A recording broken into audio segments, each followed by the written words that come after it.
Hello everyone and welcome back to Old Man Stories.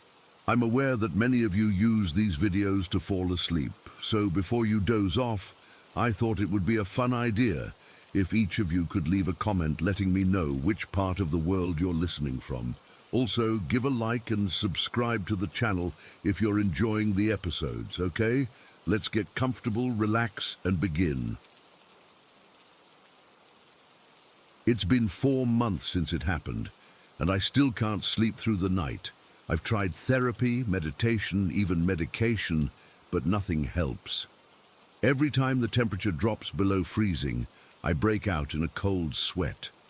I figured writing about it might help me process what I saw that night in northern Minnesota, though I doubt anyone will believe me. Last December, I drove up to visit my Uncle Pete at his cabin near the Canadian border. It's about as remote as you can get in the continental US. We're talking no neighbors for miles, spotty cell service at best, and wilderness in every direction. Pete's been living there since my aunt passed away 5 years ago. He's always been the off-the-grid type, but after she died, he really disappeared into those woods. I hadn't seen him in 2 years, and my mom was worried sick about him. "Just check on him," she'd begged. "Make sure he's eating, make sure he's okay." So I packed up my car and made the 6-hour drive north from Minneapolis. The last 40 minutes of the journey was on unmarked forest roads covered in snow. My Subaru barely handled it, and I nearly got stuck twice. Pete's cabin sits in a small clearing surrounded by ancient pine trees. It's a sturdy structure he built himself, but it looks tiny against the massive forest backdrop. When I arrived, Pete seemed genuinely happy to see me.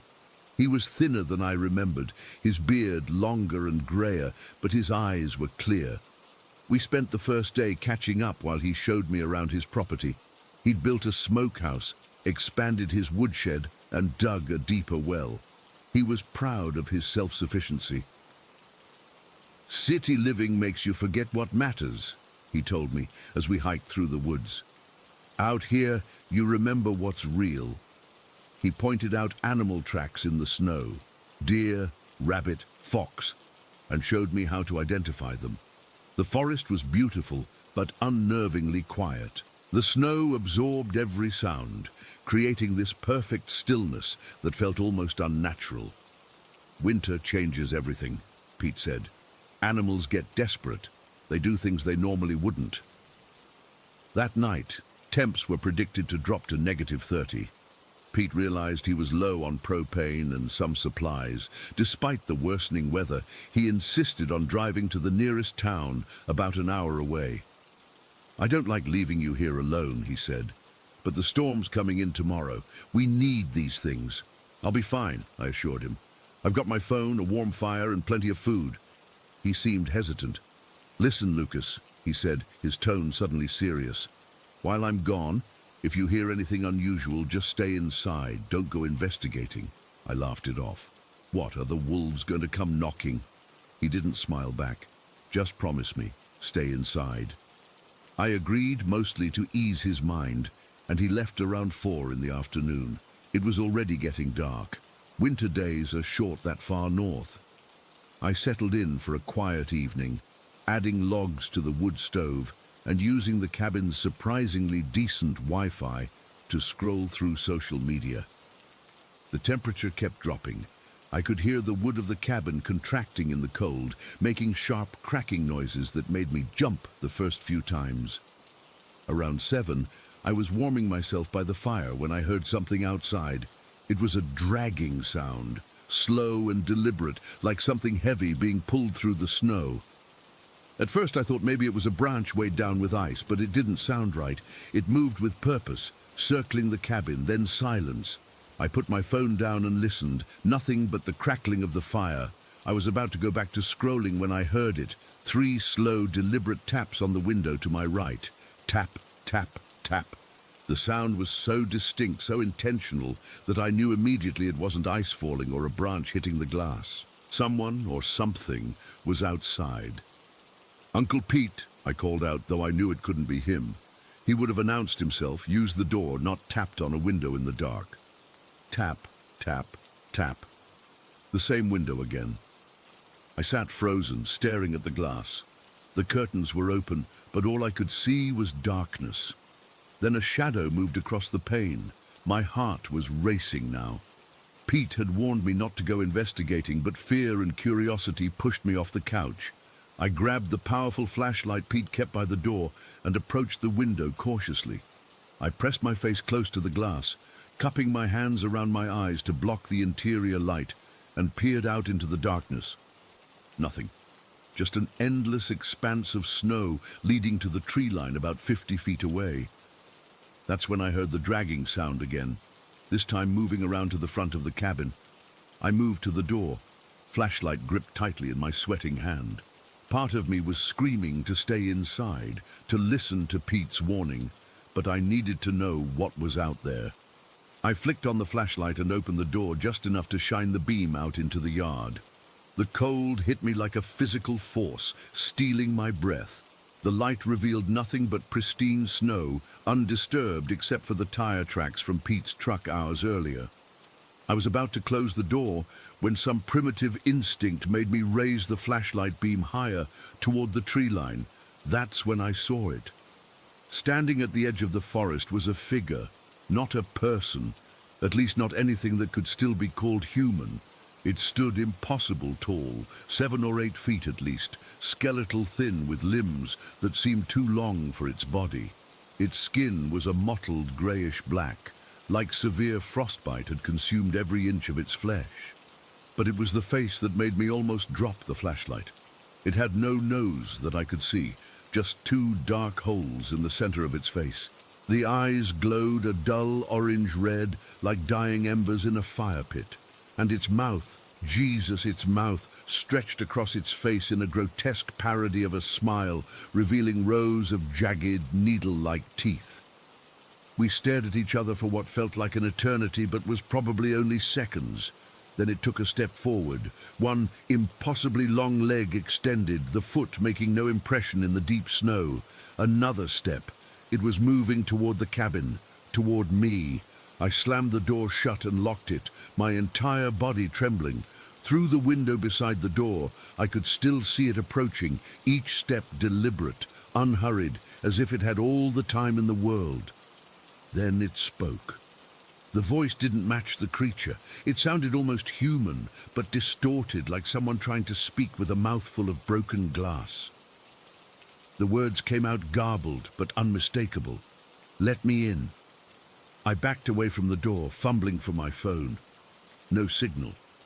Of course there wasn't. The storm was rolling in, and service was spotty at best. "Let me in," it repeated louder this time. "I'm so cold." The voice changed slightly, becoming more plaintive, almost childlike. "Please, I'm freezing out here." I knew with absolute certainty that if I opened that door, I would die. Whatever was outside wasn't human, wasn't natural, and it wanted inside for reasons I didn't want to contemplate. I ran to Pete's bedroom and grabbed his hunting rifle from the locked cabinet. He'd shown me where he kept the key when we arrived. I'd gone hunting with my dad enough times to know how to load and handle a gun, but my hands were shaking so badly I almost dropped the ammunition. By the time I got back to the main room, the creature was at the window beside the door, its face pressed against the glass. The ember eyes tracked my movement, and the grotesque mouth stretched even wider. "Lucas," it said, and hearing my name from that thing's mouth sent ice through my veins. "Lucas, let me in. It's so cold out here. How did it know my name?" I raised the rifle, aiming it at the window. "Get away from here," I shouted, trying to sound brave, but hearing the tremor in my voice. It tilted its head at an unnatural angle, like a curious predator. Then it raised one skeletal hand and pressed it against the glass. The fingers were impossibly long, ending in blackened claws instead of nails. "Last chance," it said, the voice shifting again, deeper now, guttural. "Let me in." I cocked the rifle. "I'm warning you." The creature's mouth stretched into an even wider grin, and it slowly dragged one claw down the glass, making a sound that set my teeth on edge. Then it moved away from the window and disappeared from view. For several minutes there was nothing, no sound, no movement. Had it gone? I kept the rifle trained on the door, waiting, listening. Then it started, a slow, methodical scraping along the exterior wall of the cabin. It circled the entire structure, dragging those claws along the wood. Sometimes the scraping would stop, replaced by scratching or tapping at a window or door. Then it would continue its circuit. Hours passed like this. I sat in the center of the room, rifle ready, jumping at every sound. The thing outside kept walking around the cabin, scratching, tapping, occasionally calling my name or pleading to be let in. Its voice would shift and change. Sometimes it sounded like a lost child, sometimes like an old man, sometimes like something not human at all. The cold was intense. Despite the fire, I could see my breath inside the cabin. I began to worry about Pete. Had he gotten caught in the approaching storm? Had he encountered the thing that was now stalking me? Around midnight, the creature's tactics changed. It started throwing itself against the walls and door, making the entire cabin shake. The impacts were violent enough that I feared the structure might not hold. Each slam was followed by that horrible, rasping voice. "Let me in, Lucas, let me in, I'm so hungry, so cold."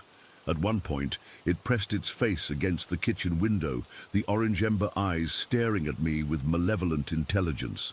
It licked the glass with a black, withered tongue, leaving a dark smear that froze almost instantly in the brutal cold.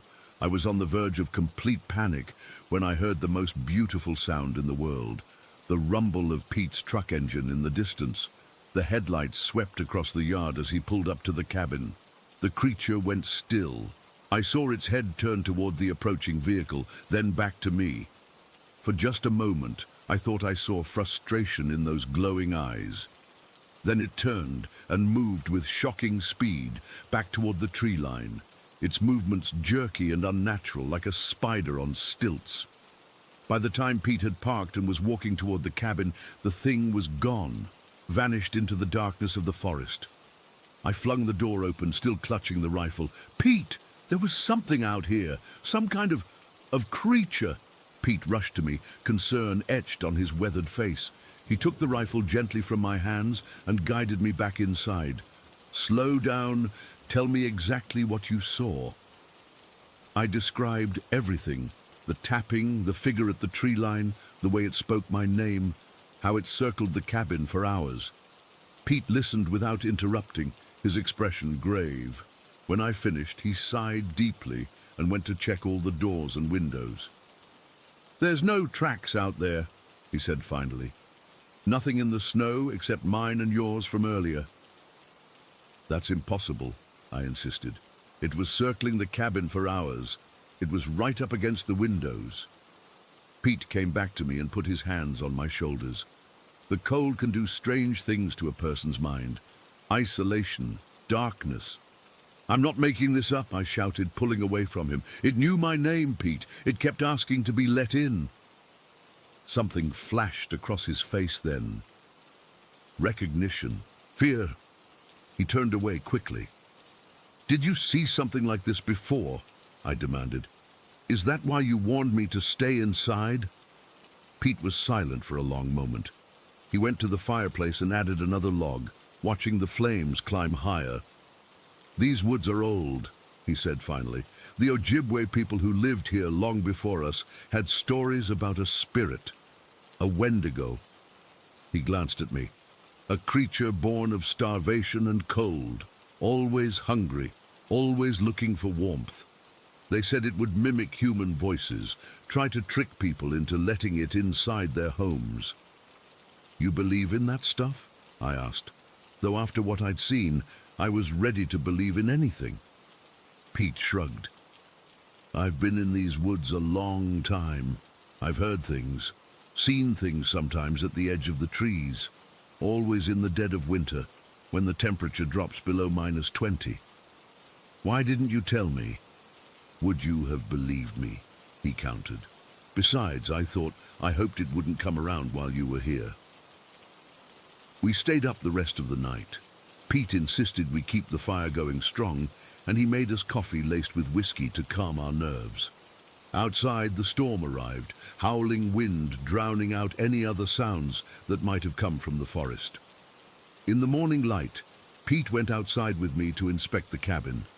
There were no claw marks on the walls, no evidence of the violent impacts that had shaken the structure, no footprints in the fresh snow except ours. But on one window, the kitchen window where the creature had pressed its face, there was still that dark smear. Pete touched it, rubbing the substance between his fingers. "Could be sap from the trees," he said, but he didn't sound convinced. I left that morning despite the snow. I couldn't stay another night, couldn't risk seeing that thing again. As I was packing my car, Pete approached me, his expression solemn. "If you ever hear it again," he said, "don't look and don't let it in. No matter what voice it uses, no matter how convincing it sounds, it's not human, and it doesn't feel cold or pain or mercy." I nodded, unable to speak around the lump of fear in my throat. "And Lucas," he added, "don't come back here in winter. Not ever. I haven't. I won't. But sometimes, on the coldest nights, even in my apartment in the city, I swear I hear a faint tapping on my bedroom window. 3 slow, deliberate taps, and a voice, just barely audible, whispering my name, asking to be let in. I keep the curtains closed now, I don't look, but I know it's there, waiting, and I know somehow that it followed me home from those northern woods. Story 2. I still get chills when I think about what happened that night, even though it's been over 10 years now. I've never really shared this with anyone outside my family because, well, who would believe me? But I need to get this off my chest, and maybe someone here has experienced something similar. This happened when I was 14, living with my parents in our apartment in Delhi. It was during summer break, and like any teenager with too much free time, I convinced my friend Neha to watch The Grudge with me that afternoon. Big mistake. The movie terrified us both, but we laughed it off afterward, pretending to be braver than we felt. That evening was completely normal. Mom made aloo gobi for dinner, Dad complained about traffic on his way home from work, and my younger brother Arjun kept talking about his cricket match. Nothing out of the ordinary. After dinner, I helped Mom with the dishes, while Dad and Arjun watched some cricket highlights on TV. Around 10 o'clock, Mom said she was tired and headed to bed. I stayed up a bit longer, texting Neha about the movie and scrolling through social media.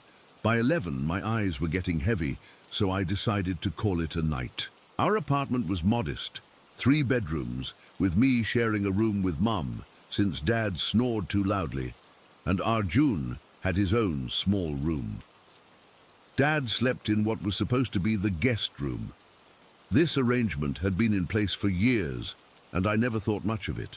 Our bedroom was simple but cozy, 2 single beds pushed against the wall, a side table with a lamp between them, and behind our beds stood this massive wooden almirah, wardrobe, where we kept our clothes. It was an old-fashioned piece, dark brown with brass handles, something my grandparents had given us when they downsized. The room also had a dressing table with a large mirror positioned in a way that, if you were lying on my bed, you could see the reflection of the almirah. I remember getting into bed that night, trying not to disturb Mom, who was already fast asleep.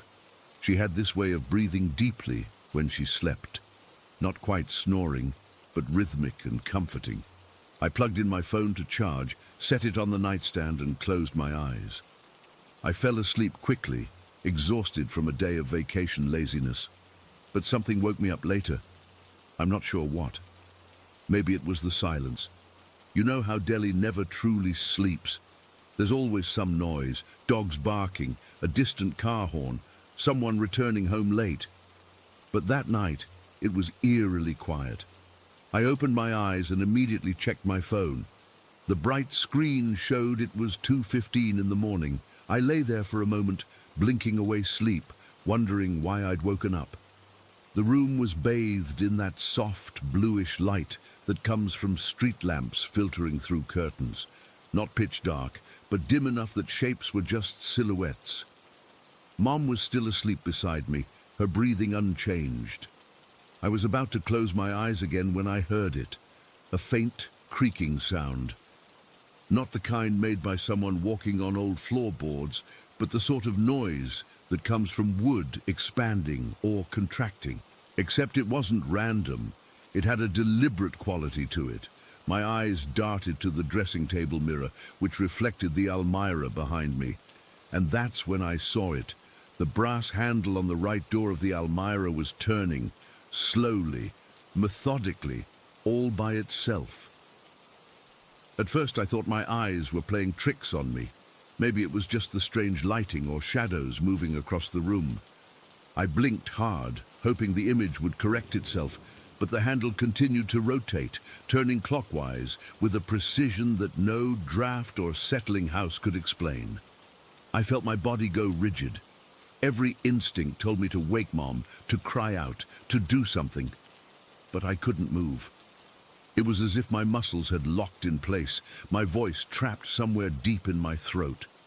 The handle completed its rotation with a subtle click that seemed thunderous in the silence of the room.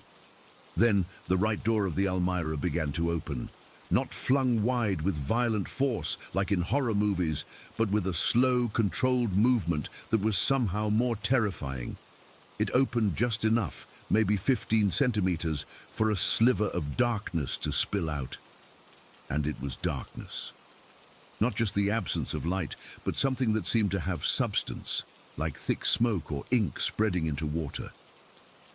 The air in the room felt different suddenly, heavier, colder. My breath fogged slightly when I exhaled, though it hadn't been cold enough for that before. I lay there, paralyzed with fear, my eyes fixed on the mirror's reflection of the partially open Almira.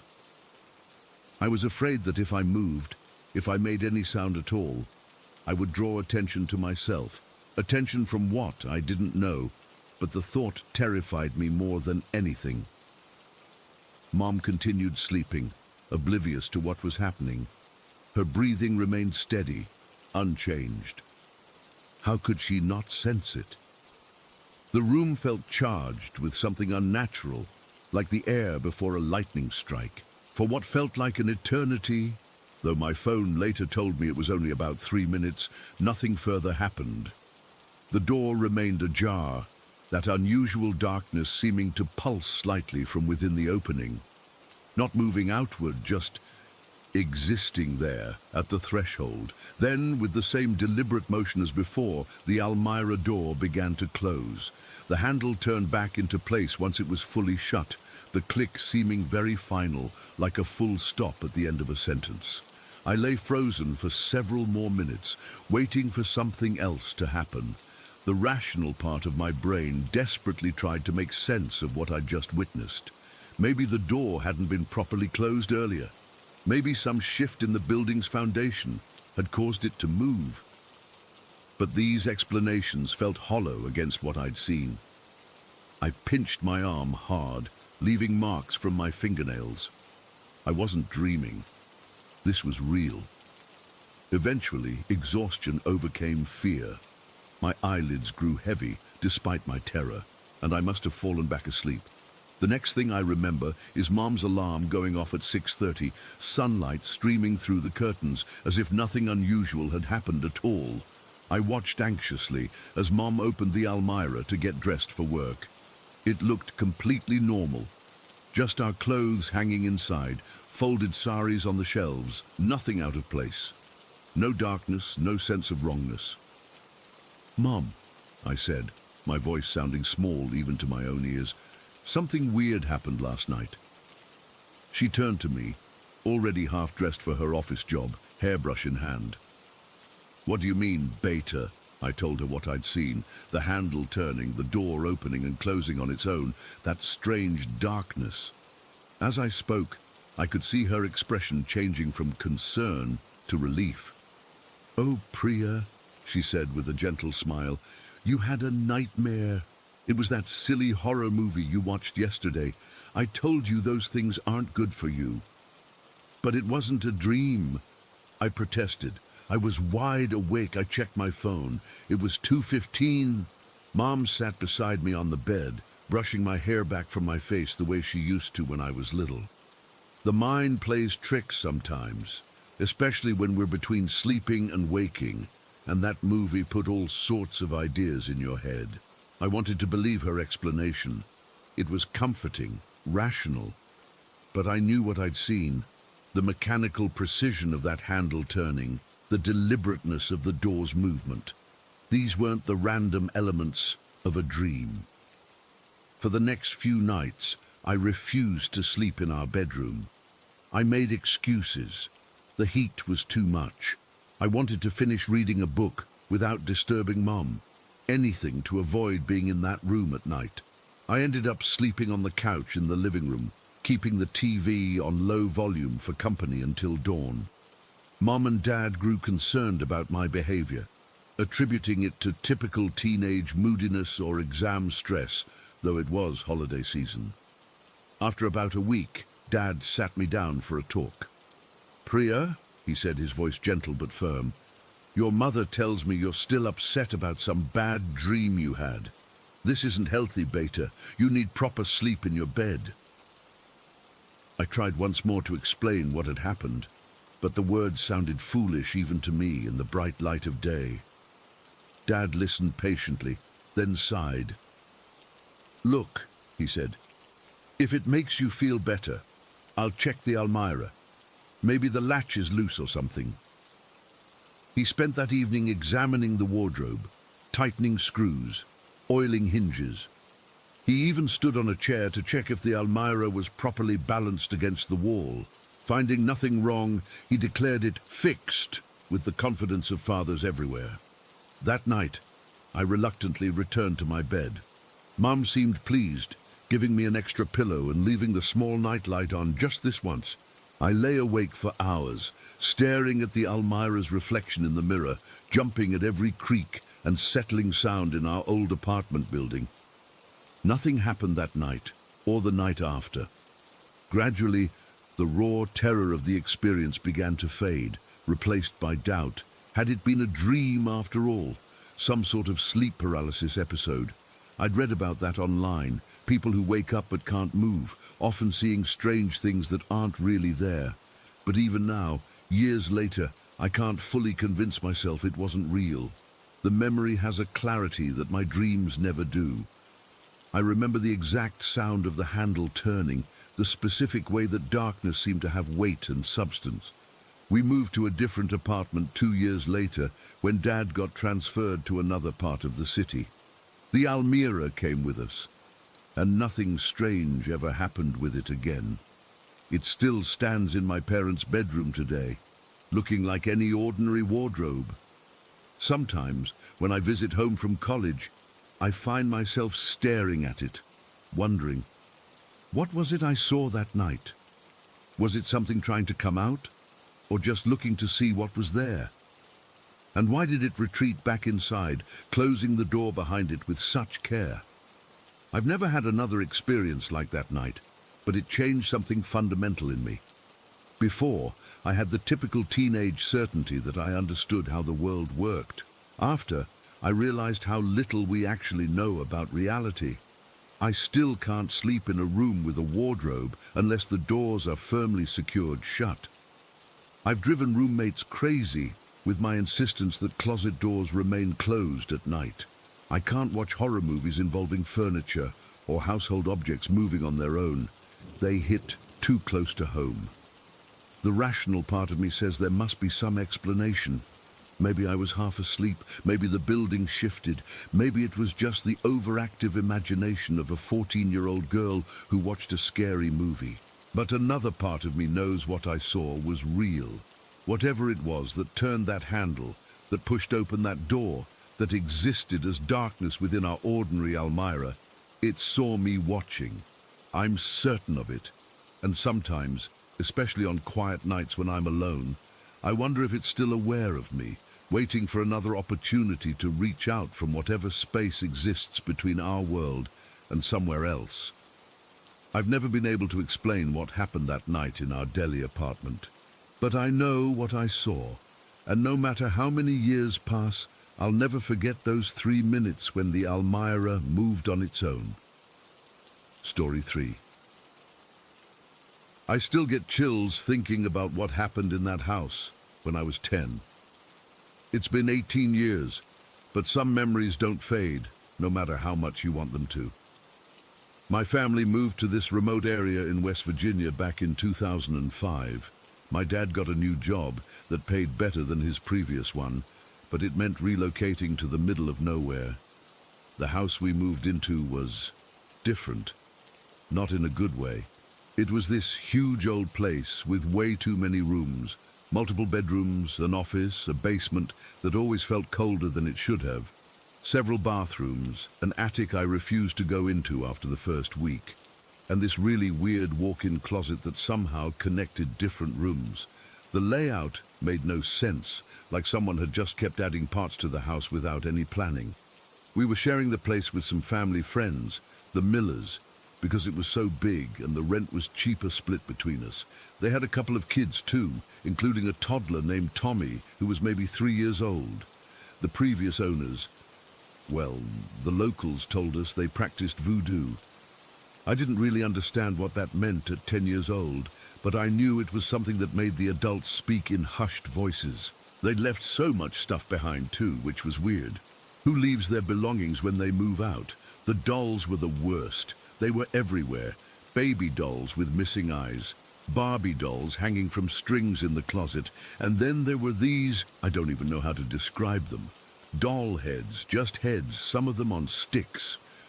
My mom wanted to throw them all away immediately, but Mrs. Miller thought they might be collectibles and insisted on keeping them in a box in the basement until we could figure out what to do with them.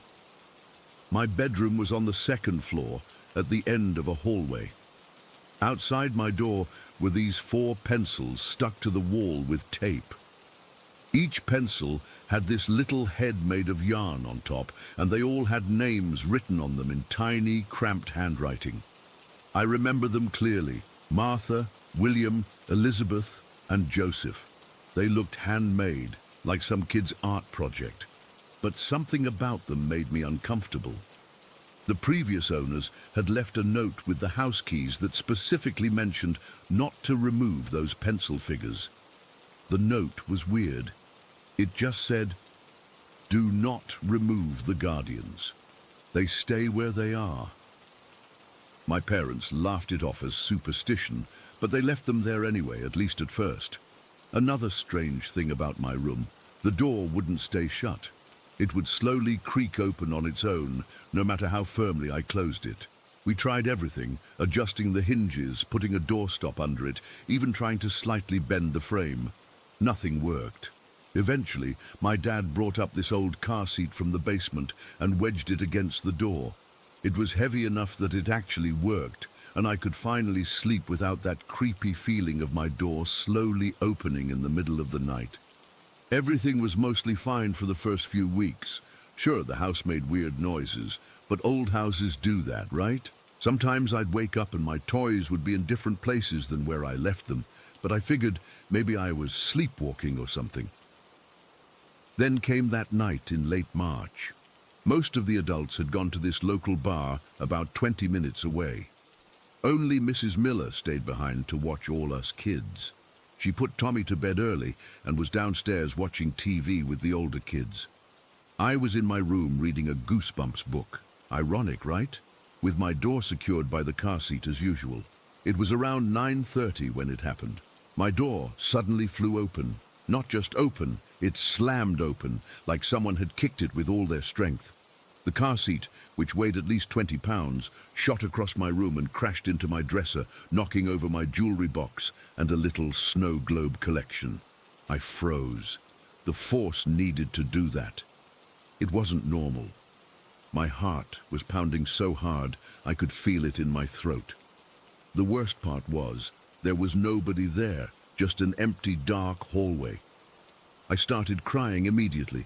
I was terrified, convinced someone had broken into the house. I stayed frozen on my bed for what felt like forever before I finally managed to scream for Mrs. Miller. She came running upstairs, with the older kids behind her.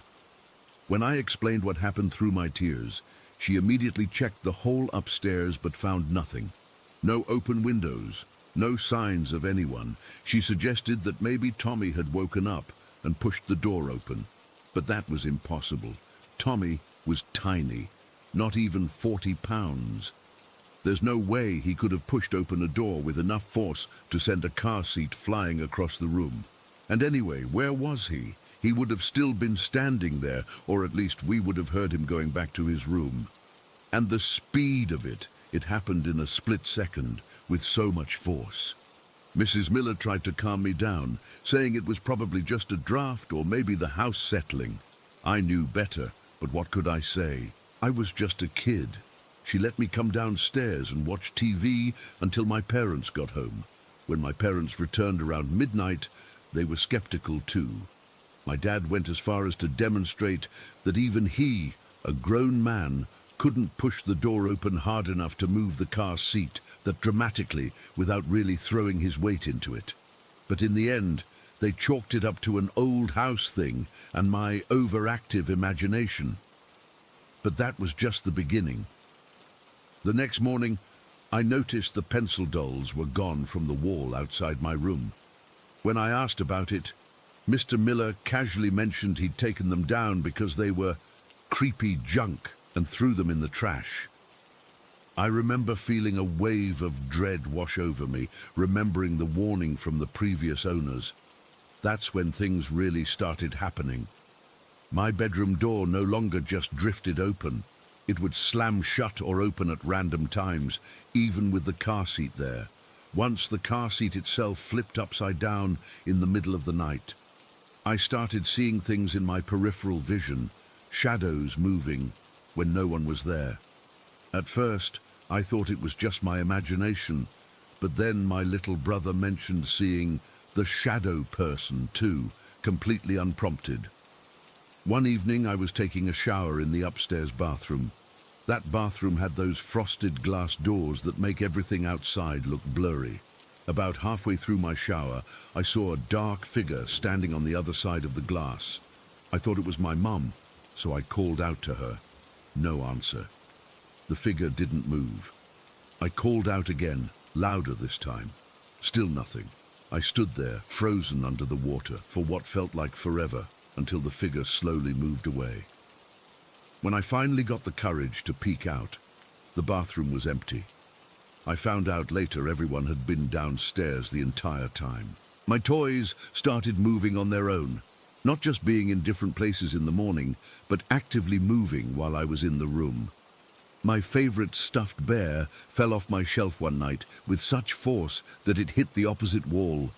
My music box would start playing on its own, always at 3:15 in the morning. I know the exact time because I started sleeping with a digital clock facing me, too scared to roll over and put my back to the door. The walk-in closet that connected rooms became a place I refused to go through. One time, I swear, I saw a small, hunched figure dash through it when I glanced inside. After that, I'd walk all the way around through the hallway rather than take the closet shortcut, even during the day. The basement was worse. The box of dolls the previous owners had left would be in different positions every time anyone went down there. Once my dad went to get some tools and found all the dolls had been arranged in a circle facing inward. He finally threw them all away after that, but the next morning one of the doll heads was on the kitchen table. No one admitted to putting it there. I started having nightmares about the names on those pencil dolls: Martha, William, Elizabeth and Joseph. In my dreams, they were standing around my bed, watching me sleep, whispering that they couldn't protect me anymore because they'd been removed from their posts. The worst incident happened about 2 months after we moved in. I woke up in the middle of the night to find my entire room ice cold. My breath was coming out in visible puffs, even though it was May and fairly warm outside. My door was wide open, the car seat nowhere to be seen. As I lay there, Paralyzed with fear, I heard footsteps in the hallway, slow, dragging footsteps that didn't sound like anyone in our family. They stopped right outside my door. Then, slowly, a hand gripped the edge of my doorframe, a hand with long, grayish fingers and blackened nails. I squeezed my eyes shut and pulled the covers over my head, something I hadn't done since I was much younger. I was whispering, "Please go away," over and over under my breath. I don't know how long I stayed like that.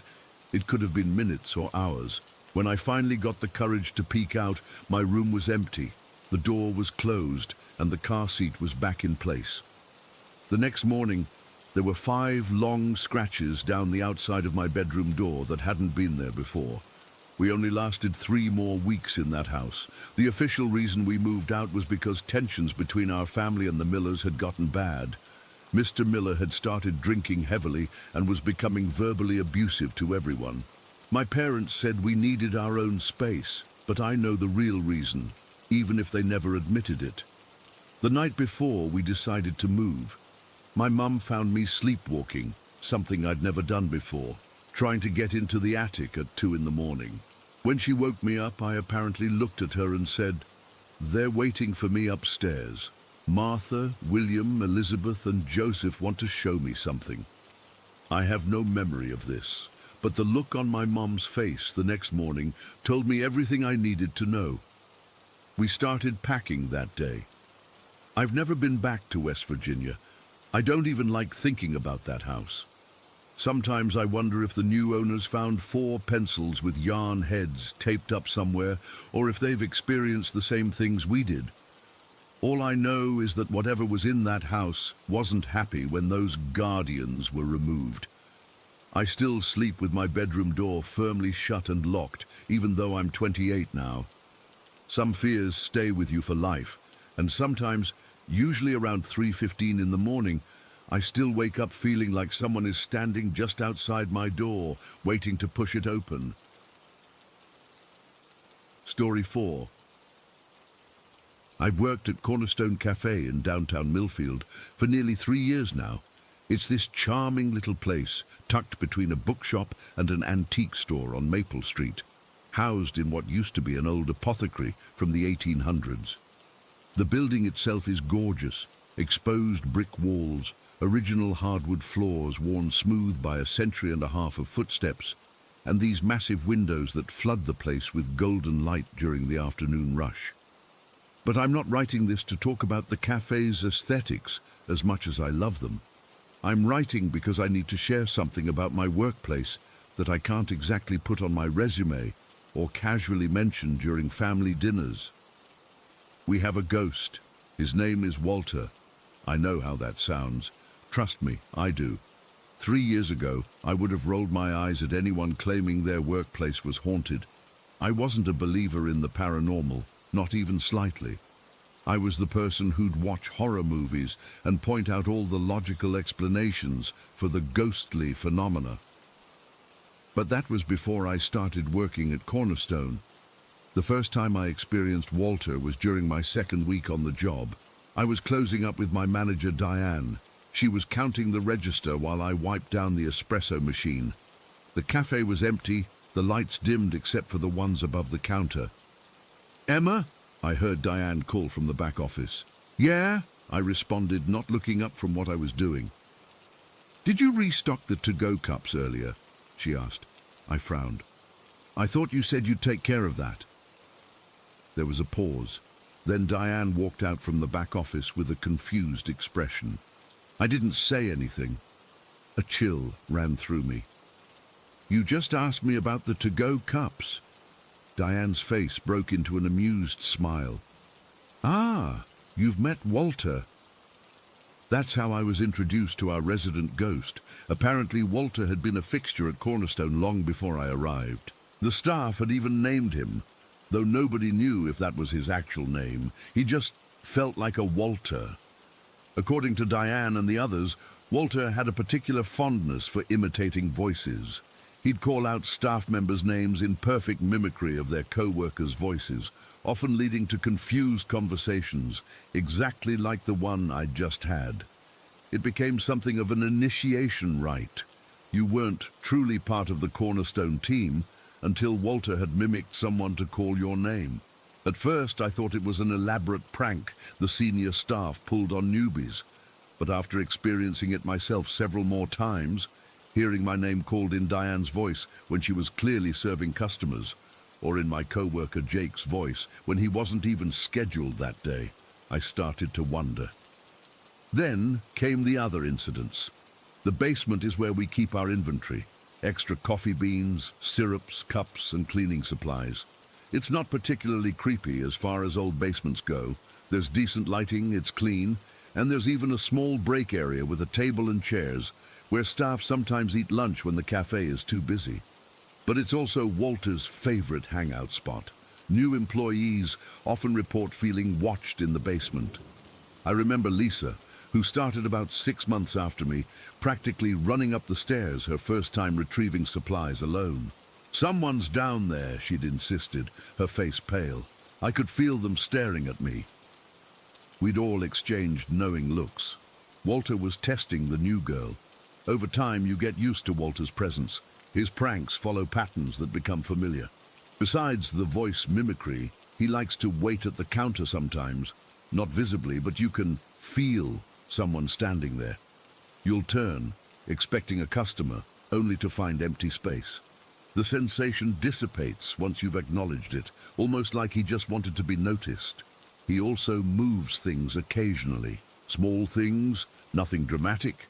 A pen that was definitely on the counter suddenly appears by the register, or a clean mug that was stacked with others is found sitting by itself near the sink.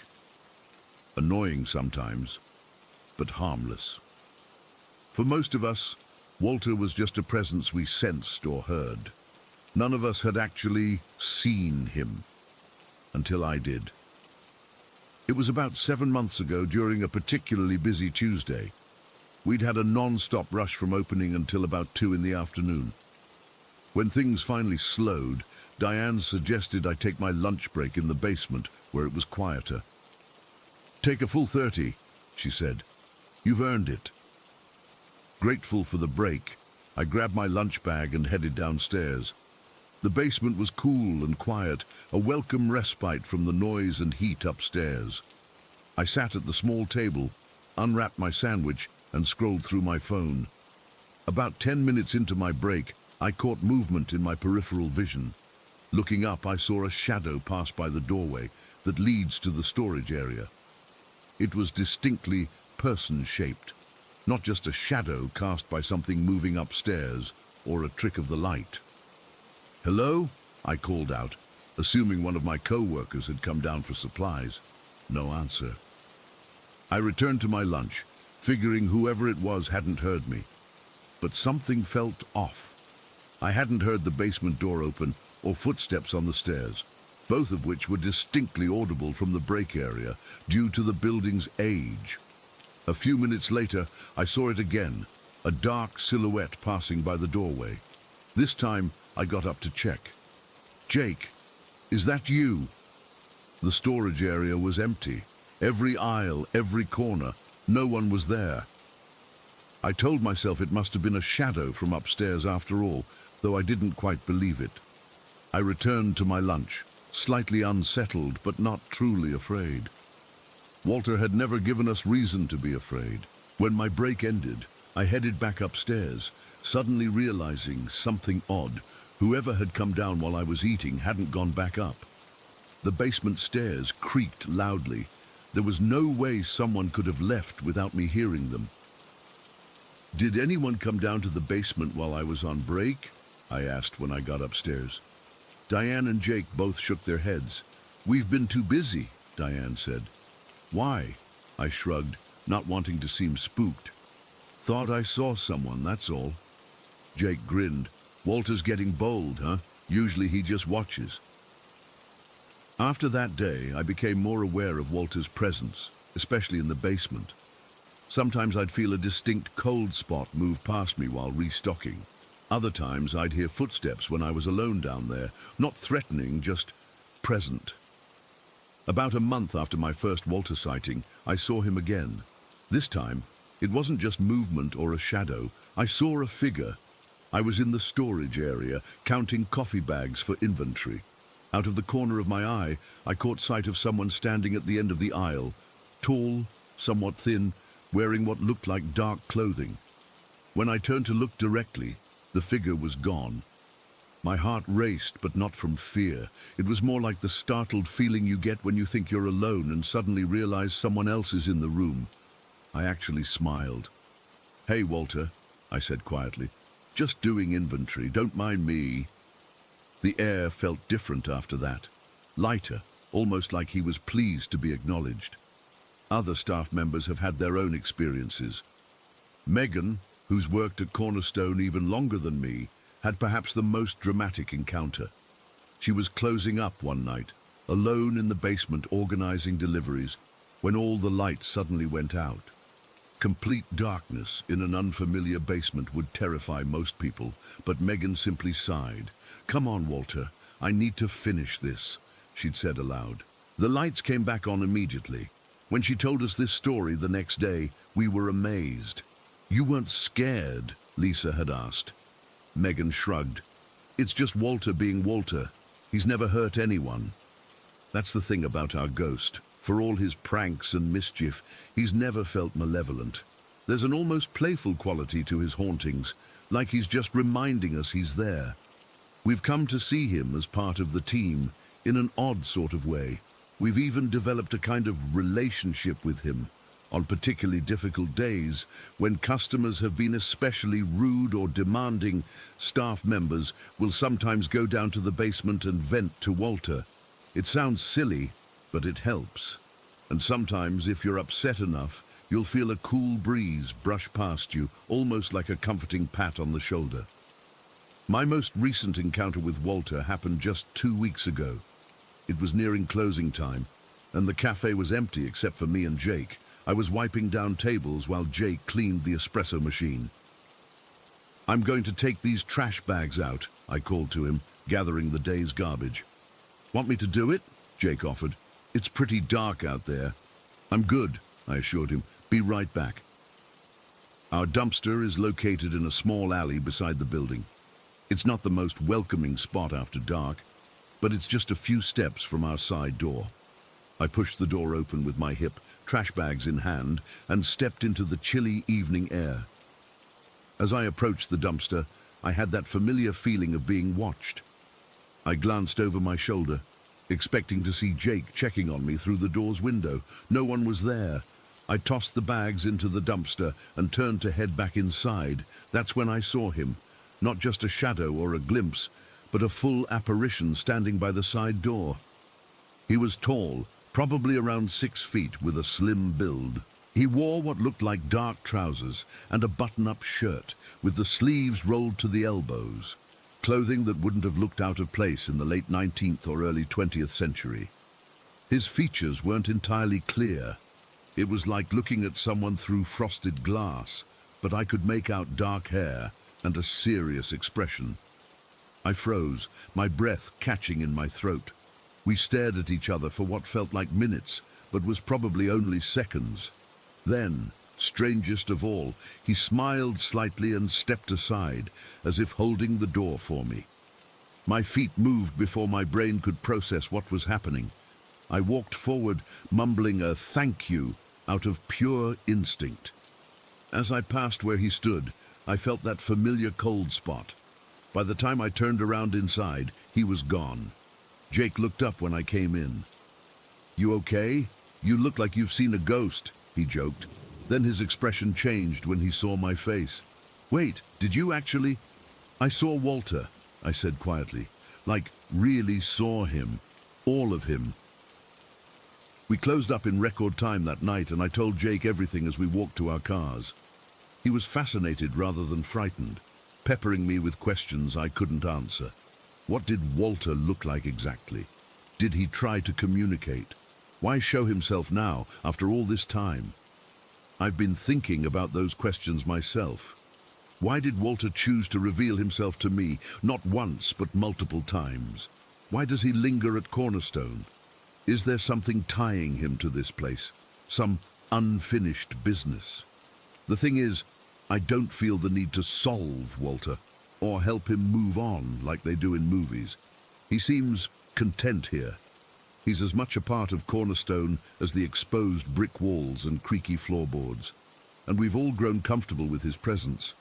There's something almost comforting about sharing our workspace with Walter.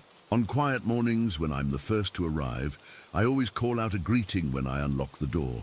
The first pot of coffee I brew, I leave sitting for a minute before serving. A small offering to our resident ghost.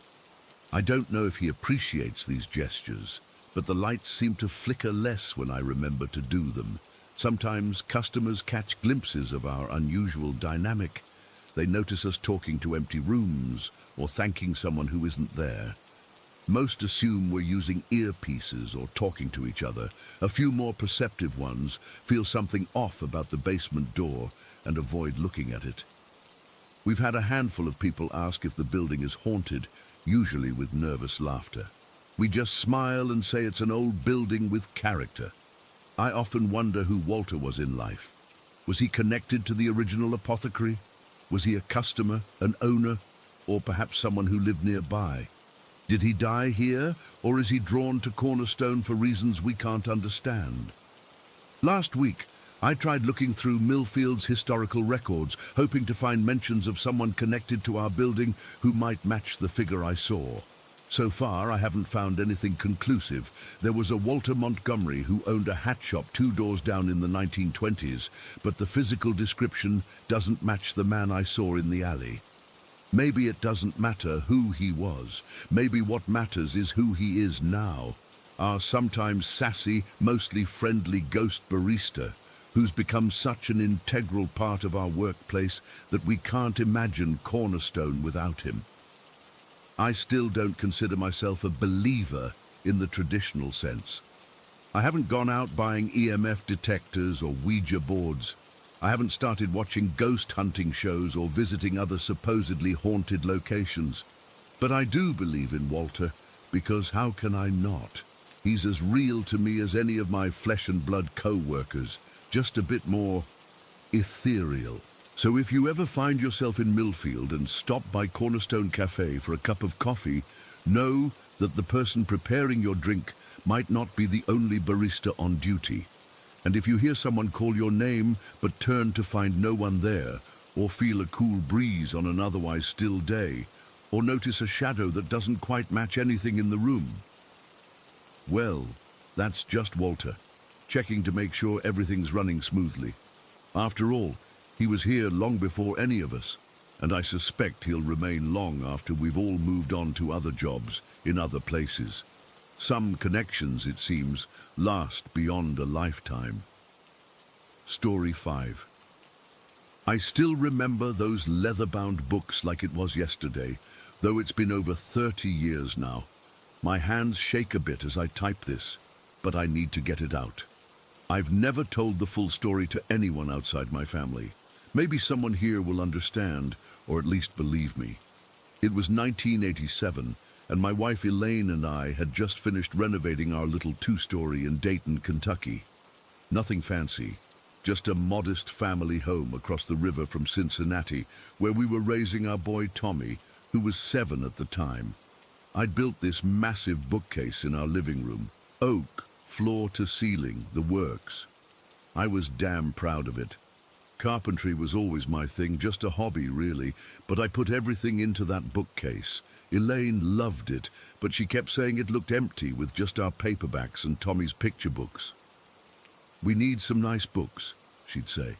You know, the classic kind with leather bindings that make a house look lived in. I told her those kinds of books cost a fortune we didn't have, but she just kept bringing it up. Now, Elaine worked as an office manager for this guy Richard, who owned rental properties all over town, including this run-down Victorian across the street from us. One day she mentioned the bookcase to him, and he said the weirdest thing. "You know, the last tenant in the house across from you left a bunch of old books in the basement. Been sitting there for years. You're welcome to them if you want. Save me the trouble of throwing them out." I was skeptical, figuring they'd be moldy or water-damaged, but Elaine was excited about the prospect of free books. So that weekend, I went over with some empty boxes. Richard gave me the key, telling me to lock up when I was done. That house, I can't explain why, but the moment I stepped inside, something felt off. It was colder than it should have been for September, and there was this smell. Not mildew exactly, more like old incense and something metallic. The basement stairs creaked under my weight, and the single bulb hanging from the ceiling barely lit the space. In the far corner were 6 cardboard boxes, neatly stacked. I expected them to be damp, but they were perfectly dry. When I opened the first one, I couldn't believe my eyes. These weren't just any books, they were beautiful. Leather bindings in deep burgundy, forest green and navy blue.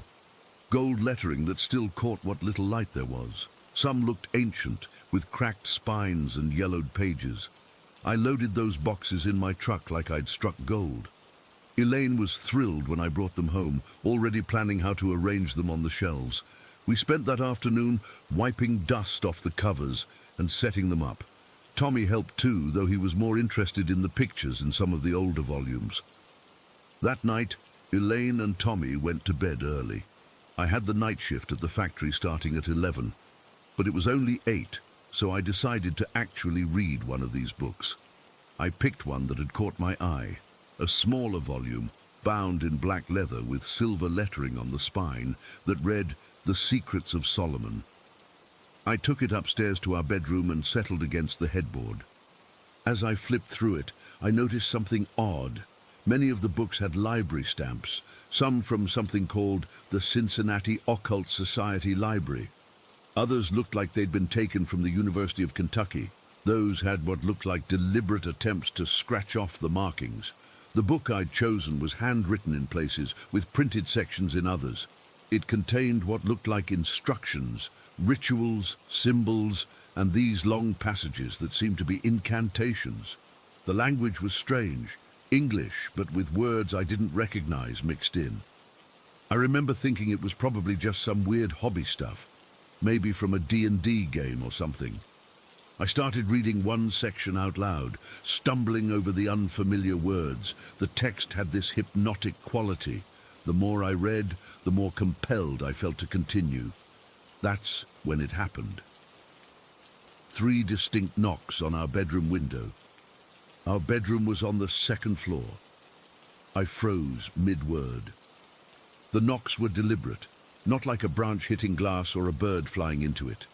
3 clear, sharp knocks, like knuckles against the pane. I set the book down and went to the window. Our backyard was empty in the dim glow of the security light. No ladder, no tree branches close enough to reach. Nothing. I chalked it up to my imagination and went back to the book. Not 30 seconds after I started reading again, 3 more knocks, louder this time. Same window. My heart was pounding as I yanked the curtains aside. Nothing. I unlocked the window and pushed it up, leaning out to look around. The drop to the ground was a good 15 feet. There was no way anyone could have knocked and disappeared so quickly. I slammed the window shut, locked it, and closed the curtains.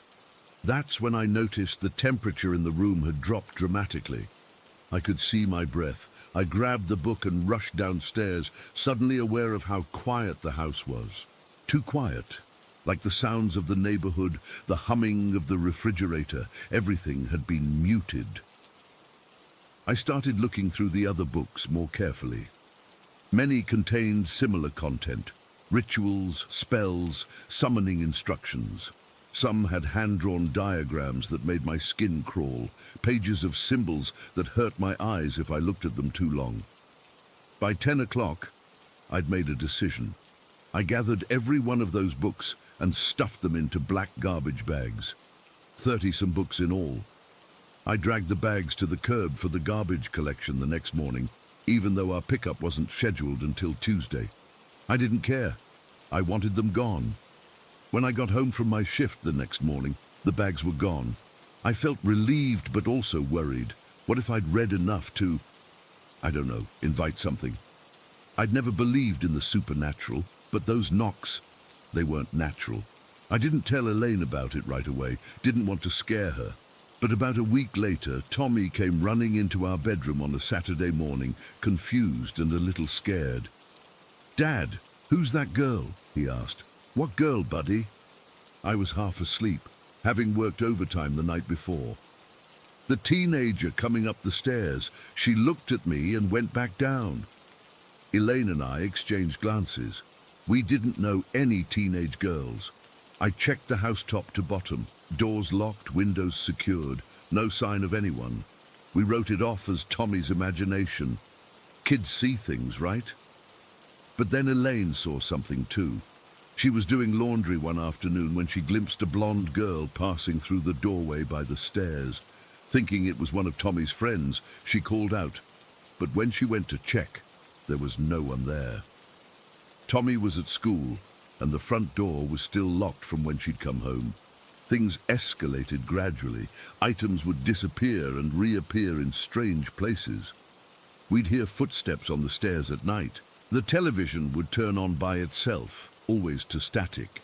But the worst was what Tommy saw when he was home alone after school one day. He was in the bathroom when he saw what he described as a black shadow person fly past the door and down the stairs. He called me at work, hysterical. By the time I got home, he was sitting on the front porch, refusing to go back inside. That night, I finally told Elaine about the books, the knocks, everything. She was furious I'd kept it from her, but also terrified. We considered moving, but in 1987, the housing market was terrible, and we couldn't afford to just walk away. The activity seemed to focus around the staircase and second floor. Some nights, we'd hear what sounded like books being opened and pages turning in the empty spare bedroom. Other times, it was scratching inside the walls. One morning, I found all the photos on our living room wall turned upside down. Another day, every clock in the house stopped at 3:17 a.m. The worst night was when Tommy woke us up screaming. When we got to his room, his bed was soaked with water, not urine, just water, like someone had poured buckets on him while he slept. But the ceiling was dry, the windows closed, and there was no water source that could explain it. We started noticing other things about the house across the street where the books had come from. Strange cars would park there late at night. People would go in, but we wouldn't see them come out. Sometimes we'd see lights moving inside when the place was supposed to be empty between tenants. I tried talking to Richard about the previous tenant who'd left the books, but he got weird and evasive, saying they'd left suddenly, owing several months' rent. When I pressed for details, he changed the subject. Things came to a head about 3 months after we'd brought those books home. It was a Tuesday night just after midnight. I was working the late shift again. Elaine called me, more scared than I'd ever heard her. "Marcus, there's someone in the house," she whispered. "I can hear them walking around downstairs." I told her to grab Tommy and lock themselves in our bedroom while I called the police from work. By the time I got home, 2 police cars were outside our house. The officers had searched everywhere but found nothing. No signs of forced entry, nothing missing, no footprints outside in the mud from the rain earlier. But Elaine swore she'd heard heavy footsteps and the sound of books being moved in the living room.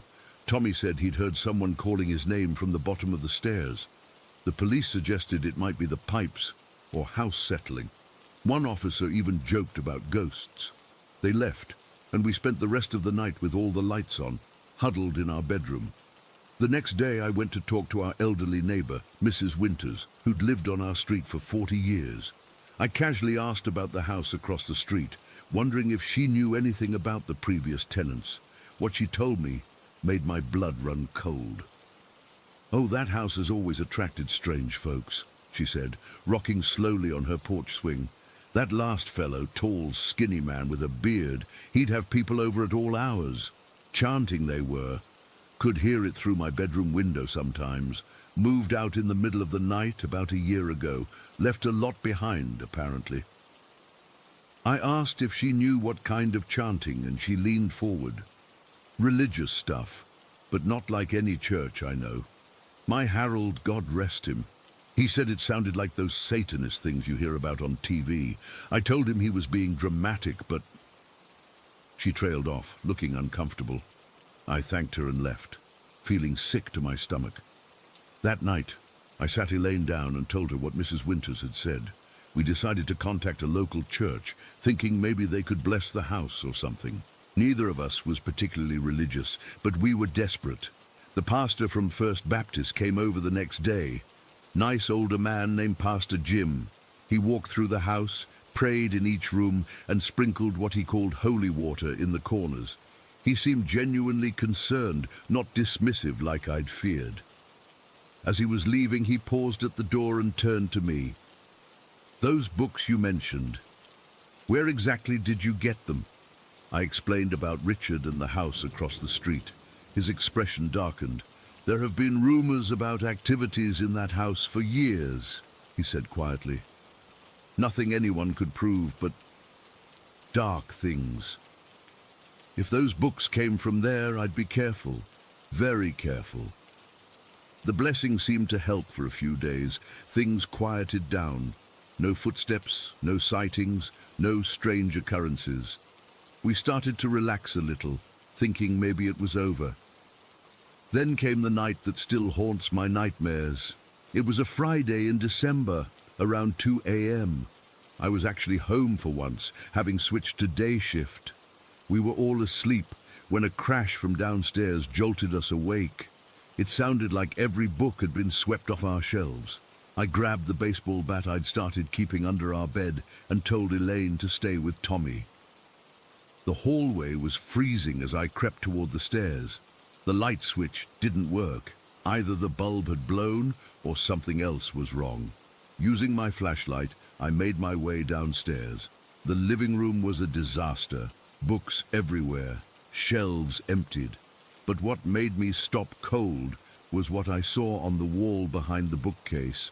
Where there had been plain wallpaper before, there now appeared to be writing, hundreds of symbols like those I'd seen in the occult books, scrawled in what looked horribly like dried blood. The bookcase itself had been moved several feet, something I couldn't have done alone without considerable effort. As I stood there, paralyzed, I heard a child's giggle from the kitchen. Not Tommy's, a girl's laugh. I swung my flashlight toward the sound. Nothing, but the back door was wide open, swinging gently in the winter wind. I ran to check it. I knew we'd locked it before bed. We always did. There were no signs of forced entry, no broken lock. It had been opened from the inside. I slammed it shut and locked it again, then ran back upstairs to check on Elaine and Tommy. They were fine, still in our bedroom, though Tommy was crying from fear. We spent the rest of the night in our car, parked down the street. In the morning we went back, packed essential belongings and checked into a motel. We didn't go home for 3 days. When we finally returned, the house was exactly as we'd left it. Books scattered, furniture moved, but the symbols on the wall were gone. Not cleaned off, just gone, with no trace they'd ever been there. We had the locks changed. We had another pastor come by, this time from a Catholic church. We bought crosses and hung them in every room. I even found some sage and burned it in each corner, something I'd read about online at the library. The activity subsided again, but never completely stopped. We'd still occasionally hear knocks from empty rooms or catch glimpses of the blonde girl. Tommy still refused to sleep alone. About 6 months later, the news broke about the house across the street. Police had been called for a wellness check on an elderly resident no one had seen in months. What they found shocked the entire neighborhood. In the basement, the same basement where I'd found those books, they discovered the body of a 55-year-old man, a former Air Force veteran. He'd been buried in a hole in the concrete floor. His caretaker, an unassuming woman who'd been living there, had been cashing his pension checks and using his credit cards for over a year after his death. The investigation revealed more disturbing details. The caretaker had ties to what the police called occult groups in the Cincinnati area. They found evidence of rituals performed in the house, candle wax, strange symbols, animal bones. As for the books, When police asked about any missing items from the house, I almost came forward. But how could I explain what had happened? That I'd thrown away possibly important evidence, that these books somehow brought something into our home. They'd think I was crazy or worse, involved somehow. We moved away the following year, taking a loss on the house but not caring. Somewhere across Dayton, Kentucky is a family living in our old house. I've often wondered if they experience anything strange, if whatever we brought home with those books is still there. I still have nightmares about those 3 knocks on the window. Sometimes even now, I'll wake up at exactly 3:17 a.m. for no reason. And occasionally, when I'm home alone, I'll catch a whiff of that same smell, old incense and something metallic, and know with absolute certainty that I'm not actually alone. I've never gone back to Dayton. I've never looked up what happened to Richard or that house across the street. Some things are better left buried, like those books should have remained. Story 6. I'm still trying to make sense of what happened to my family after we moved to Bellevue. It's been 3 years, and I still get goosebumps thinking about it. The brick house with that turret and slate roof looked like something out of a dream when we first saw it. Exactly what my wife Claire and I had been looking for. Big enough for us and the kids, Sophia and Tommy, plus that detached garage in the back that had been converted into what the realtor called the cottage. Perfect for my music studio, we thought. The first weird thing happened about 2 weeks after we moved in. I was alone in the house. Claire had taken the kids to her mother's for the weekend, and I was catching up on some work emails in the living room. It was around 10 at night, and I'd turned off most of the lights, except the lamp next to the couch. I remember hearing the click of the kitchen light switch, and I looked up to see light spilling from the kitchen doorway. I distinctly remembered turning that light off after making dinner. I'm pretty obsessive about that kind of thing. Claire always teases me about checking the stove 3 times before we leave the house. So I got up, walked to the kitchen, and flipped the switch off. No big deal, right? I figured maybe I'd forgotten this one time. I went back to the living room, sat down, and not even 5 minutes later, I heard that same click. I looked up, and there was light coming from the kitchen again. At this point, I was wondering if we had faulty wiring or something. The house was over 100 years old, after all. When I went back to the kitchen, I noticed something that made my skin crawl. The light switch wasn't just on. It looked like it had been physically pushed upward. It was one of those older toggle switches, not the flat kind, and it took a deliberate push to flip it. There was no way it could have switched itself on. I remember standing there for a moment, trying to rationalize what had happened. Maybe the switch was loose. I tried wiggling it, but it was firm. I switched it off again and went back to my emails, but I kept glancing toward the kitchen doorway. The light stayed off, but I couldn't shake the feeling that something wasn't right. When Claire and the kids got back on Sunday, I mentioned it casually, not wanting to freak anyone out, especially Sophia, who was only 12 at the time and already nervous about the new house. Claire just shrugged and suggested maybe the wiring was old. The footsteps started about a month later, always at night, always on the stairs. The first time we heard them, Claire and I were watching TV in the living room after the kids had gone to bed. 3 distinct footsteps creaking up the wooden stairs, then nothing. We both looked at each other. "Tommy!" Claire called out, but when we checked, both kids were sound asleep. After that, we'd hear them a couple times a week. Always the same pattern, 3 steps, then silence. Sometimes I'd be alone, sometimes the whole family would be home. We started making jokes about our friendly ghost, trying to keep things light, especially around the kids. Sophia was the first one to experience something more direct. She was 13 by then, doing homework at the dining room table. I was cooking dinner, Claire was upstairs, and Tommy was at soccer practice. Sophia suddenly jumped up from her chair, spinning around with this wild look on her face. "Dad, someone just tapped me on the shoulder," she said, her voice shaking. I looked around, but there was nobody there. The dining room connected to the living room in an open plan. and I had a clear view of both rooms. Nobody could have walked through without me seeing them. "It felt like this," she said, reaching out and tapping my arm with 2 fingers. Like someone was trying to get my attention. I tried to downplay it, but I could tell it had really freaked her out. That night she asked if she could sleep in our room, something she hadn't done since she was 8. As weird as these things were, they didn't seem malevolent. It was more like someone was just letting us know they were there. We did some research on the house's history but couldn't find anything dramatic. No murders or tragic deaths, just generations of families living normal lives. The really intense stuff didn't start until a few months later. I was alone in the house again, sitting in the living room watching a baseball game.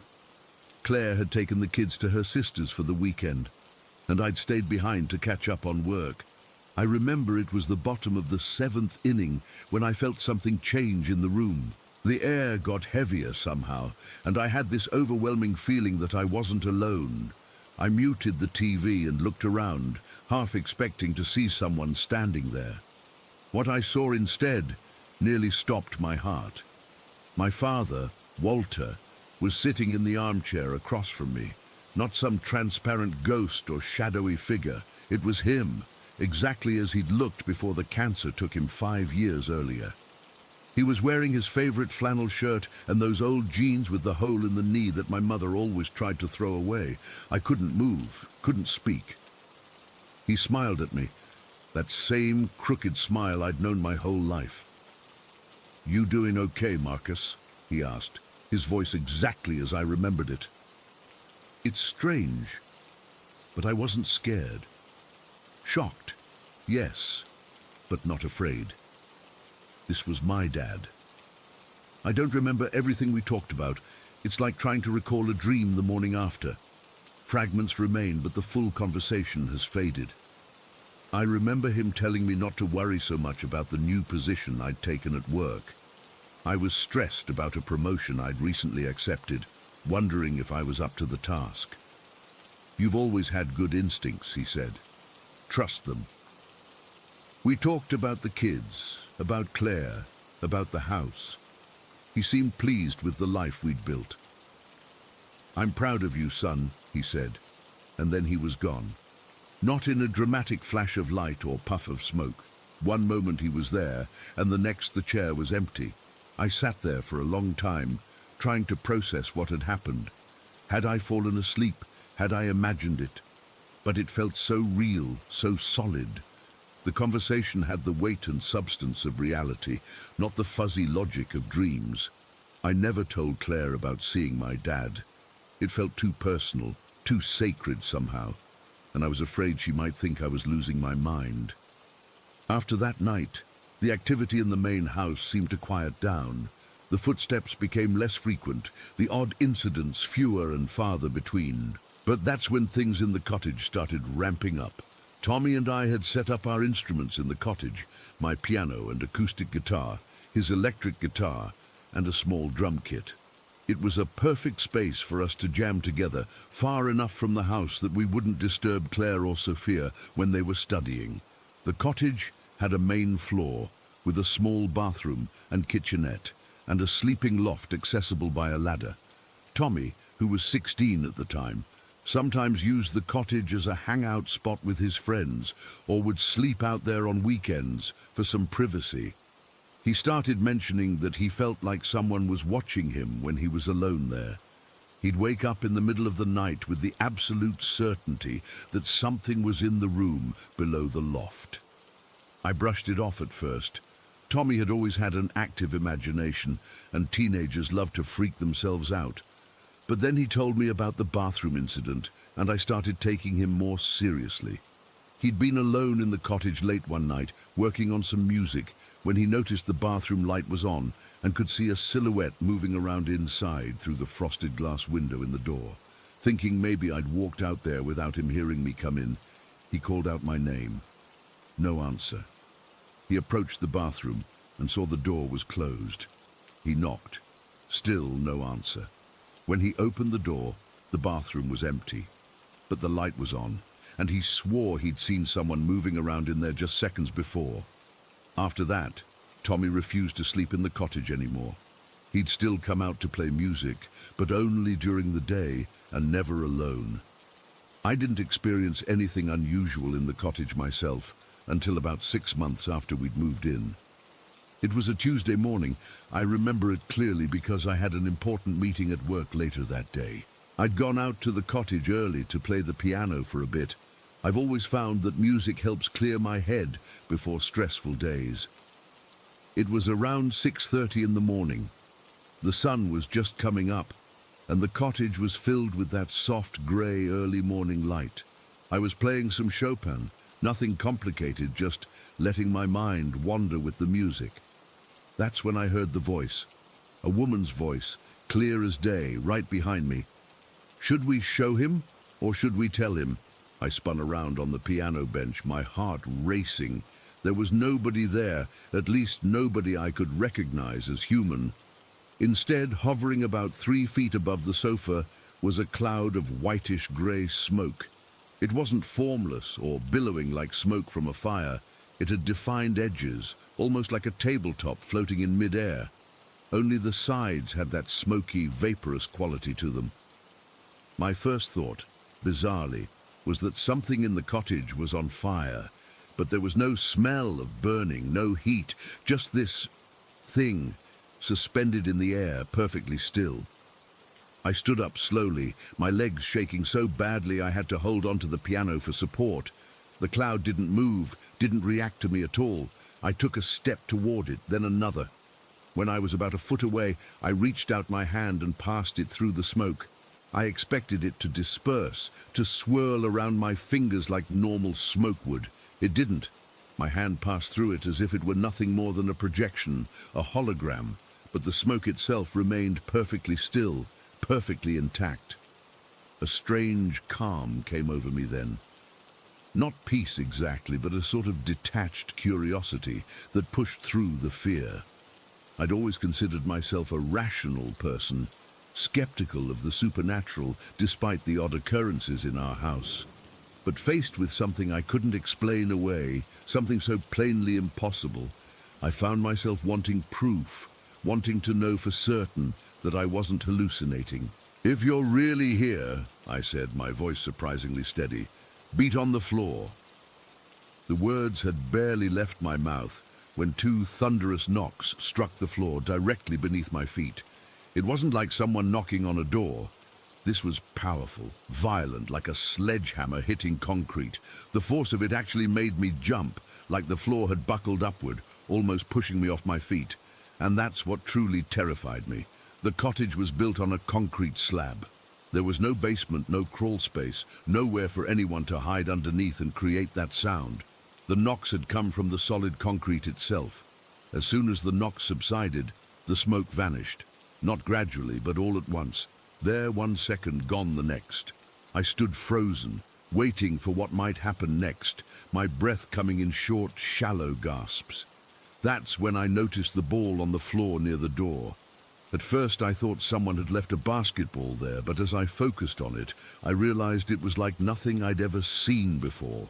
It was bigger than a basketball, but smaller than a beach ball, and it seemed to be made of some blackened, burned material. The surface was ragged, with holes of varying sizes that revealed a glowing interior, like hot coals in a dying fire. The glow was intensely red, pulsing slightly, like it was breathing.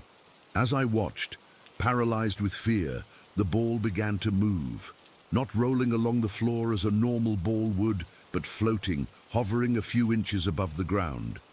It moved toward the ladder that led to the sleeping loft, slowly and deliberately.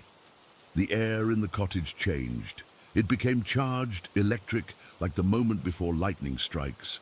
The hair on my arms stood on end, and I could feel a pressure building in my ears, like being in an airplane during descent. That's when the fear finally broke through my paralysis. Whatever scientific curiosity I'd felt earlier was gone, replaced by pure, primal terror. I ran. I didn't grab my phone or my keys or anything else. I just bolted for the door, yanked it open, and ran out into the yard, not stopping until I reached the main house. I stood on our back porch, gasping for breath, staring at the cottage. The door I'd left open swung gently in the morning breeze, but there was no sign of anything unusual from the outside. No smoke, no glowing ball, nothing to indicate the impossible thing I'd just witnessed.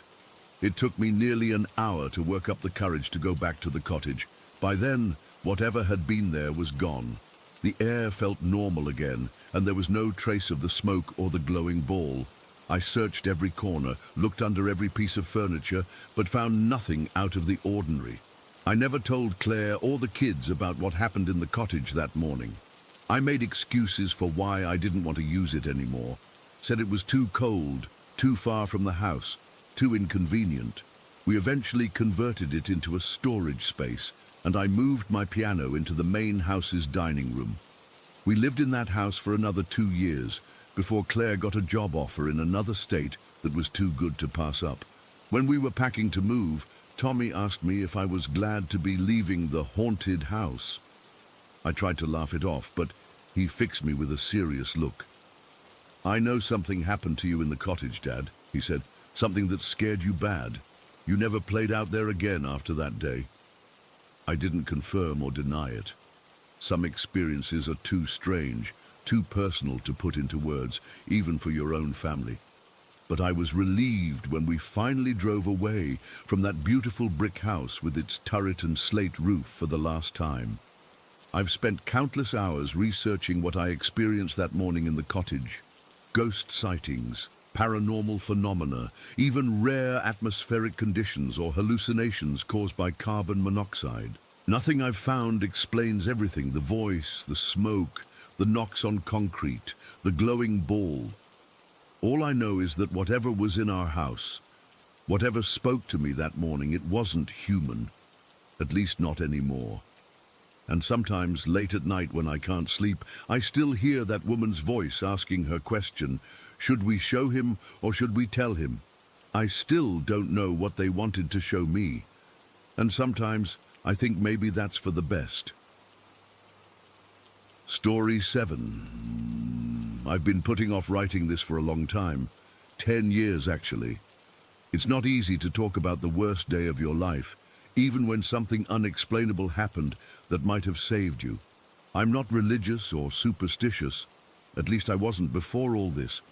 I just don't have any explanation for what happened to me in that hospital room in September of 2010.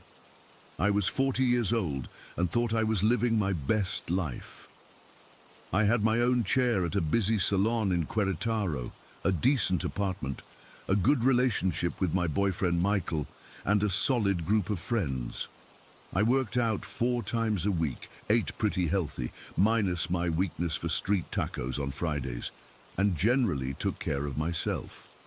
Looking back, I was an idiot. My body had been screaming at me for 5 years that something was wrong, and I just kept ignoring it. I'd get these random fevers that would spike to 102 degrees and then disappear within hours. Sometimes I'd wake up with headaches so bad I'd have to call in sick, which I never did because I hated losing the income. There were days when I'd get so dizzy I'd have to sit down in the middle of doing someone's hair, pretending I was just checking my work from a different angle. The fatigue was the worst part. Some days I'd feel like my bones were filled with cement. Walking from my bedroom to the bathroom felt like climbing a mountain. But I'd push through it because that's what you do, right? You keep going. You don't complain. You don't want to be that person always talking about their health problems.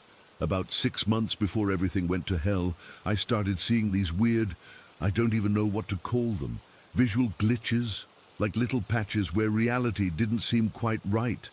Sometimes colors would invert for a split second, or I'd see strange auras around light sources. I blamed it on migraines or too much screen time or not enough sleep. Anything but admit something might be seriously wrong. September 15th, 2010. I remember the date perfectly because it was the day everything changed. I woke up feeling like absolute garbage. My limbs felt like they weighed 1,000 pounds each. Just rolling over in bed made me dizzy. but I had 6 clients booked that day, including a bride and her wedding party, and there was no way I was cancelling. I forced myself out of bed and into the shower.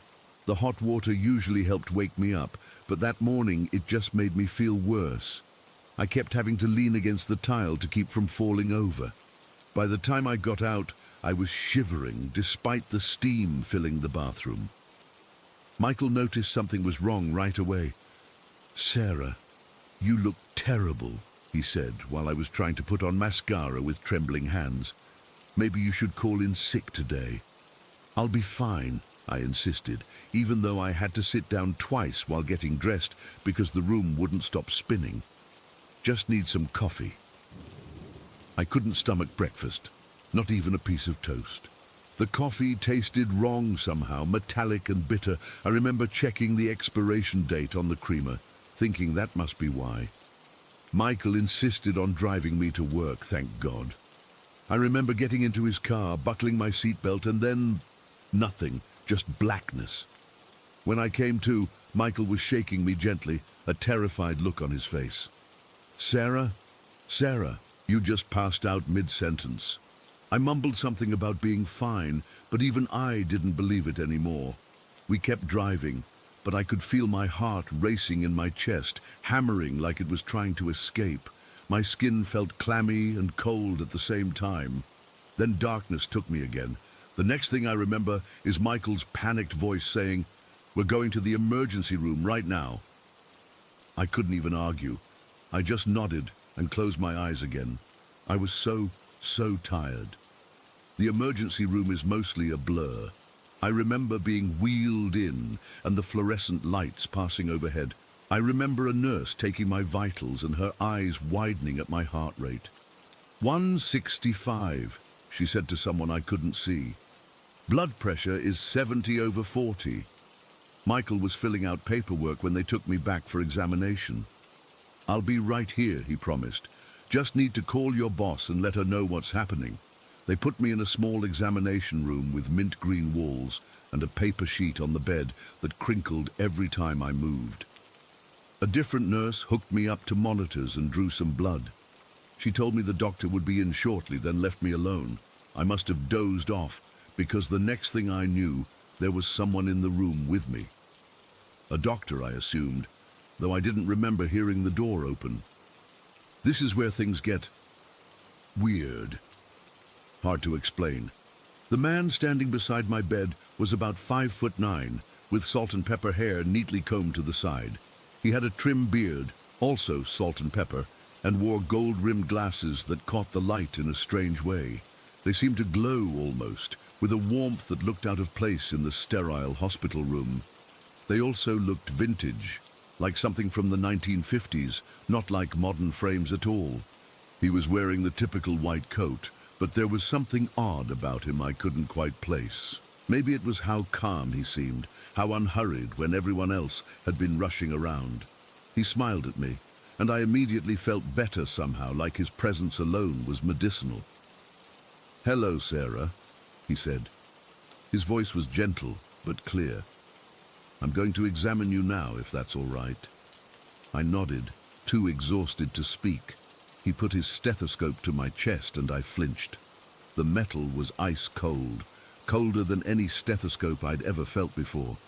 His hands were even colder when he felt my lymph nodes, like he'd been keeping them in a freezer. Despite this, I didn't feel uncomfortable. There was something reassuring about his touch. After examining me, he looked me directly in the eyes. His were a deep brown, almost amber, with tiny gold flecks that matched his glasses. "Don't worry," he said with absolute conviction. "Everything will be okay." The strangest part was that I believed him instantly. Despite how awful I felt, despite not knowing what was wrong with me, I was suddenly certain that whatever it was, I would survive it. He squeezed my hand once, again those unnaturally cold fingers, and then he turned and walked toward the door. I remember closing my eyes for just a second, and when I opened them again, he was gone. I didn't even hear the door close. The next few hours were chaotic. More blood draws, An IV, a CT scan, a different doctor, a female one this time, with a serious expression and quick, efficient hands. Michael returned, looking worried sick. They admitted me to the hospital that same day. It took them almost a week to figure out what was wrong with me. Stage 4, B-cell lymphoma, an aggressive type of cancer that had already spread throughout my abdomen. They showed me the scans, dark masses where there shouldn't be any. The oncologist, Dr. Reyes, told me I had maybe a 2% chance of survival given how advanced it was. We'll start chemotherapy immediately, she told me, but I need you to understand how serious this is. I didn't process it immediately. Cancer? Me? It didn't make sense. I was healthy. I took care of myself. This happened to other people, not to me. The first round of chemo was brutal. I lost my hair within 2 weeks, which was especially ironic given my profession. I threw up constantly, lost 20 pounds I couldn't afford to lose, and developed sores in my mouth that made eating impossible. But the worst part was that it didn't even work. The tumors in my abdomen weren't shrinking. If anything, they were growing. By December, Dr. Reyes was recommending a more aggressive treatment protocol. If this doesn't work, she told me bluntly, you probably have about a month. The new chemo cocktail was even worse than the first. It felt like acid burning through my veins. I couldn't feel my fingertips or toes anymore. Neuropathy, they called it. The doctors warned me that the damage might be permanent. You may not be able to work as a hairstylist again, one of them said, as if that was a small detail and not my entire livelihood. I hit my lowest point mid-December. I couldn't walk without assistance. I couldn't grip scissors or even a fork. My body was failing me in every possible way. One night, alone in my hospital room, I finally accepted that I might actually die. Strangely, once I accepted it, I felt a kind of peace wash over me. But at the same time that I made peace with dying, I also knew somehow that I wasn't going to.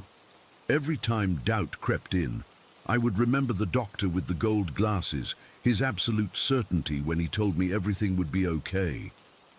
Then the miracle happened. A week after starting the new chemo, they did another scan. The tumors in my abdomen were gone. Not smaller, completely gone. Dr. Reyes couldn't believe it. She ordered another scan, thinking the first must have been a mistake. But the results were the same. I've never seen anything like this, she admitted. This type of response, it's unprecedented. I still had to undergo a bone marrow transplant and more treatment to make sure we got every last cancer cell. But suddenly, improbably, I had hope. Before they transferred me to the specialized hospital for the bone marrow transplant, I asked to speak to the doctor with the gold glasses. I wanted to thank him for giving me hope when I needed it most. The head nurse, Maria, came to my room. She'd been at the hospital for 30 years and knew every doctor on staff. I described him to her. Height, build, the distinctive vintage gold glasses, his calm demeanor. Maria's expression changed as I spoke, from polite interest to confusion to something that looked almost like concern. Sarah, she said slowly, there is no doctor here matching that description. Not now, not ever, in the 10 years I've worked here. That's not possible, I insisted. He examined me my first day here, in the ER. She shook her head. I've checked the records. Dr. Santos was your attending in the ER, and she's 5'3" and wears contact lenses. I asked other nurses and staff members. No one recognized my description. According to the hospital records, no doctor matching his appearance had examined me. According to the security footage Maria reluctantly showed me after I kept insisting, no one entered my room during the 20 minutes I remembered speaking with him. It's been 10 years since that day. Against all odds and medical expectations, I survived stage 4 lymphoma. The neuropathy in my hands and legs eventually improved enough that I was able to return to hairstyling, though I need to take more breaks than I used to. I still don't know who the doctor with the gold glasses was. I've considered all the rational explanations, hallucinations from fever or medication, a dream I mistook for reality, a volunteer or visitor who wasn't supposed to be there. None of them fit what I experienced. What I do know is this. When he told me everything would be okay, he was right. And sometimes, late at night when I can't sleep, I still see those gold-rimmed glasses catching the light, glowing with a warmth that doesn't seem quite of this world. I don't expect anyone to believe me. I'm not sure I would believe it myself if it hadn't happened to me. But I know what I saw, what I felt, those ice-cold hands, that absolute certainty in his voice. Someone or something was watching over me that day. Someone who knew I would survive when medical science said I wouldn't. I still don't know who he was, but I'm grateful to him all the same. Story 8. I've never really believed in ghosts or any of that paranormal stuff. Growing up, I kind of rolled my eyes whenever my mom would talk about her Scottish superstitions or tell stories about spirits and omens. That was just how she was raised, and I respected it, but I didn't buy into it. I've always been the practical type. Studying computer science at Plymouth State University in New Hampshire requires a certain logical mindset. But something happened last Tuesday that I still can't explain, and honestly, I haven't slept well since. I'm not even sure why I'm posting this here, except that I need to get it off my chest, and maybe someone else has experienced something similar. It was a pretty normal day. I'd had 3 classes back to back, and by the time I got back to my off-campus apartment in Elderstone around 3 in the afternoon, I was beat. My apartment isn't anything special, just a small 1-bedroom that I share with my dog, Max, a 3-year-old border collie mix, who's basically my best friend. The place is about a 15-minute drive from campus, which is nice because it's quieter than living in the dorms. When I got home, I dropped my backpack on the kitchen counter and noticed Max wasn't running to greet me like he usually does. I found him curled up on my bed, which was weird because he's not allowed up there. Normally he'd jump down looking guilty when I caught him, but he just stared at me with these big eyes, like he was worried or something. "What's up, buddy?" I remember asking him. He didn't move, just kept looking at me. I should have realized then that something was off, but I was exhausted from my discrete mathematics exam and just wanted to crash for a bit. I let Max stay on the bed and lay down next to him. The apartment was completely quiet, except for the ticking of that old wall clock my grandfather gave me before I moved out. I remember checking my phone. It was 3:22 before putting it on the nightstand. I didn't even bother taking off my shoes. I just closed my eyes for what I thought would be a quick power nap before starting on my programming assignment. I must have dozed off pretty quickly. Next thing I knew, I felt Max jumping on my chest. Not just settling in, but literally bouncing on me, like he was trying to wake me up. When I opened my eyes, he was standing over me, ears perked up, staring at something behind me. I turned my head but didn't see anything. The weird thing was the clock. When I looked at it, only 7 minutes had passed. It was 3:29. I remember because I specifically thought about how I hadn't even gotten a decent nap in, but despite only being asleep for a few minutes, I felt this overwhelming heaviness, like I'd been out for hours. I reached out to pet Max, trying to calm him down, but he kept staring past me, his body tense. And then I felt it. This sudden chill that ran up my spine. It wasn't like a draft from a window or the AC kicking on. It was like someone had poured ice water directly into my veins. The hair on my arms stood up, and I got this absolute certainty that someone was standing right behind me. You know that feeling when you just know someone is watching you? It was like that, but 1,000 times stronger. I could literally feel a presence behind me, right at the edge of my bed. I couldn't move, couldn't turn around. I just lay there, completely frozen, with Max still standing over me, his eyes fixed on whatever was behind me. The worst part was the pressure in the room. It's hard to explain if you haven't felt it, but it was like the air itself had gotten thick and heavy. Every breath took effort, and my ears felt like they needed to pop, similar to when you're in an airplane. After what felt like forever but was probably only seconds, I managed to force myself to roll over. There was nothing there, at least nothing I could see. But the space beside my bed felt wrong somehow. Empty, but not empty at the same time. The air looked slightly distorted, like heat waves rising from asphalt on a hot summer day.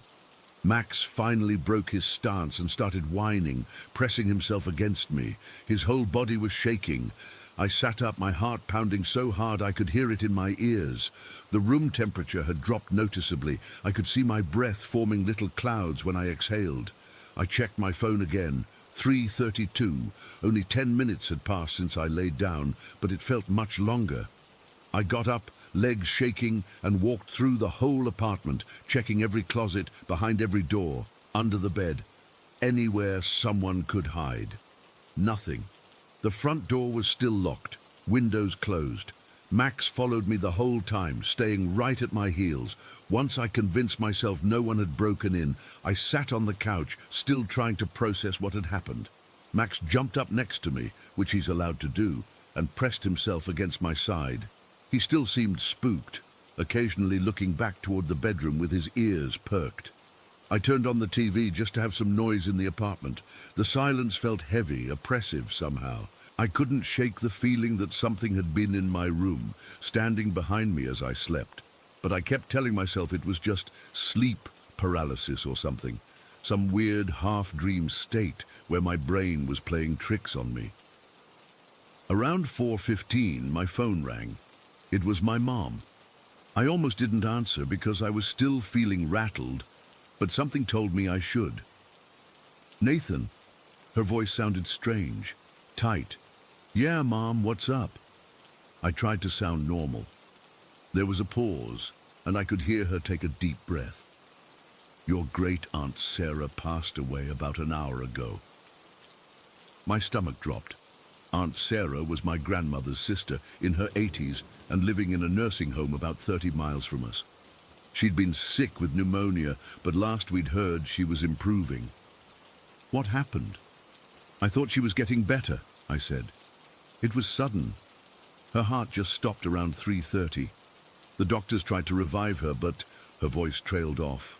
3:30, the exact time I'd felt that presence in my room.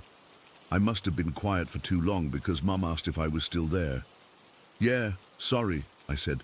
"I'm just processing. I'm really sorry, Mom. I know you were close to her." Another pause. "Nathan, there's something else."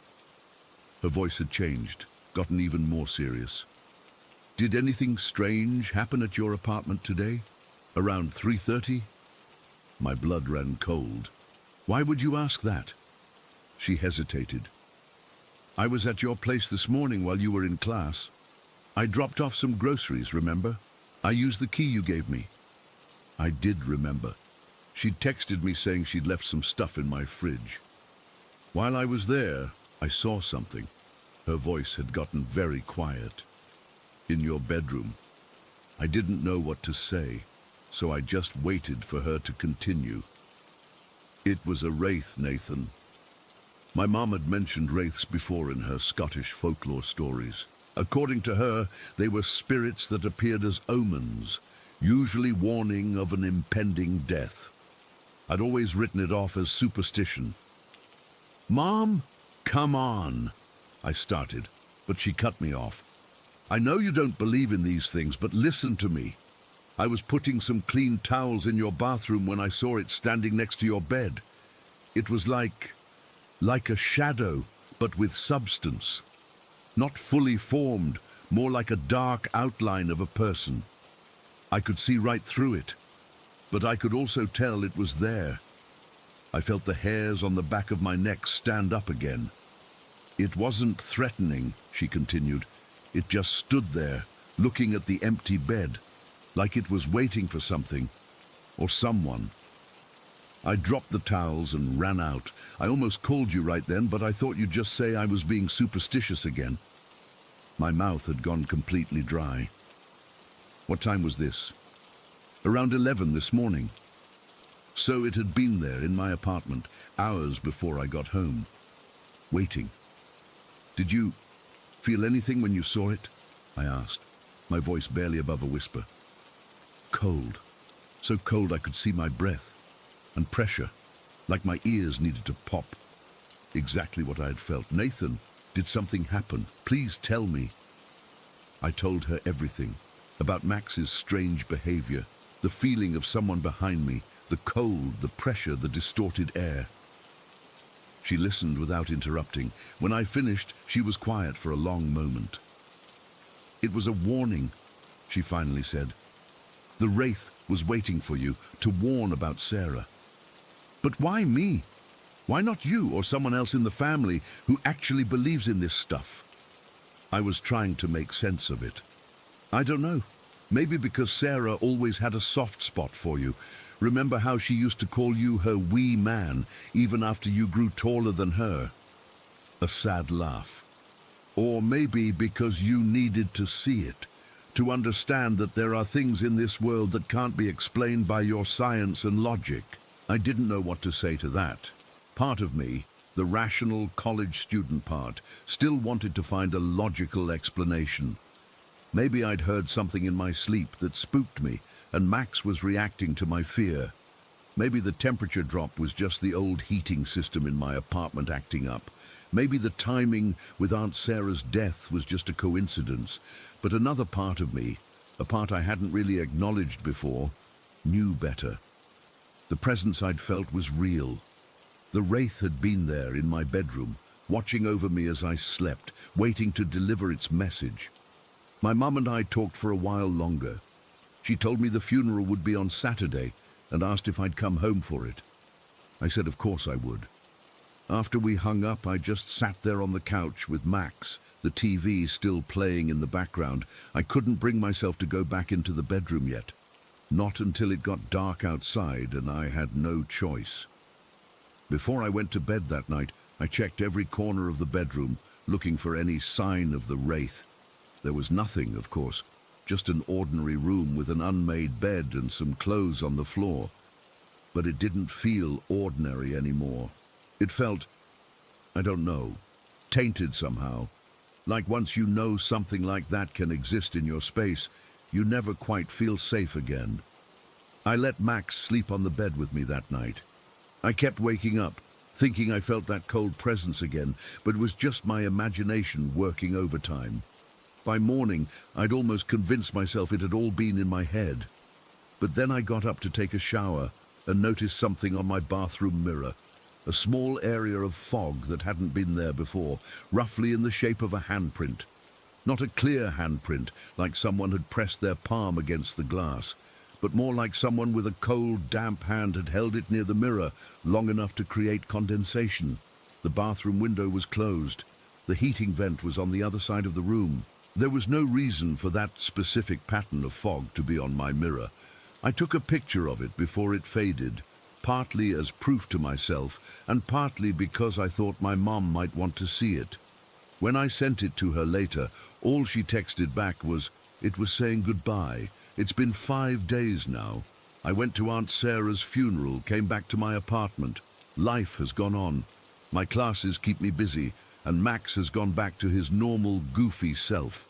The handprint on the mirror never reappeared, but I can't stop thinking about what happened.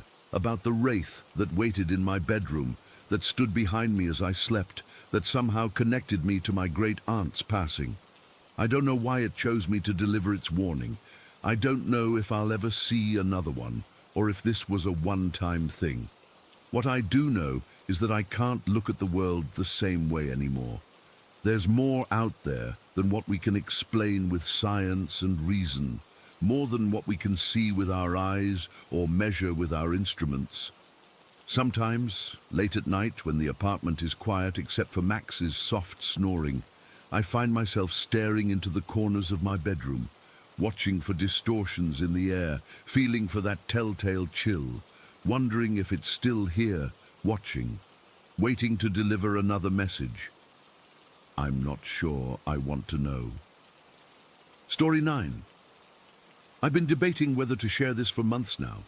It happened during the winter season of 2019, and I still get goosebumps thinking about it. I'm not someone who believes in the paranormal, or at least I wasn't before all this happened. I've always been the rational friend who comes up with logical explanations for strange occurrences, but what happened in Chamonix completely changed my perspective. So I took this job as a chalet host at the base of Mont Brevant in Chamonix, France. For anyone who doesn't know, it's basically this insanely beautiful ski town in the French Alps. The mountains tower over everything, and it feels like you're living in a postcard. The job wasn't anything fancy, cleaning the chalets, preparing breakfast, making beds, that kind of stuff. But it meant free accommodation and a ski pass, which was all I cared about at the time. I moved into this apartment with 4 other seasonal workers. My friend Ellie was one of them, which made the transition easier. We'd known each other since university and had always talked about doing a ski season together. The apartment was pretty basic.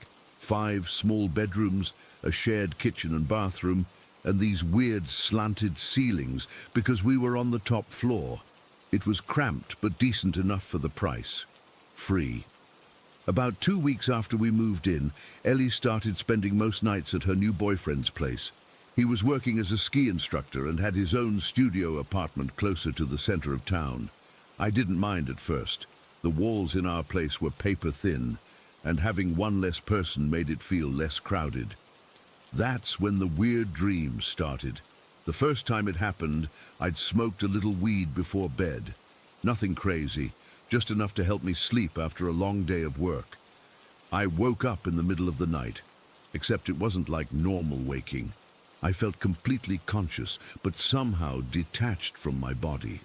I was floating near the ceiling, looking down at myself, sleeping in bed. I could see every detail of my room from this new perspective. The pile of laundry in the corner, my phone charging on the nightstand, the moonlight coming through the window. I remember thinking, I'm having one of those out-of-body experiences. I wasn't scared, just curious. I started moving around the room, zooming from one corner to another, testing what I could do in this state. It felt completely real. When I woke up the next morning, I dismissed it as just a vivid dream from the weed. I told Ellie about it over breakfast, and we laughed it off as a weird trip. But then it happened again 2 nights later, and again after that. I wasn't even smoking every night, so I couldn't blame it on the weed anymore. The experiences were becoming more detailed and lasting longer. I'd float around the apartment, passing through walls, observing my roommates sleeping.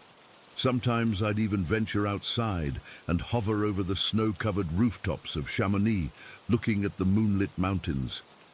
It was beautiful and strange. About a month into these experiences, something changed.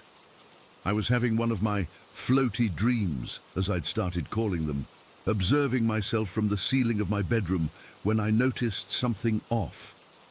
There was a shadow in the corner of my room, not just the normal darkness, but a deeper shadow that seemed to have substance. It was watching my sleeping body. I couldn't make out any features. It was just this dark, person-shaped void. The weirdest part was that my sleeping body was in this bizarre position. My legs were raised awkwardly in the air, bent at the knees, like I was doing some kind of yoga pose in my sleep. I'd never slept like that before. The shadow was just watching. I panicked and felt myself being yanked back into my body.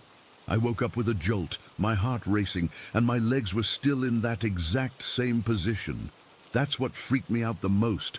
Whatever position I saw myself in during those dreams was my actual physical position. I started to dread going to sleep. I tried staying up as late as possible, watching shows on my laptop until I literally couldn't keep my eyes open anymore.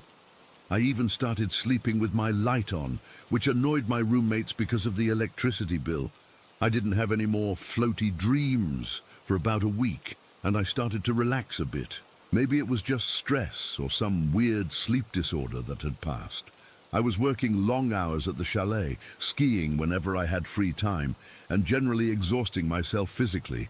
I figured maybe I was just too tired now for my brain to do whatever weird thing it had been doing. Then came the night that changed everything. It was a Friday in February. Most of my roommates had gone out to La Cantina, this bar in town where all the seasonaires hang out. Ellie was at her boyfriend's place as usual. I'd stayed in because I had an early shift the next day. I was alone in the apartment, watching Netflix in bed, when I heard the front door open and close. I checked the time, just after midnight. I figured one of my roommates had come back early. I heard footsteps in the hallway, and then a door closing. I recognized the sound. It was Charlotte's room, right next to mine. Charlotte was this quiet girl from Brighton who mostly kept to herself. We got along well enough, but weren't close. I was surprised she'd come back so early, since she usually stayed out late with her friends from another chalet. I finished my episode and went to sleep around 1 in the morning. No weird dreams that night, thankfully, just normal, restful sleep. The next morning, I woke up to the sound of sobbing. It was coming from the kitchen. I pulled on some sweats and went to investigate. Charlotte was sitting at the table, her hands wrapped around a mug of tea, tears streaming down her face. Her eyes were red and puffy like she hadn't slept all night. "Hey, are you okay?" I asked, sitting down across from her. She looked up at me, and I could see genuine fear in her eyes. "Something happened last night," she whispered. Her voice was shaky. "Something was in my room." I felt a cold chill run down my spine. "What do you mean?" Charlotte took a deep breath. "I came home early because I had a headache. I took some paracetamol and went straight to bed. I must have fallen asleep pretty quickly, because the next thing I remember is waking up to this buzzing sound." "Buzzing?" I asked. "Yeah, like electricity or something. It was really loud, and it woke me up. When I opened my eyes..." She paused, her hands trembling slightly. "There was a woman standing at the foot of my bed." My mouth went dry. "A woman, like one of our roommates." Charlotte shook her head. "No, someone I've never seen before. She was just standing there, staring at me. She had this awful smile on her face, like she was mocking me or something. I was completely frozen. I couldn't move, couldn't scream." "What did she look like?" I asked, my voice barely audible. "That's the thing. I couldn't make out her features clearly. It was dark, and she was kind of, I don't know how to describe it, shadowy, but definitely a woman. Older, maybe in her 40s or 50s. She was wearing old-fashioned clothes, like something from a black and white photograph. The description made my skin crawl. I thought about the shadow I'd seen in my room during my floaty dream." "What happened next?" I asked. I managed to reach for my bedside lamp. When I turned it on, she was gone, just vanished. I thought maybe I'd had a nightmare or something, so I tried to calm myself down. I left the light on and laid back down. Charlotte's voice dropped even lower. "But then the blanket started moving." "What do you mean?" "It started getting pulled off me, slowly at first, then harder, like someone was at the foot of my bed yanking it. I grabbed it and pulled it back, but it kept happening. I'd hold on tight, and then suddenly it would be ripped away from me. This happened 3 or 4 times. I wanted to find a rational explanation. Maybe it was caught on something, or sliding off the bed naturally. Charlotte gave me a look that made it clear she wasn't buying any rational explanation.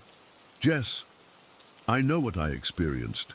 There was something in that room with me. I could feel it. The air was heavy and cold, and there was this presence.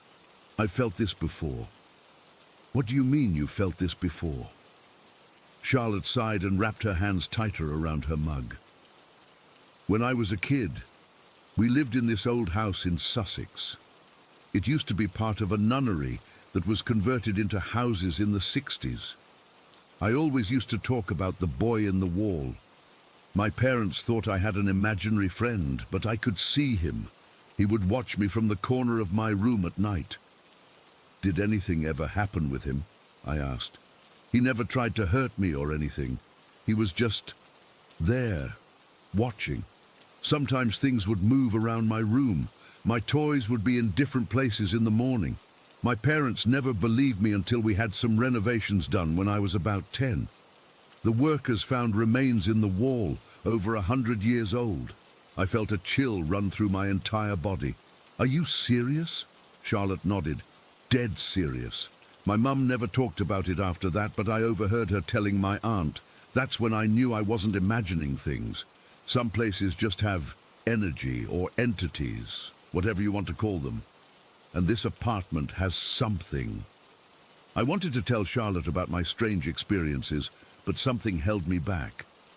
Maybe I was afraid that saying it out loud would make it more real. "Did you ever see anything else after that? After we moved in here, I mean?" she asked. I hesitated. "I've been having some weird dreams," I said finally. "Like I'm floating around the apartment, watching myself sleep." Charlotte's eyes widened.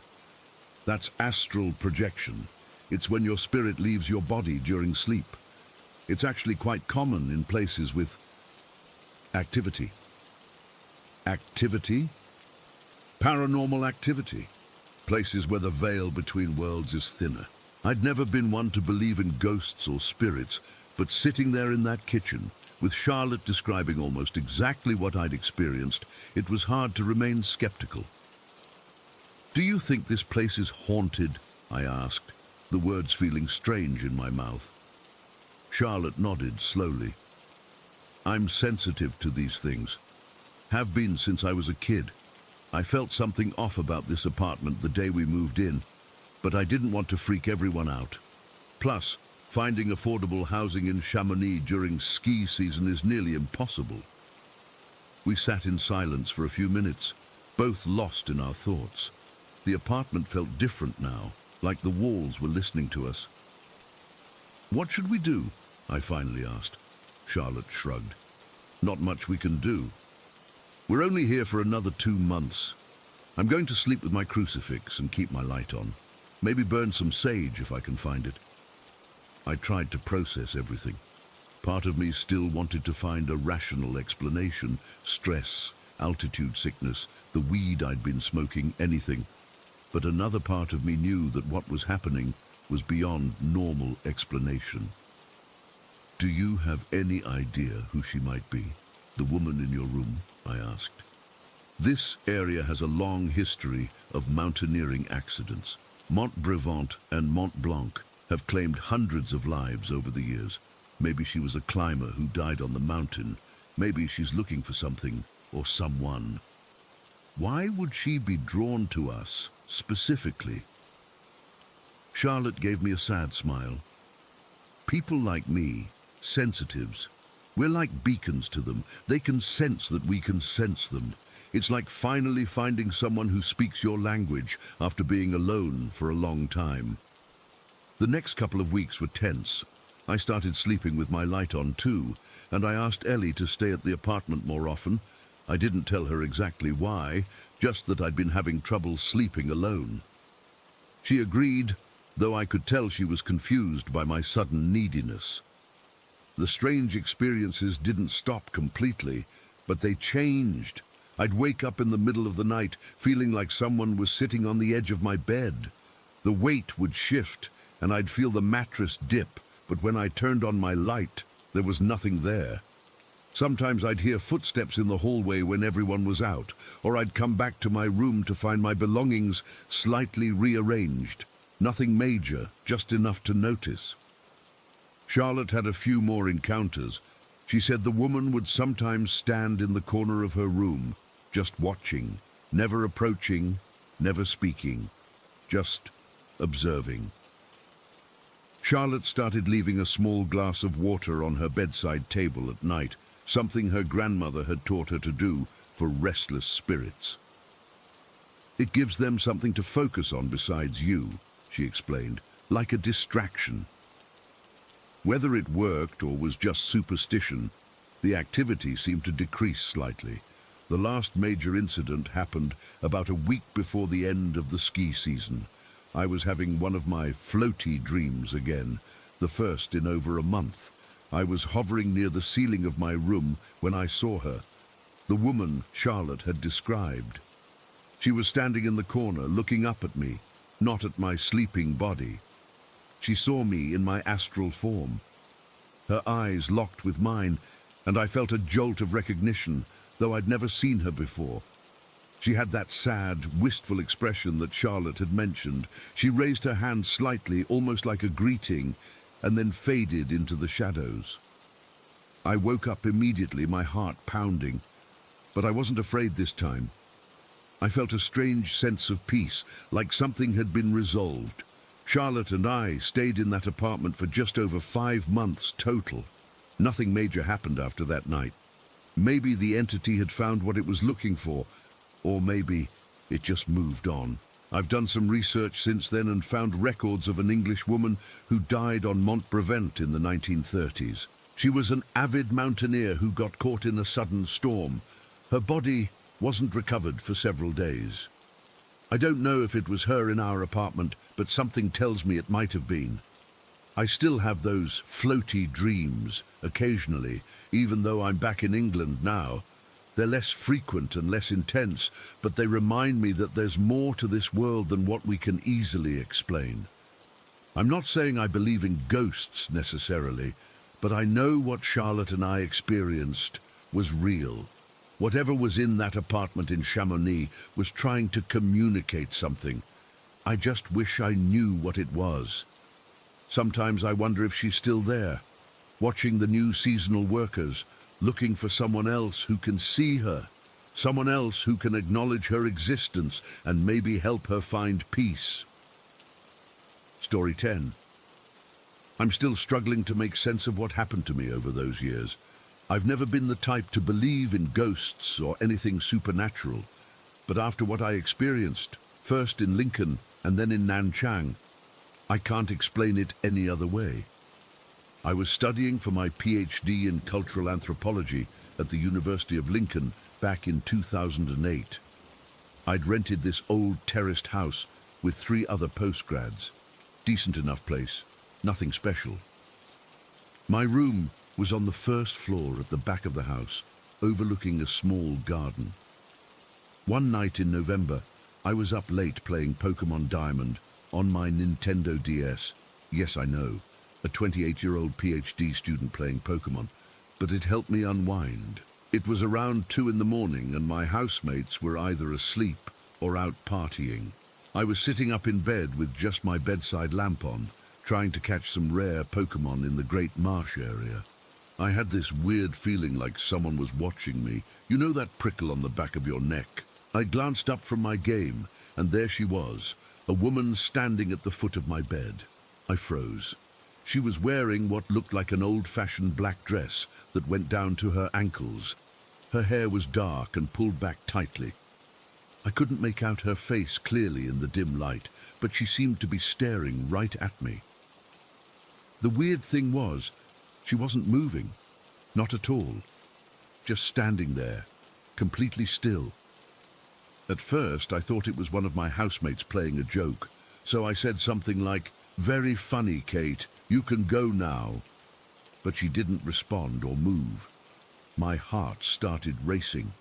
I reached over and turned on my main light, expecting the figure to disappear or turn out to be a coat hanging on my wardrobe door or something, but she was still there, just as solid as before.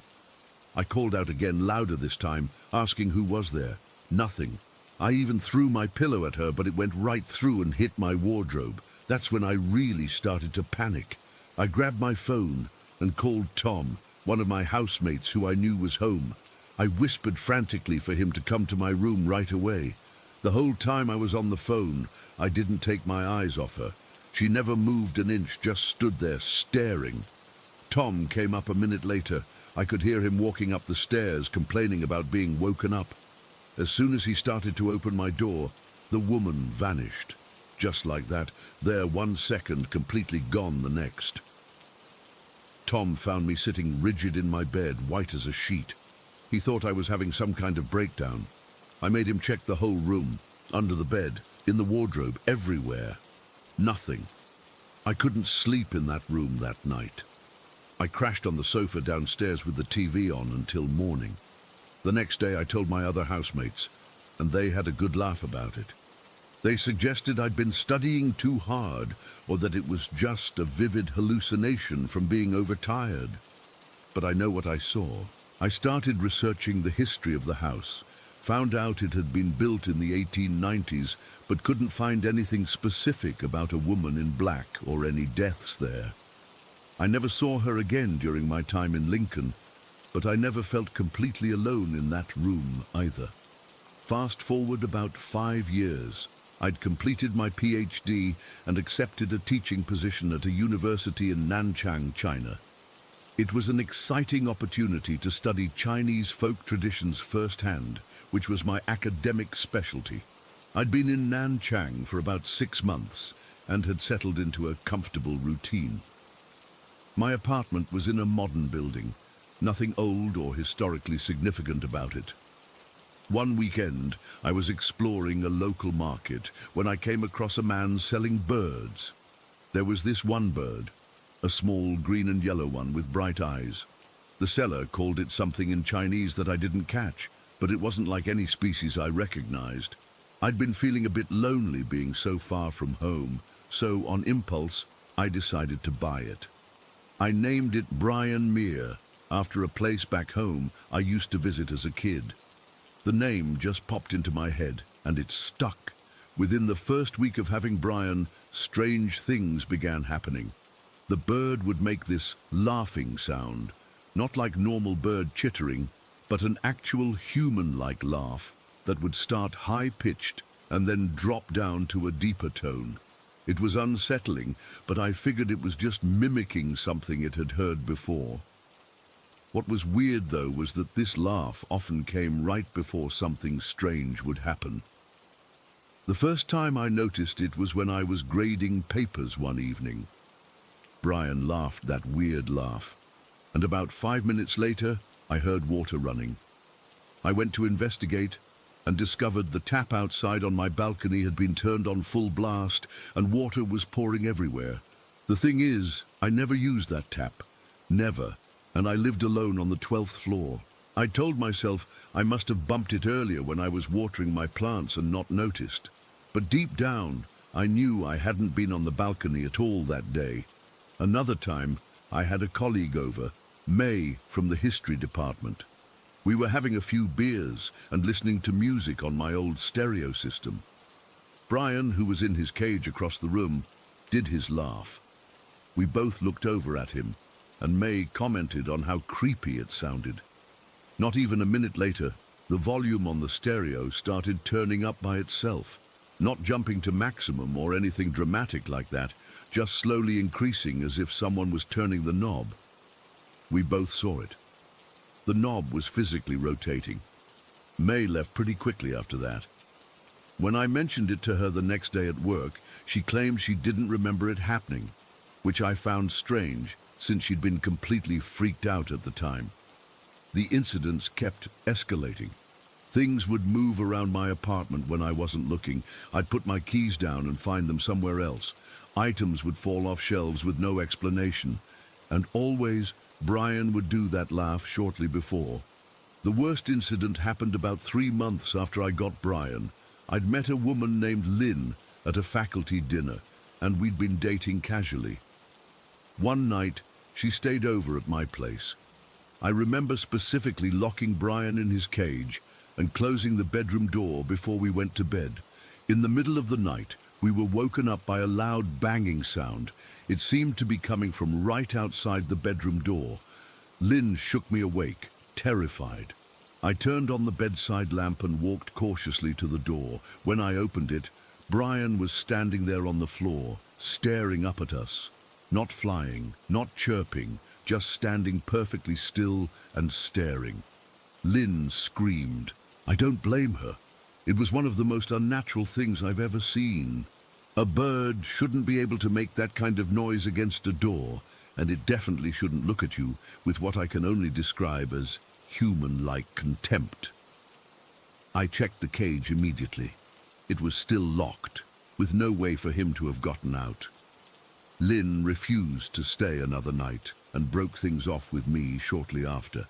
She said my place gave her bad feelings, and honestly, I couldn't argue with that. I started sleeping poorly. I'd wake up at night feeling like someone was watching me. Once, I woke up around 3 in the morning to see a woman standing by my dresser. She looked terrified, her eyes wide, mouth open as if she was trying to scream but couldn't. She was Chinese, wearing a modern dress, not like the woman in Lincoln. When I sat up, she vanished. I was reaching my breaking point. I decided I needed to get rid of Brian. I arranged for a Chinese colleague named Wei to take him.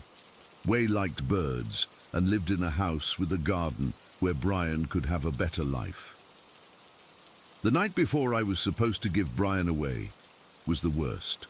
I woke up at exactly 3:15 in the morning. I know because I checked my phone immediately, as something felt off. The room was cold, much colder than it should have been even with the air conditioning. I could see my breath. The woman was there again, by my dresser, looking terrified. But this time, she was pointing toward the living room. She vanished after a few seconds. With my heart pounding, I got up and walked to the living room. Brian's cage was empty. The door was open, but I distinctly remembered locking it before going to bed. As I stood there staring at the empty cage, I heard the laugh coming from my bedroom. I nearly ran out of my apartment right then, but something made me go back to the bedroom. Brian wasn't there, at least not that I could see. But the laughing continued for maybe 10 seconds before stopping abruptly. Then silence. I didn't sleep again that night. I sat in my living room with all the lights on until morning. When the sun came up, Brian suddenly reappeared in his cage, sleeping as if nothing had happened. That day, I took Brian to Wei's house. As I handed the cage over, I swear I heard a voice in my head say, "I miss you." I nearly dropped the cage. Wei asked if I was okay, and I mumbled something about being tired. About 2 weeks later, Wei called to tell me Brian had escaped. He'd left the cage open while cleaning it, and the bird had flown out an open window. He apologized profusely, but honestly, I felt relieved. The strange events stopped after that. No more mysterious taps running, no more objects moving, no more apparitions in my bedroom. My life went back to normal, or as normal as it could be after experiencing something like that. I've spent years trying to make sense of what happened. Was Brian somehow connected to the supernatural? Was he some kind of conduit for spirits? Or was it all an elaborate series of coincidences combined with stress-induced hallucinations? I've since moved back to the UK and taken a position at another university. I've never told this story to my colleagues, who wants to be known as the professor who believes in ghosts. But sometimes when I hear a bird laugh or see a woman wearing all black, that familiar chill runs down my spine. I still play Pokemon sometimes, but never at night. And I've never owned another pet, especially not a bird. Some doors, once opened, are best left closed. Story 11. Emma and I had only been dating for about a month when we decided to take a weekend trip to Chattanooga. We were still in that honeymoon phase where everything feels magical, and you can't get enough of each other.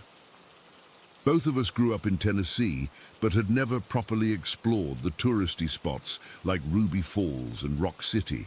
The weather forecast was perfect, sunny with a slight breeze, so we packed our bags and hit the road early Saturday morning. The drive was about 3 hours from Nashville, where we lived at the time. We talked the whole way, sharing stories from our childhoods and singing along to whatever came on the radio. I remember looking over at Emma in the passenger seat, sunlight catching her hair, thinking how lucky I was. I had no idea what was waiting for us. We checked into this quaint little bed and breakfast near Lookout Mountain. The elderly couple who ran it were so sweet, giving us recommendations for local restaurants and the best times to visit the attractions to avoid crowds. After settling in, we decided to head to Ruby Falls first. The underground waterfall was stunning, exactly as advertised. We took the guided tour through the cave system, marveling at the natural limestone formations. Emma kept squeezing my hand in excitement. Everything was perfect. We took cheesy tourist photos, bought some overpriced souvenirs, and then headed to Rock City. Rock City was more crowded, but still beautiful. We walked through the stone pathways, crossed the swinging bridge — Emma hates heights, but she was brave — and took in the view from Lover's Leap, where you can supposedly see 7 states. It was getting later in the afternoon when we decided to check out the cave exhibit. That's when everything changed.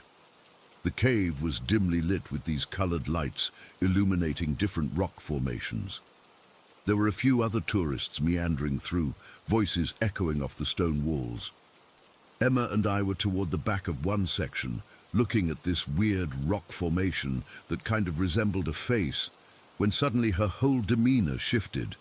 She grabbed my arm, not playfully like she had been doing all day, but with this urgent, almost painful grip. Her nails dug into my skin. "Daniel, we need to leave. Now." Her voice was barely above a whisper, but I could hear the panic. I asked her what was wrong, thinking maybe she felt sick or something, but she just kept shaking her head, pulling me toward the exit. "I don't like it here.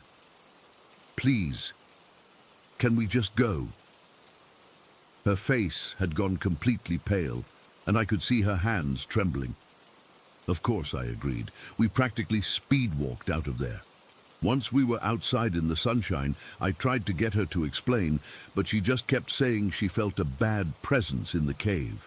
She'd never mentioned being sensitive to that kind of stuff before, but she was genuinely shaken. "It felt evil, Daniel. Like something was watching us. Something that shouldn't be there." She kept rubbing her arms like she was trying to get rid of goosebumps. I suggested we grab some dinner and call it a day. We found a nice restaurant downtown, and after some food and a glass of wine, Emma seemed to relax. We even joked about how she'd probably just picked up on the tourist trap vibes of the place. By the time we got back to our B&B, she seemed fine, and we fell asleep without any issues. The rest of the weekend was normal. Sunday, we checked out a local art museum, had lunch at this awesome barbecue joint, and drove back to Nashville. Emma didn't mention the cave again, and I didn't bring it up. I figured it was just a weird moment of claustrophobia or something. Fast forward to about a week later. We were staying at my place, a small one-bedroom apartment in East Nashville. Nothing special, just your typical starter apartment with second-hand furniture and bare minimum decorations. I'd lived there for almost 2 years and never experienced anything unusual. We'd gone to bed around 11 that night. I remember checking my phone before plugging it in to charge. It was 11:18. Emma fell asleep almost immediately, but I stayed up scrolling through social media for a bit. I must have dozed off around midnight. What happened next? I still get chills thinking about it. I woke up suddenly, with that feeling you get when you think someone's watching you. The digital clock on my nightstand read 1:17. The apartment was completely silent except for Emma's soft breathing beside me. But something felt wrong. Really wrong. The air felt heavy, almost difficult to breathe, like when you walk into a room where people have been arguing. I lay there, staring at the ceiling, this overwhelming sense of dread building in my chest. I tried to tell myself I was being ridiculous, that it was just a weird dream lingering, but my heart was pounding so hard I could hear it in my ears. That's when I noticed the temperature. It was May, warm enough that we'd only had a thin sheet over us, but suddenly the room felt ice cold. I could see my breath forming little clouds above my face. I turned to check on Emma, who was sleeping on her back, one arm draped across her stomach, the other hanging slightly off the side of the bed, and that's when I saw it. From under the bed, reaching up toward Emma's dangling hand, was an arm, but not a human arm. This thing was charred black, like it had been burned in a fire, but somehow still alive. The skin, if you could call it that, looked like cracked charcoal with red embers glowing between the fissures. It had only 3 fingers, long, razor-sharp digits that looked more like knives than fingers. I couldn't move, couldn't breathe, couldn't even scream. I just watched in horror as this thing slowly reached for Emma's hand, its movements jerky and unnatural, like nothing I'd ever seen before. Right as those 3 fingers were about to touch her skin, Emma let out the most blood-curdling scream I've ever heard. She bolted upright, then literally launched herself out of the bed. She didn't just get up, she flew out of that bed like someone had electrocuted her. Before I could even react, she was running down the hallway toward the front door. I snapped out of my paralysis and ran after her, catching her just as she was fumbling with the deadbolt, sobbing hysterically. Something grabbed me, something under the bed. It had claws, Daniel, it had claws. She was hyperventilating, her whole body shaking violently. I held her, trying to calm her down, but my own heart was racing 1,000,000 miles an hour. Should I tell her what I saw? Would that make it worse? I decided to just focus on calming her down first. "You're safe. I've got you," I kept saying, though I didn't feel safe at all. I kept glancing back down the hallway, half expecting to see that thing crawling out from my bedroom. After about 20 minutes of standing in my living room with all the lights on, Emma calmed down enough to explain. She said she'd been dreaming peacefully when she suddenly felt something ice-cold grab her wrist. She felt sharp points digging into her skin. "Like 3 knives," she said. "I felt like I'd been punched in the stomach, 3 fingers. That's what I saw. I told her we should go to my parents' house for the night. They only lived about 30 minutes away, and even though it was the middle of the night, I knew they wouldn't mind." Emma nodded immediately, relief washing over her face at the suggestion. We didn't pack anything, didn't even change out of our pajamas. Just grabbed our phones, wallets and car keys and left. I locked the door behind us, though the idea that a lock would keep whatever that thing was inside seemed laughable. The drive to my parents was tense and silent.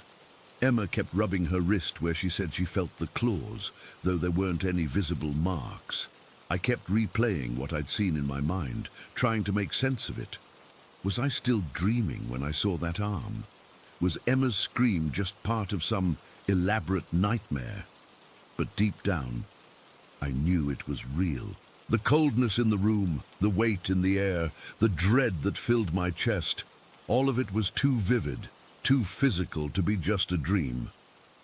We arrived at my parents' house around 2:30 in the morning. My dad answered the door in his bathrobe, immediately concerned. My mom came down a minute later, and they ushered us into the kitchen. When they asked what happened, Emma and I exchanged a look. How do you tell your practical, level-headed parents that you've just fled your apartment because of a monster under the bed? Emma spoke first, simply saying we'd both had a really frightening experience and didn't feel safe staying at my place. My parents, bless them, didn't press for details right then. They made us tea, set us up in their guest room, and told us we could talk in the morning if we wanted. But as we were heading upstairs, my dad pulled me aside. He's always been religious, the quiet, steady kind of faith, not the preachy type. "Son," he said, his voice low so Emma wouldn't hear, "was it something not natural?" The question caught me off guard. I hesitated, then nodded. He let out a slow breath. "3-fingered?" he asked. My blood ran cold. "How did you know?" He shook his head slowly. "It's a mockery. 3 fingers mocking the Trinity, the Father, Son, and Holy Spirit. It's trying to intimidate you." I didn't know what to say. My dad had never talked about anything supernatural before. He put his hand on my shoulder, gave it a squeeze, and told me to get some rest, that we'd talk more tomorrow. Emma and I barely slept that night, even in the safety of my parents' house. We kept the lights on and took turns dozing off while the other stayed awake. When morning finally came, we were exhausted but relieved. Over breakfast, my dad suggested we not return to my apartment right away. He didn't elaborate on what he'd said the night before, just recommended we give it some time. My mom, ever practical, Suggested we use this as an opportunity to look for a new place anyway, since my lease was up in a couple of months. We stayed with my parents for a week, during which time I only went back to my apartment during daylight hours to grab clothes and essentials. Each time the place felt normal. No cold spots, no sense of dread, no sign of anything unusual, but I couldn't shake the memory of what I'd seen. Emma and I never fully discussed what happened that night. We acknowledged that something terrifying occurred, but neither of us wanted to dwell on the details. I didn't tell her what I saw, the three-fingered arm, and she didn't go into specifics about what grabbed her. It was like we had an unspoken agreement to move forward rather than dissect the horror. Within a month, we found a new apartment in a different part of town. I broke my lease early, willing to lose my security deposit just to be free of that place. We moved in together, which was fast considering we'd only been dating for a couple of months. But after what we'd experienced, being apart felt scarier than taking that step. For 2 years, we never talked about it in detail. Our relationship grew stronger. We got engaged, planned our wedding, built a life together. But that night always lingered in the background, an unspoken bond between us. Then, one evening after we were married, we were having wine on our balcony when Emma brought it up. "I need to tell you something about that night in your old apartment," she said quietly. I nodded, my heart immediately picking up pace. "I saw what grabbed me," she continued. "I didn't tell you because I thought you'd think I was crazy. It was this arm, like it had been burned in a fire, and it only had 3 fingers, like claws or knives." I almost dropped my glass. After 2 years of silence, hearing her describe exactly what I had seen was overwhelming. I told her then about my vision, about seeing that same charred 3-fingered arm reaching for her from under the bed. We sat there in stunned silence, processing the fact that we'd both seen the exact same thing, without ever having compared notes or influenced each other's memories. "What do you think it was?" she finally asked. "My dad said it was a demon," I replied. "Something mocking the Trinity with its 3 fingers. Emma nodded slowly. "That explains what I felt in the cave at Rock City. That same presence, like it attached itself to us somehow." We talked late into the night, piecing together our experiences, how the entity might have followed us from Chattanooga, how it waited until we were vulnerable before making itself known, how perhaps it was attracted to our new relationship, trying to taint something beautiful with fear. I don't know why it never returned. Maybe my dad was right about it being a demon, and leaving the apartment severed its connection to us. Maybe acknowledging it together somehow took away its power, or maybe it's still out there waiting. What I do know is that experiencing something so inexplicable and terrifying together created a bond between Emma and me that's hard to explain to others. We faced something supernatural, something that defies rational explanation, and instead of driving us apart, it brought us closer. Sometimes I wonder if other couples have similar stories, moments of unexplainable terror that they keep private, sacred, in their shared understanding of something beyond our normal reality. If you're out there, if you've experienced something like this, just know you're not alone. And if you're ever in Chattanooga, maybe skip the cave exhibit at Rock City. Some places just don't feel right, and sometimes there's a very good reason for that feeling. And this, story 12, I still get goosebumps thinking about it, even after all these years. I've never shared this with anyone outside my family, but I need to get it off my chest because the nightmares have started again. I grew up in a small town just outside Glasgow, Scotland, in an old council house on Blackwood Street. It was nothing special, just a standard 3-bedroom with faded wallpaper and perpetually cold floors. But it was home until I was 17. The first time I saw it, I was only 4 years old. I remember playing with my toy cars in the hallway when I felt this coldness, like someone had opened all the windows in December. I looked up, and there it was, A massive black dog standing at the end of the hallway. It wasn't just any dog. This thing was huge, like a Doberman, but bigger, with these eyes that seemed to glow slightly in the dim light. But what still haunts me was how it wasn't fully there. I could see the pattern of the wallpaper through parts of it. I didn't scream, I didn't cry, I just sat there, frozen, my tiny hands gripping a red toy car so hard my knuckles went white. The dog didn't make a sound, no growling, no panting, nothing. It just watched me. After what felt like forever, it turned and walked through the closed kitchen door. Not opened it, went through it. I told my mum, of course, and she brushed it off as imagination. My dad was away on military service at the time, Royal Navy, deployed somewhere in the Gulf. Looking back, I think that's when it all started, though we didn't know what it was yet. About 3 months later, my cousins came to visit. My cousin Megan was 12, and she was staying over in my room while I bunked with my mum. I remember being woken up by screaming in the middle of the night. When we rushed into my bedroom, Megan was standing on the bed, pointing at the corner of the room, sobbing that there was a big black dog staring at her. My mum flipped on the light, but nothing was there. That's when I said, "That's what I saw too, Mum." The look on her face, I'll never forget it. It wasn't disbelief anymore, it was fear.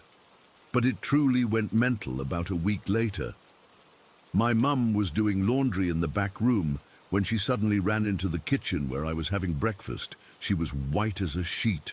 "There's a dog in the house," she whispered, grabbing the phone to call my uncle.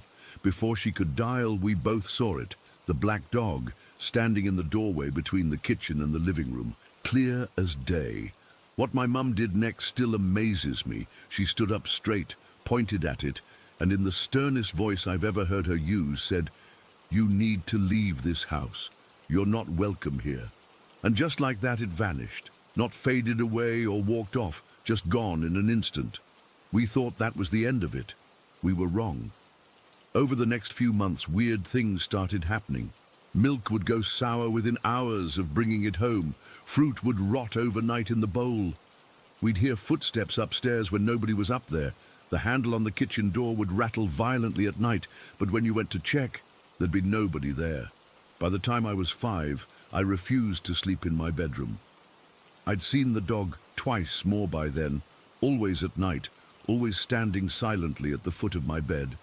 My mum let me sleep in her room, and we kept my bedroom door closed at all times. That Christmas, my dad came home from his deployment. He'd always been a drinker, but whatever he'd seen or done out there had changed him. He was drinking morning till night, getting aggressive, breaking things. The atmosphere in the house changed completely, and the incidents got worse. My bedroom became perpetually cold, even with the heating on full blast. We'd find my toys arranged in circles on the floor when nobody had been in there. But the worst was New Year's Eve, when I was 6. We had family over, my uncle, his wife, and my cousins, including my older cousin Alex. Alex was 16 and dead tough, the kind of teenager who smoked behind the bike sheds and had already been in trouble with the police. After dinner, the adults were drinking in the living room. My little cousins and I were watching telly in my mum's bedroom because my room was too cold. Alex needed the toilet, which was right next to my bedroom. He was gone for ages, and when my uncle went to check on him, he found Alex sitting on the stairs, crying his eyes out. Alex refused to say what happened, just kept saying he wanted to go home. It wasn't until years later that he told me he'd glanced into my room and seen a black dog so big it almost touched the ceiling, with eyes like looking into hell itself. After that night, things escalated dramatically. My dad's drinking got worse, and he started getting violent with my mum. One particularly bad night, the neighbors called the police, and he was removed from the home with a restraining order. I was 7 by then. That's when the haunting, because what else could you call it, became unbearable. The day after my dad left, every single light in the house turned on and off for 3 hours straight. We'd be sitting watching telly, and suddenly the whole house would go dark, then light up again. The electric company found nothing wrong. Our neighbors started asking us about the lights in my bedroom, going on and off when we weren't even home.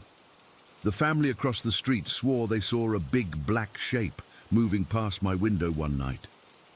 My mum's brother was a police officer, and he came round with his police dog one afternoon to check the house, thinking maybe someone was breaking in. The dog refused to go upstairs. It got to the bottom step, started whining, and would not move no matter what commands were given. When my uncle tried to drag it up, it broke its lead, bolting out the front door. I started wetting the bed again. Got in trouble at school for falling asleep in class because I was so exhausted from being terrified every night. Doctors put me on children's sleeping pills, but they didn't help. The final incident happened when I was almost 8. My mum was hoovering the landing while I was at school. We had this built-in storage cupboard on the landing with a door that was always stiff to open. You had to really tug at it. She said she felt what she described as pure evil wash over her, like walking into a freezer. Then she heard a click behind her. The storage cupboard door had opened by itself, slowly swinging outward. She dropped the hoover and ran, literally ran out of the house, and didn't go back in until our neighbor went with her. When they checked the cupboard, all my dad's old military things, his duffel bag, some medals, photos, had been pulled out and arranged in a circle. We moved out that weekend, stayed with my grandmother until the council found us a new place. We left almost everything behind, just took clothes, important documents, and a few sentimental items. The strangest part? The new family that moved in never reported any problems. They're still there, from what I've heard. I joined the Royal Navy myself when I turned 18, following in my dad's footsteps despite our complicated relationship. He died of liver failure when I was 15. That's when the nightmares started. They were always the same. I'd be trapped in this old Tudor-style house, nothing like our council house in Scotland. There'd be other people there, different every time, different nationalities, different ages. But we'd all be experiencing the same paralyzing fear. And somewhere in the house, moving from room to room, would be the presence. I never saw it in these dreams, but I knew it was the same thing from my childhood. The worst part was waking up. I'd feel this heaviness on my chest, like something was sitting there watching me. My bunkmates would sometimes comment that I'd been talking in my sleep, saying, "No, no, no," over and over. I saw a Navy psychiatrist about it. He put it down to stress and childhood trauma resurfacing. The pills he gave me stopped the dreams for a while, but they always came back eventually. 3 years ago, at the age of 26, I had what I hope was the final significant dream. I was back in that Tudor house, but this time I was alone. It was pitch black, but I could sense something massive moving around me in the darkness. Then I heard it, a voice not really speaking, more like putting thoughts directly into my head. "Time to join us, James." And in that moment I knew what it wanted. What it had always wanted from that first day when I was 4 years old, playing with my cars in the hallway. It wanted me to give in, to let it in, to become part of whatever it was. For the first time in the dream, I wasn't paralyzed with fear. I was angry. I shouted into the darkness, "No, you don't belong here!" And I started swinging my fists wildly, not even sure if there was anything physical to hit. Suddenly I felt my hand connect with something solid but wrong, like punching wet clay. There was a howl, not a dog's howl, but something that just used that sound because it was the closest approximation it could manage. The darkness around me seemed to recoil, and I saw a door appear bathed in light. I ran for it, yanked it open, and found myself in the entrance hall of the Tudor house from my previous dreams. But this time, the house felt different, empty. Like whatever had been there was gone. I walked through the rooms, calling out, but there was no one else there. I found a front door and opened it to blinding sunlight. Then I woke up. I haven't had the nightmare since. The heaviness on my chest when I wake up is gone. But sometimes, when I'm half asleep or in that weird state just before dreaming, I swear I can hear nails clicking on a hard floor, moving away from me. I've researched it over the years. In Scottish folklore, there's something called a black shuck, or a barguest, spectral black dogs that are omens of death or misfortune. In some stories, they're guardians of places where terrible things happened. I've wondered if my dad brought something back with him from overseas. Some entity that latched onto his trauma and anger. Or maybe our house was built on something that shouldn't have been disturbed. What haunts me is not knowing if it's truly gone or if it just moved on to someone else. And what would have happened if I'd said yes in that final dream? What would it have meant to join it? I still can't explain what happened to us in that small Scottish town. No one can. But I know what I saw, what my family saw. And sometimes late at night, I still find myself listening for the sound of nails on the floor, hoping I'll never hear them again. Story 13. I don't talk about this much. Actually, I've barely told anyone outside my family. It's not something you bring up in casual conversation, you know? Hey, nice to meet you. I was terrorized by a ghost for 6 years. But I need to get this out. Maybe someone else has experienced something similar and can make sense of it. Or maybe writing it all down will finally help me process what happened. I was 10 years old when my family moved to Knoxville, Tennessee in 1995. My parents found this ranch-style home that seemed perfect. Affordable, decent neighborhood, good school district. It was older, built sometime in the 50s, I think. But it had character, as my mum would say. We were excited, a fresh start. The weird stuff started small, so small that we dismissed it at first. Keys would disappear and show up in places nobody had put them. The TV would turn on by itself. We'd hear footsteps when nobody was walking around. You know, the kind of stuff you can explain away. House settling, forgetfulness, electrical glitches. Everything changed about 6 months after we moved in. My parents decided to add an extra room to the house. They converted part of the garage into a bedroom for my older brother. Before that, we shared a room. And honestly, I was looking forward to having my own space. I had no idea what I was in for. The first night, sleeping alone, I woke up around 3 in the morning.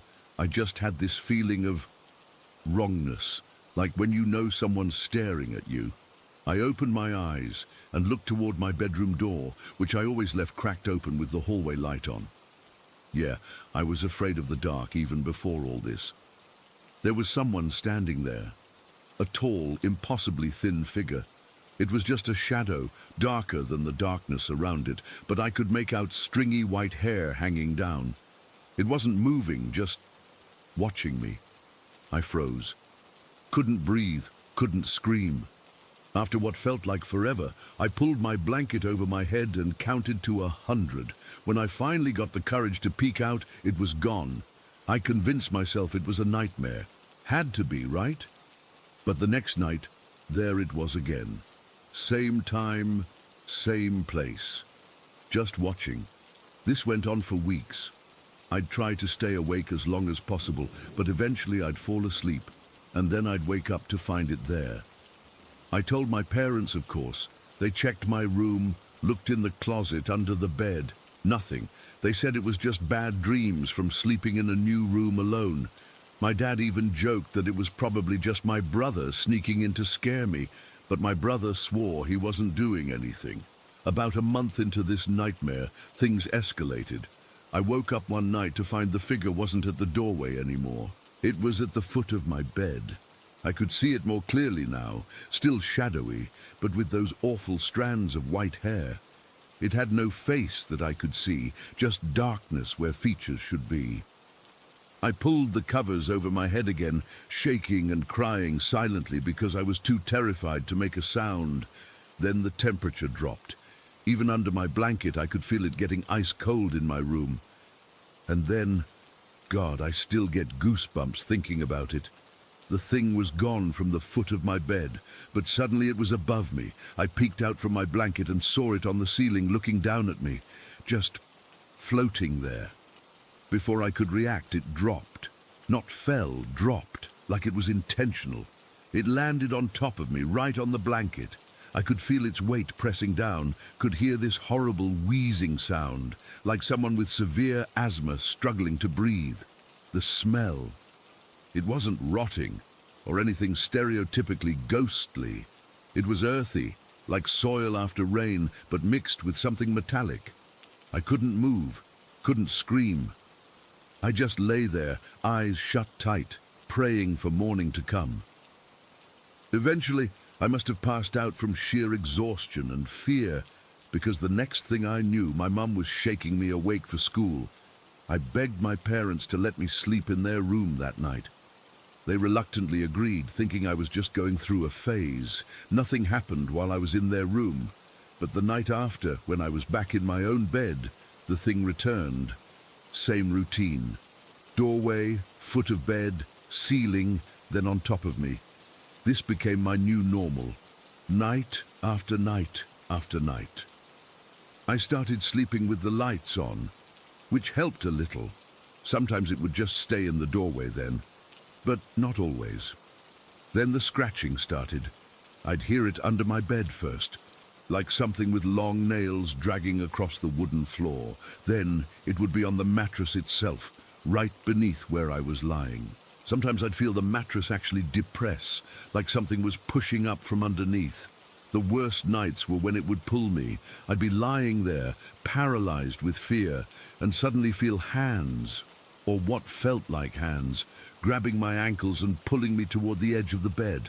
I'd grip the headboard or the sides of the mattress, fighting against it. Sometimes I'd win, sometimes I wouldn't. My mum would find me on the floor in the morning and assume I'd fallen out of bed. If I tried sleeping on my stomach, thinking maybe it wouldn't bother me, I'd feel fingers grab the back of my shirt and lift me up slightly, then drop me back down on the mattress. Not violently, but firmly enough to wake me up and let me know it was there. This went on for years, years. I tried everything. We had a priest come bless the house. We weren't even Catholic. We tried sage, salt lines, leaving lights on, playing religious music. Nothing helped. The strange thing was, it seemed fixated on me. My brother never experienced anything in his new room. My parents claimed they didn't either, though years later they admitted they'd heard and seen things too, but didn't want to frighten me more. When I was about 12, something else started happening. During daylight hours only, I'd catch glimpses of another presence. This one was completely different. A young boy, maybe 7 or 8, with normal clothes, kind of old-fashioned, like from the 60s or something. He'd peek out from different rooms in the hallway, watching me curiously, then duck back when I noticed him. This one didn't scare me as much. He never approached me or did anything threatening. He just seemed curious. I named the boy ghost Tommy in my head. The tall thing with the white hair. I never named it. Never wanted to acknowledge it enough to give it that kind of identity. But Tommy seemed almost protective sometimes. He'd appear more often on days when I was particularly anxious about nighttime coming. Once or twice, I even felt like he was trying to warn me about something, though he never spoke. School became my sanctuary. I'd make up excuses to stay late, join every after-school activity possible, anything to avoid going home. My grades suffered because I was so sleep-deprived. I became withdrawn, jumpy. My parents took me to a therapist who diagnosed me with anxiety and night terrors. The medication they put me on just made it harder for me to wake up when the thing came, trapping me in the experience longer. We lived in that house for 6 years. 6 years of nightly torment. 6 years of being told it was all in my head. 6 years of that thing slowly wearing me down. We finally moved when I was 16, not because of the haunting. My parents still wouldn't fully acknowledge that, but because my dad got a job in another state. The relief I felt packing up my room was indescribable. The first night in our new house, I slept soundly for the first time in years. No watching figure, no weight on my chest, no scratching, nothing. it was over. Or so I thought. About 10 years later, in 2011, curiosity got the better of me. I found the address of our old house and did some research. I discovered that the land our subdivision was built on had been part of the Battle of Campbell Station in 1863 during the Civil War. Hundreds of soldiers died there. The house itself had been built in the 50s, but people had been dying on that land for a long time before that. I took it a step further and tracked down the current owners of the house. I was nervous about contacting them. What would I say? Hey, just wondering if you're being haunted by the same ghosts that terrorized me as a kid. But I had to know. I found them online and sent a carefully worded email just asking how they liked the house and if they'd experienced anything unusual. The response I got chilled me to the bone. The woman who wrote back said they'd been having electrical issues since moving in, lights flickering, appliances turning on and off. Their young daughter talked about a boyfriend who played with her during the day but would never come out when adults were around. And her husband had been having trouble sleeping in the master bedroom, which used to be mine after we rearranged some rooms my last year there. He claimed he felt watched at night and had seen a tall shadow standing in the doorway. I hadn't mentioned a single detail about my experiences. Not one. Yet they were describing the exact same entities. I finally confronted my parents about it last year. To my shock, they admitted they'd believed the house was haunted all along. My mom confessed she'd seen the boy ghost several times, but didn't want to validate my imagination.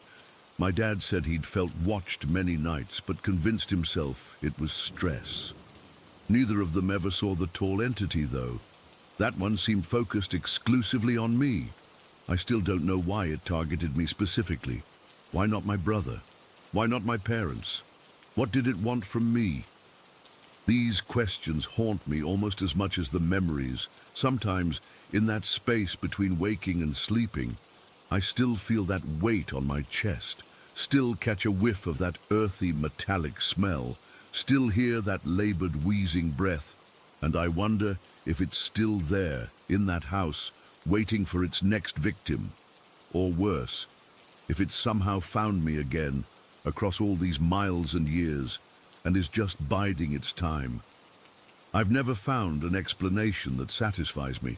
All I know is what I experienced was real. That house took 6 years of peaceful nights from me, and sometimes I still wake up in a cold sweat, frantically checking the doorway of my bedroom, because part of me knows it's still out there, still watching, still waiting. Story 14. I've debated for years whether I should share this. It's not easy talking about things most people will dismiss as imagination or lies, but I need to put this out there, if only to make sense of what happened to my family and me during our posting in Singapore. My name is Thomas Harrington. I served as a naval officer with the British Royal Navy, and in 2011 I received orders for a 3-year posting to Singapore. My wife Janet and our 2 kids, Emma, who was 9, and Michael, who was 7, were excited about the move. An adventure in Asia seemed like a great opportunity. The military housing we were assigned to was in an area called Wessex Estate. These historic black and white colonial houses built in the 1930s for British officers. Beautiful places with high ceilings, hardwood floors, and these massive windows designed to catch any breeze in the tropical heat. Our particular house was a semi-detached 2-story with 3 bedrooms upstairs, surrounded by lush jungle vegetation that seemed constantly trying to reclaim the property. I was taking over from James Miller, another naval officer who'd been posted there for 4 years. On the day he handed over the keys, we did the standard inventory check together. Everything seemed normal until we finished and sat on the veranda with a couple of beers. "There's something you should probably know about this place," James said, looking uncomfortable. "My wife thinks, well, we both think there might be something not quite right with the house." I laughed. "What, like termites, plumbing issues?" "No, like..." He hesitated. "Look, I wouldn't have mentioned it, But since you've got kids, just keep an open mind if weird stuff happens, all right? My wife swears this place is haunted." I thought he was joking.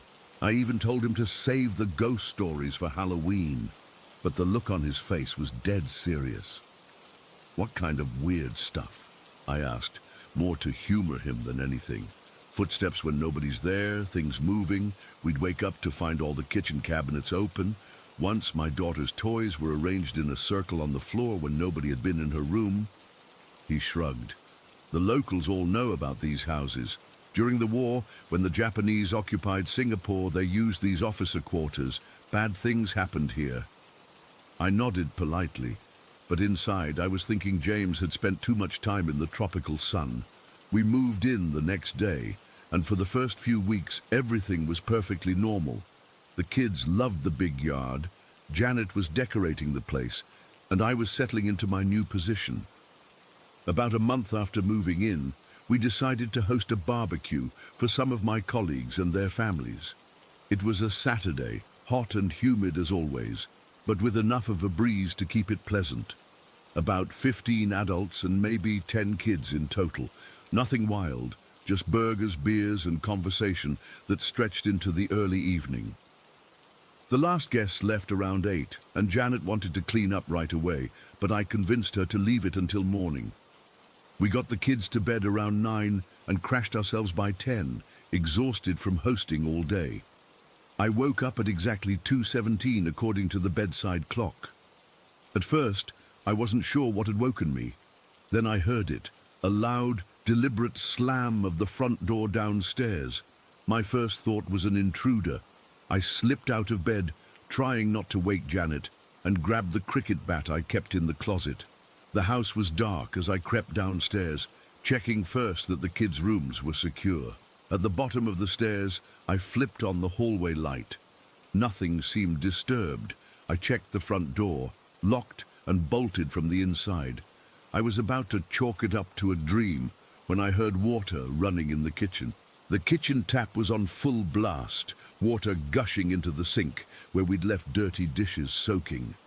I turned it off, telling myself I must have left it dripping and it had somehow worked itself open. As I was standing there, trying to rationalize what was happening, the living room lights suddenly came on. My heart was pounding so hard I could feel it in my throat. I walked slowly to the living room doorway, cricket bat raised. The room was empty. As I stood there, the lights switched off, then on again, then off, 3 times in quick succession. "Hello," I called out, feeling ridiculous but not knowing what else to do. "Is someone there?" The light stopped flicking, but then I heard it. Unmistakable footsteps crossing the wooden floor upstairs, right above me. Heavy, deliberate steps, like a man in boots. I ran back upstairs, checking the kids first. Both sound asleep. Then our bedroom. Janet was still sleeping peacefully. The footsteps had stopped, but now I could hear what sounded like someone rummaging through drawers in the guest bedroom. The door to that room was closed. I stood outside for a moment, my hand on the doorknob, cricket bat ready. When I flung the door open and hit the light switch, the room was completely empty. The drawers of the dresser were all pulled open, though I was certain they'd been closed earlier. I searched the entire house. Closets, under beds, the back garden. Nothing. No sign of intrusion. Every door and window was locked from the inside. I finally went back to bed around 3:30, but didn't sleep a wink. In the morning, I didn't mention anything to Janet or the kids. I told myself there had to be a logical explanation. Maybe someone from the party had stayed behind as a prank. Maybe I was more tired than I realized and had imagined parts of it. But 3 nights later, it happened again. This time, Janet heard it too. The sound of cabinets opening and closing in the kitchen, footsteps in the hallway. We both went downstairs together to find all the kitchen cabinet doors standing open. "It's the house, isn't it?" Janet whispered. "Like James warned you." I still wasn't ready to accept that explanation, but I couldn't deny something strange was happening. The incidents continued, not every night, but at least once a week, sometimes just small things, like objects being moved or doors that wouldn't stay closed. Other times more dramatic, the sound of glass breaking only to find nothing broken, or the TV turning on by itself at full volume in the middle of the night. The kids started noticing too. Emma complained that someone kept moving her stuffed animals while she slept. Michael said he saw a man in old-fashioned clothes standing at the foot of his bed, but the man disappeared like smoke when Michael sat up. It came to a head about 2 months after we'd moved in. We were all in the living room watching a movie when the temperature in the room dropped dramatically. I'm not talking about a slight chill. I'm talking about being able to see our breath in the air. In Singapore, in a house with no air conditioning in that particular room, the lights began to flicker, and we heard what sounded like someone pounding on the walls from inside. The pounding moved around the room, from one wall to the next, growing louder and more frantic. The kids were terrified. Janet was trying to stay calm, but I could see she was on the edge of panic.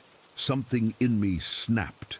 I stood up in the middle of the room and shouted, "Enough! This is our home now. We mean no disrespect to whoever you are, but you're frightening my family, and I'm asking you to stop."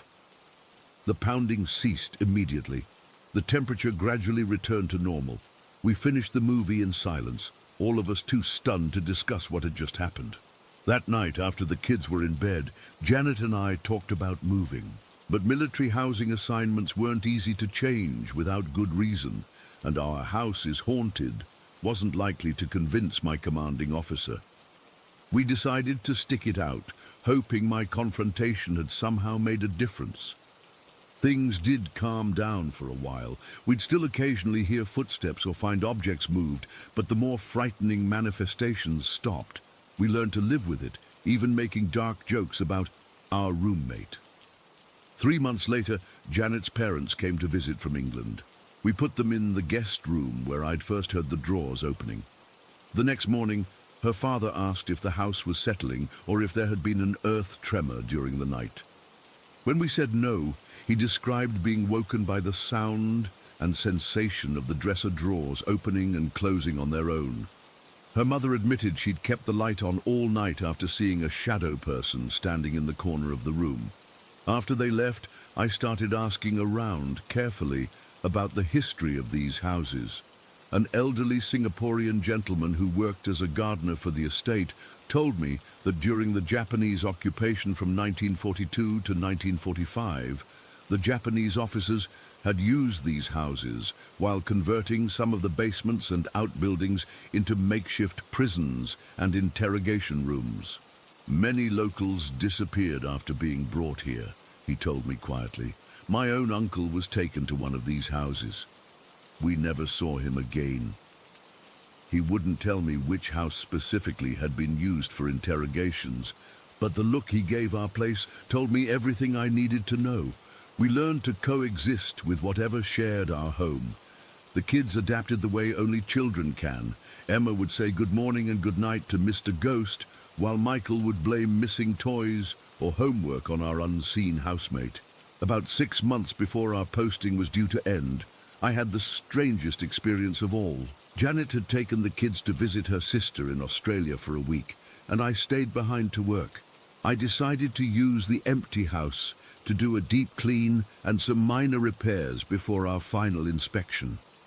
I was upstairs painting over some scuff marks on the hallway wall when I heard the front door open and close. The sound of boots on the wooden floors, the same heavy, deliberate steps I'd heard that first night, came from the entryway. Then a man's voice called out something in Japanese. I froze, paintbrush in hand. The footsteps started up the stairs, slow and methodical. I could hear each step creak exactly the way they did when someone climbed them. I called out, "Hello, who's there?" but got no response. The footsteps reached the top of the stairs. Though I couldn't see anyone, the sound moved past me down the hallway, accompanied by the unmistakable smell of cigarette smoke and something else, a medicinal smell I couldn't place.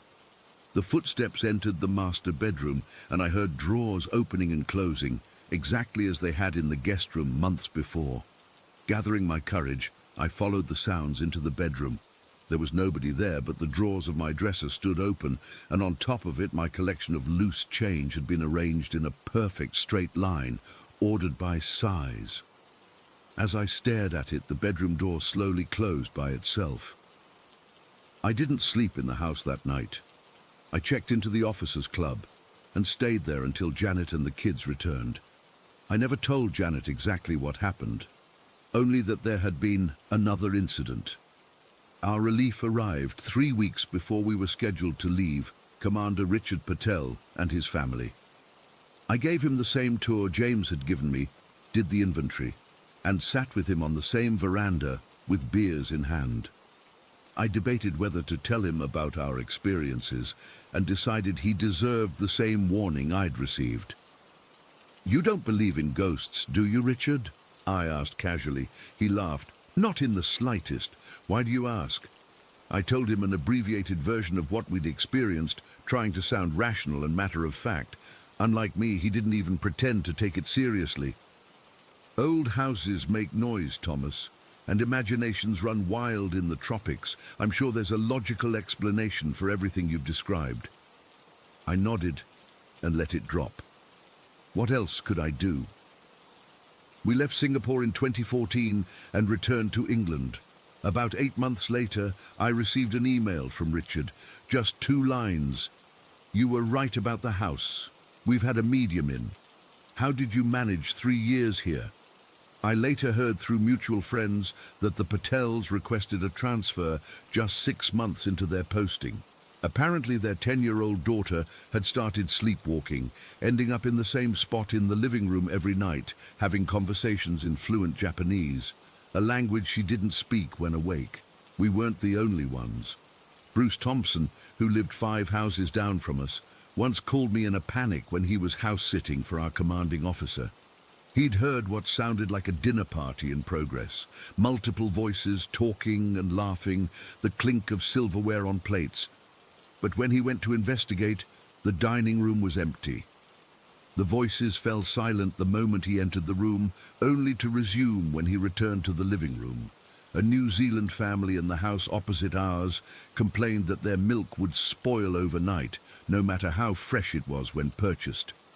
They also repeatedly found wet, barefoot prints on their kitchen floor each morning, always leading from the back door to the sink and then disappearing. An American woman whose husband was deployed swore she heard him call her name repeatedly one night, only to receive a call the next morning from him halfway around the world. The Filipino housekeeper who cleaned several homes in the estate refused to enter certain houses alone, claiming she had seen a woman in white standing in the window of an empty house, beckoning to her. I've spent years trying to rationalize what happened to us in that house. I'm not a superstitious person by nature. I want to believe there are logical explanations, power surges, foundation settling, tropical humidity playing havoc with wooden structures, overactive imaginations in an unfamiliar country. But I know what I experienced. I know what my family experienced. And I know the history of that place. The violence and fear those walls absorbed during the war, the lives that ended within and around those colonial houses. I don't know if I believe in ghosts, exactly, but I believe that places can hold on to trauma, that suffering can somehow imprint itself on physical spaces. Whatever was in that house, it was real, it was powerful, and it's still there, waiting for the next family to move in, to arrange their belongings on dressers, to hang their clothes in closets, to sleep in beds where others have lain before them, both the living and whatever remains when the living are gone. Story 15. I've never really told this story to anyone outside my immediate family. It's not something I talk about at parties or bring up in casual conversation, but it's been almost 40 years now, and I still think about it nearly every day. I guess writing it down might help me process what happened, even though I doubt I'll ever fully understand it. This all took place back in 1984. I was just 3 years old, living with my parents in our small suburban home in Millfield. It was one of those neighborhoods where everyone knew each other, where kids played outside until the streetlights came on.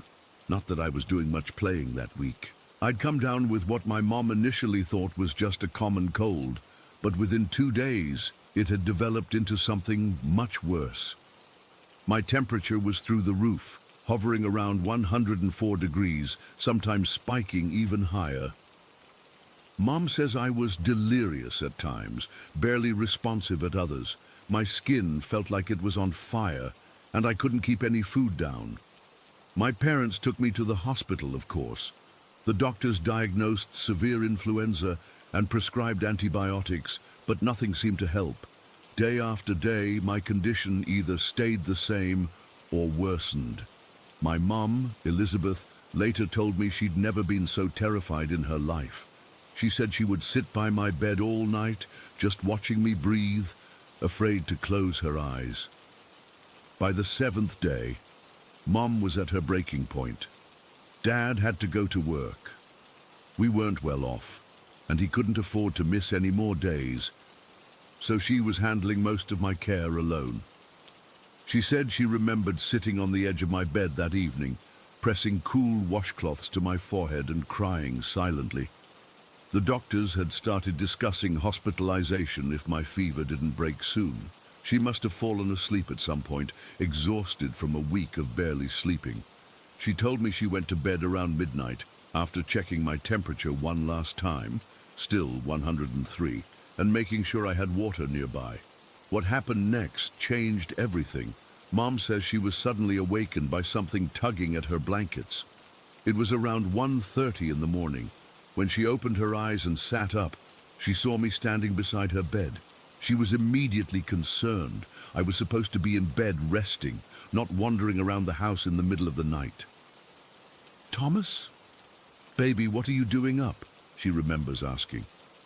She said, I just looked at her with this strange expression, not scared or upset, but almost curious, like I was trying to figure something out. She immediately pulled me into bed next to her, checking my forehead with her hand out of habit. To her surprise, my skin felt cooler than it had in days. I fell asleep almost instantly next to her, and she was too tired to carry me back to my room, so she let me stay. She told me she kept waking up throughout the night to check on me, amazed each time to find that I wasn't burning up anymore. When morning came, my fever was completely gone. Not just lower, gone. After a full week of dangerous medication-resistant fever, I was suddenly fine. My appetite had returned, my eyes were clear, and I had energy again. Mom was stunned. She thought it was some kind of miracle. That's when I told her about the lady who came to my room. I don't personally remember saying this. Of course, I was too young, but my mom has recounted my words so many times over the years that it feels like I can almost recall it myself. According to her, when she asked me how I was feeling, I very matter-of-factly told her that the nice old lady had made me better. Mom initially thought I was talking about our neighbor, Mrs. Peterson, who had brought over soup earlier that week. But when she asked more questions, I described someone completely different. I told her it was an elderly woman, maybe around 70 years old, with short brown-gray hair. I said she was wearing a long blue dress with a white collar blouse. I explained that she had come into my room, placed her hand on my burning forehead, whispered something I couldn't understand, smiled at me, and then gradually faded away. That's when I got out of bed to find my mom. Mom froze when I described this woman. Without saying anything, she went to the living room and pulled out a photo album from the bottom shelf of our bookcase. She flipped through the pages until she found what she was looking for, then brought it over to show me. "Is this the lady who came to your room last night?" she asked. I immediately pointed and said, "That's her. That's the nice lady who made me better." The photo was of my great-grandmother Agatha, my mum's grandmother. She had passed away 11 years before I was born. I had never seen a photo of her before, never heard stories about her. There were no pictures of her displayed in our house, yet I had described her perfectly, her appearance, her typical clothing style, even her gentle demeanor. The blue dress with the white collar was especially significant. Mum later told me it was Agatha's Sunday best, the outfit she wore to church every week without fail. It was the outfit she was buried in. The next few days were a blur of recovery and confused conversations. My parents were simultaneously relieved at my miraculous recovery and deeply unsettled by how I had described a woman I had never seen or known about. My dad was more skeptical, suggesting I might have seen the photo before and forgotten, or that Mum had mentioned Agatha during my fever dreams. But Mum knew better. She had deliberately kept those old albums packed away since we moved into the house the year before.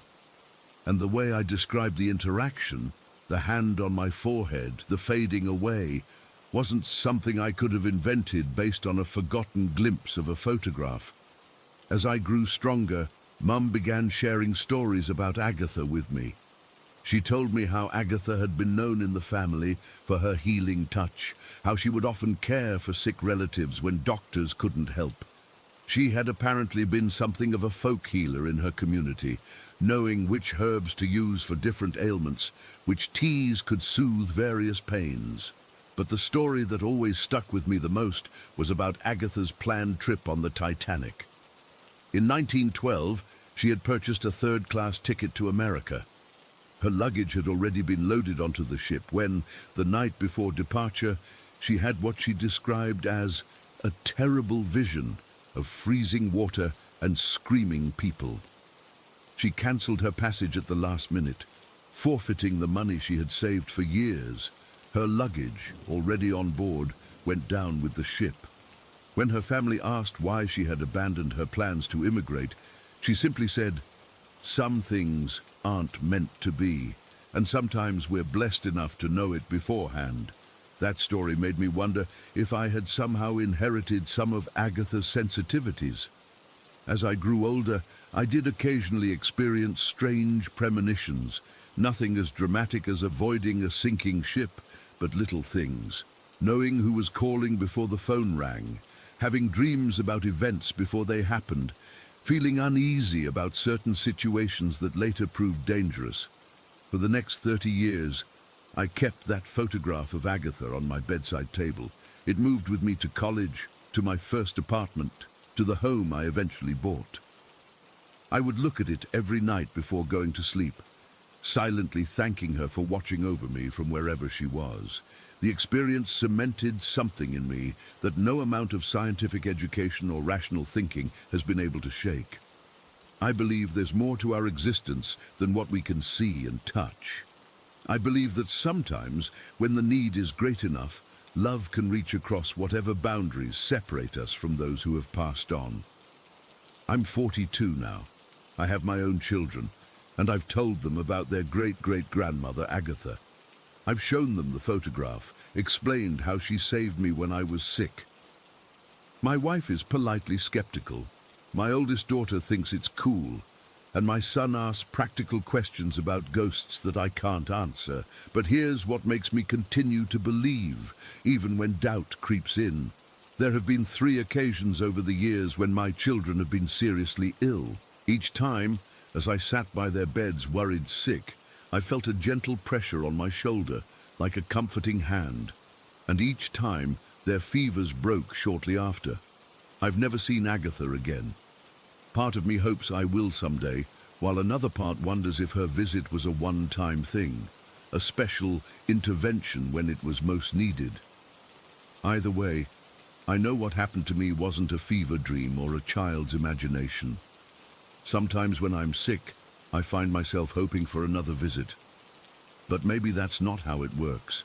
Maybe she's still watching over us, but can only cross over in the most desperate circumstances. Or maybe I needed to see her then, as a child, to carry that belief forward through my life. Whatever the truth is, I'm grateful, not just for the healing, but for the certainty it gave me that we're not alone, that those we love remain connected to us in ways we can't fully understand. It's a comfort that's carried me through the darkest times in my life. I still have that photo of Agatha. The colors have faded somewhat over the decades, but her eyes remain clear and kind. Sometimes, when the house is quiet and I'm alone with my thoughts, I could swear those eyes follow me around the room, not in a creepy way, but watchfully, protectively. And on particularly stressful days, when life feels overwhelming, I occasionally catch the faint scent of lavender in the air. Agatha's favorite flower, according to my mother. It never lasts long, just a brief moment, but it's always enough to remind me that I'm not facing my troubles alone. I don't expect everyone to believe my story. I wouldn't if someone else told it to me. But it happened, and nearly 40 years later, I'm still trying to understand what it means. Not just about what might exist beyond our world, but about the connections that bind us to our ancestors, to our history, to the people who loved us before we were even born. All I know for sure is that something inexplicable happened on that night in 1984, something that medicine couldn't explain, something that changed me forever, and I remain eternally grateful to a woman I never met in life, but who reached across whatever separates us from the departed to save me when I needed her most. Story 16. I've always been the skeptical type. Growing up, I'd roll my eyes whenever friends would talk about ghosts or spirits or whatever supernatural nonsense they claimed to believe in. I was the guy who'd watch horror movies and point out all the logical explanations behind the hauntings. I was the friend who'd debunk every creepy story with science and reason. That was me, logical, practical Maxwell, who didn't believe in anything he couldn't see or touch. That all changed last month. I live in downtown Bridgeport with my 2 roommates in an apartment directly above Frank's Pub, this dive bar that's been around since the 70s. The place has always had rumors about weird shit happening. Glasses moving on their own, voices when nobody's there, the usual ghost story stuff. I always laughed it off as drunk people seeing things, or the building just being old. Our apartment is nothing special, just a cramped 2-bedroom with thin walls and a kitchen that barely fits 2 people. I share the larger bedroom with Elliot, who everyone calls Beard for obvious reasons. The guy hasn't shaved in like 3 years. Our other roommate, Vincent, or Drunk as we call him, has the smaller room to himself. It's not ideal, but the rent is cheap and the location is perfect for all of us. About 6 weeks ago, I started waking up at exactly 4 in the morning. And when I say exactly, I mean exactly 4 a.m. Not 3:59, not 4:01, 4 a.m. on the dot. The first couple nights, I figured it was just a coincidence. Maybe a noise from the street or something. By the 5th night in a row, I knew something weird was happening. I'd wake up, check my phone, and there it was, 4 a.m. I tried everything to break the pattern. I went to bed early. I stayed up late. I wore earplugs. I even tried sleeping pills one night. Nothing worked.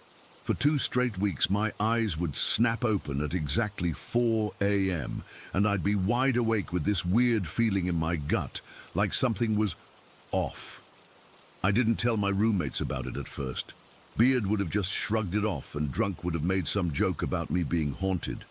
But after 2 weeks of this shit, I was starting to feel like I was losing my mind. The lack of proper sleep was getting to me. I was irritable, unfocused, and constantly on edge. Then came that night, Wednesday, October 12th. I'd had a completely normal day. Went to work, came home, ate dinner with Beard, while Drunk headed out to meet some friends. I decided to skip my usual evening beer and go to bed early, hoping that maybe, just maybe, I'd finally sleep through the night. Our bedroom is L-shaped, with my bed against one wall and Beard's bunk bed tucked into the alcove portion. By 11, Beard was already snoring in his bottom bunk, and I was drifting off. I woke up suddenly, that same jolt I'd been experiencing for weeks. Without even checking, I knew it was 4 a.m., but this time something was different. I felt a presence in the room. You know that feeling when someone's watching you? That prickling sensation on the back of your neck? That's what I felt.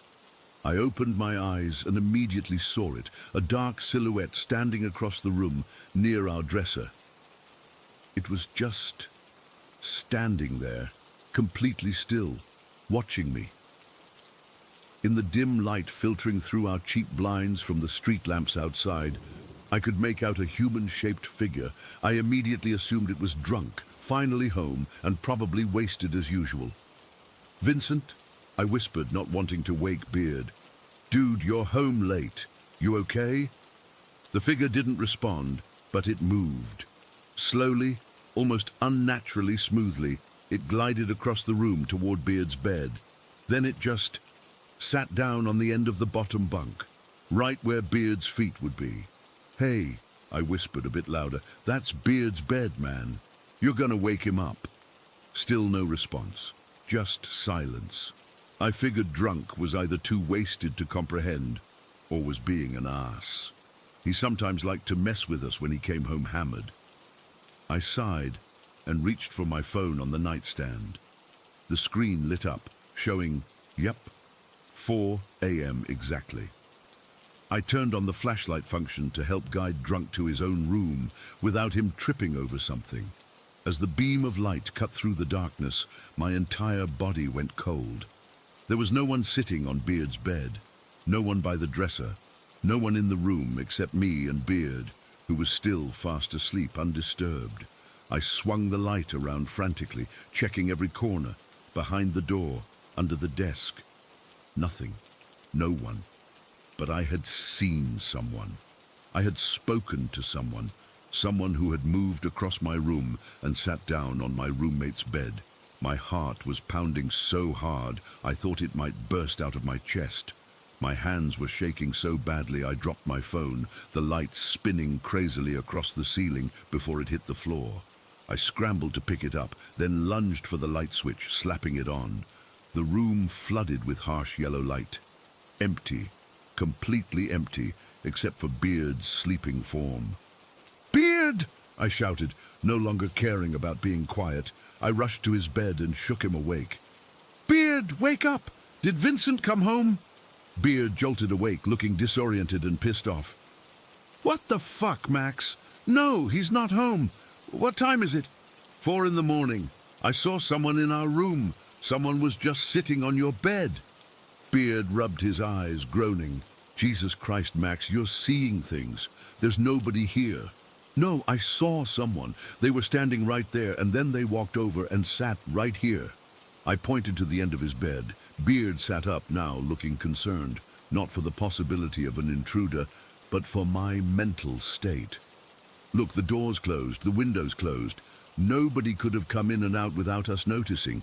Did you have a nightmare or something?" "It wasn't a nightmare." I was almost yelling now. "I was awake. I talked to them. I thought it was Drunk." All right, calm down," Beard said, getting out of bed. "Let's check if Vincent's home." We went to Drunk's room. Empty. Checked the bathroom. Empty. The entire apartment was locked up tight, and there was absolutely no sign of anyone having been there. Beard, now fully awake and annoyed, gave me a look. "See? Nobody's here. You had a dream. Go back to bed." But I couldn't. I stayed up, lights on, sitting in the living room with my laptop, trying to distract myself. Around 6:30, I heard keys in the door, and Drunk finally stumbled in, clearly drunk off his ass and looking nothing like the figure I'd seen. Drunk was short and stocky with a shaved head. The figure I'd seen was taller, slimmer, with what looked like longer hair. I immediately confronted him. "Did you come home earlier tonight? Like around 4? He looked at me like I was crazy. "Nah, man, just got in. Been at Mitch's place. Why?" I didn't know what to say. How do you tell someone you saw a ghost, especially when you've spent your entire life mocking the very idea? The next few days were a blur. I couldn't sleep. Every time I tried, I'd jerk awake at, you guessed it, 4 a.m., heart racing, eyes searching the darkness for that figure, but it didn't come back. Not right away, at least. I started researching the building's history. Turns out the pub downstairs had been there since 1972, and before that, the building had been a boarding house. I couldn't find anything about deaths or tragedies, but the bartenders had plenty of stories. Glasses moving on their own. The jukebox playing without being turned on, cold spots that made people's breath visible, even in summer. One old-timer, Tom, who'd been drinking there since the 80s, told me something that made my skin crawl. "The 4 a.m. wake-up," he said when I mentioned it. "Yeah, that happens to people who live upstairs. Always has. That's last call in the afterlife, kid." I laughed it off, but inside I was freaking out. How did he know about the 4 a.m. thing? I hadn't told anyone except Beard. A week after the first incident, it happened again. 4 a.m., eyes open, and there it was, that same silhouette, standing in the exact same spot by the dresser. This time, I didn't speak. I didn't move, I just stared, my heart hammering in my chest. The figure stayed perfectly still for what felt like an eternity. Then slowly, it raised one arm, pointing directly at me. I felt like I couldn't breathe, couldn't move. The air in the room seemed to thicken, pressing down on me like a physical weight. Then Beard rolled over in his sleep, the bed frame creaking loudly, and I blinked reflexively. When my eyes opened again, the figure was gone. The third time it happened, 3 nights later, I was ready. I had my phone set to record video, propped up on my nightstand. I woke up at 4, saw the figure, and forced myself to lie perfectly still while my phone recorded. The figure did the same thing, stood by the dresser, moved to Beard's bed, sat down. This time, though, it stayed longer, just sitting there, head turned in my direction. When I checked the recording the next morning, my stomach dropped. There was nothing on the video, just an empty room, the slight movement of the blinds from the heating vent, and me lying in bed, occasionally shifting position. Whatever I was seeing wasn't showing up on camera. That's when I really started to question my sanity. Was I having hallucinations, some kind of sleep paralysis? But I could move during these episodes. I could speak. I was definitely awake. Last week, it escalated. 4 a.m. The figure appeared, but this time it was at the foot of my bed, standing there looking down at me. I could feel its gaze, even though I couldn't make out any facial features in the darkness. "What do you want?" I whispered, surprised at my own courage. It didn't answer. Instead, it slowly lowered itself until it was sitting on the edge of my bed. I could feel the mattress dip under its weight. Feel it. This wasn't a hallucination. Something physical was sitting on my bed. The temperature in the room plummeted. I could see my breath clouding in front of me. The figure just sat there, silent and still. Then, when I thought I couldn't take the tension anymore, it slowly turned its head toward the window. I followed its gaze. There was nothing there, just the street outside. When I looked back, the figure was gone. The mattress remained depressed for a moment before slowly rising back to normal. That was 5 days ago. It hasn't returned since then, but I know it will. I can feel it. Every night I lie awake, dreading 4 a.m., dreading that moment when my eyes will inevitably snap open and I'll see it again. I've tried talking to Beard about it, but he just thinks I'm stressed or need therapy. Drunk thinks it's hilarious and keeps jumping out at me from dark corners, thinking he's being funny. Neither of them believes me, and honestly, why would they? I wouldn't have believed me either before all this. I've thought about moving out, but something tells me it wouldn't matter. This thing, whatever it is, has latched onto me specifically. I don't know why. I don't know what it wants. All I know is that I'm terrified of going to sleep tonight. Terrified of what might be waiting for me at 4 a.m. What will it do next? Will it just watch? Will it come closer? Will it speak? The worst part isn't even the fear. It's the doubt. The constant back and forth in my mind between this is really happening and I'm losing my mind. Sometimes I almost wish it would do something dramatic, something undeniable, break something, leave a mark, anything to prove that I'm not crazy. But it doesn't. It just watches, waits, sits. And somehow, that's so much worse. I used to be the skeptical one, the logical one, the one who didn't believe in ghosts. Now I'm the one lying awake at night, lights on, jumping at every sound, dreading the moment when my eyes will open at exactly 4 a.m. and I'll see that figure standing in my room again. I don't know what it wants. I don't know why it's here. All I know is that it's real, it's in my apartment, and it's coming back tonight, tomorrow, soon. And when it does, I have no idea what will happen next. Story 17. I still get goosebumps thinking about what happened at Brooke's house last month. I've replayed it in my head 1,000 times, trying to make sense of it, but I can't. I need to get this out somewhere. It was a Friday afternoon in mid-September. We just finished our junior year exams, and Brooke invited a few of us over to hang out at her place in Oak Ridge. You know, that fancy suburban development with all the cookie-cutter houses that look practically identical. Her house was this modern 2-story with a finished basement, nothing special or old or creepy. Built in 2004 according to Brooke, so not even 20 years old. There were 4 of us that day, me, Mia, Brooke, Patrick and Sienna. We were all 17, just normal high school kids looking to blow off some steam after exams. We were down in Brooke's garage around 4 in the afternoon, playing ping pong and listening to music. The garage had been converted into this cool hangout space with a TV and some old couches. Brooke's parents were both at work and weren't due back until late. We'd been there maybe an hour when Patrick came downstairs looking worried. He pulled me and Brooke aside while Sienna was taking her turn at ping pong. "Hey, something's wrong with Sienna," he whispered.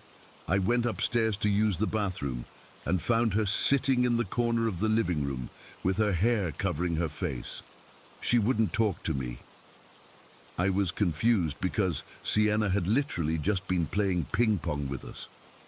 "What are you talking about? She's right over there." Patrick looked confused too. "That's impossible.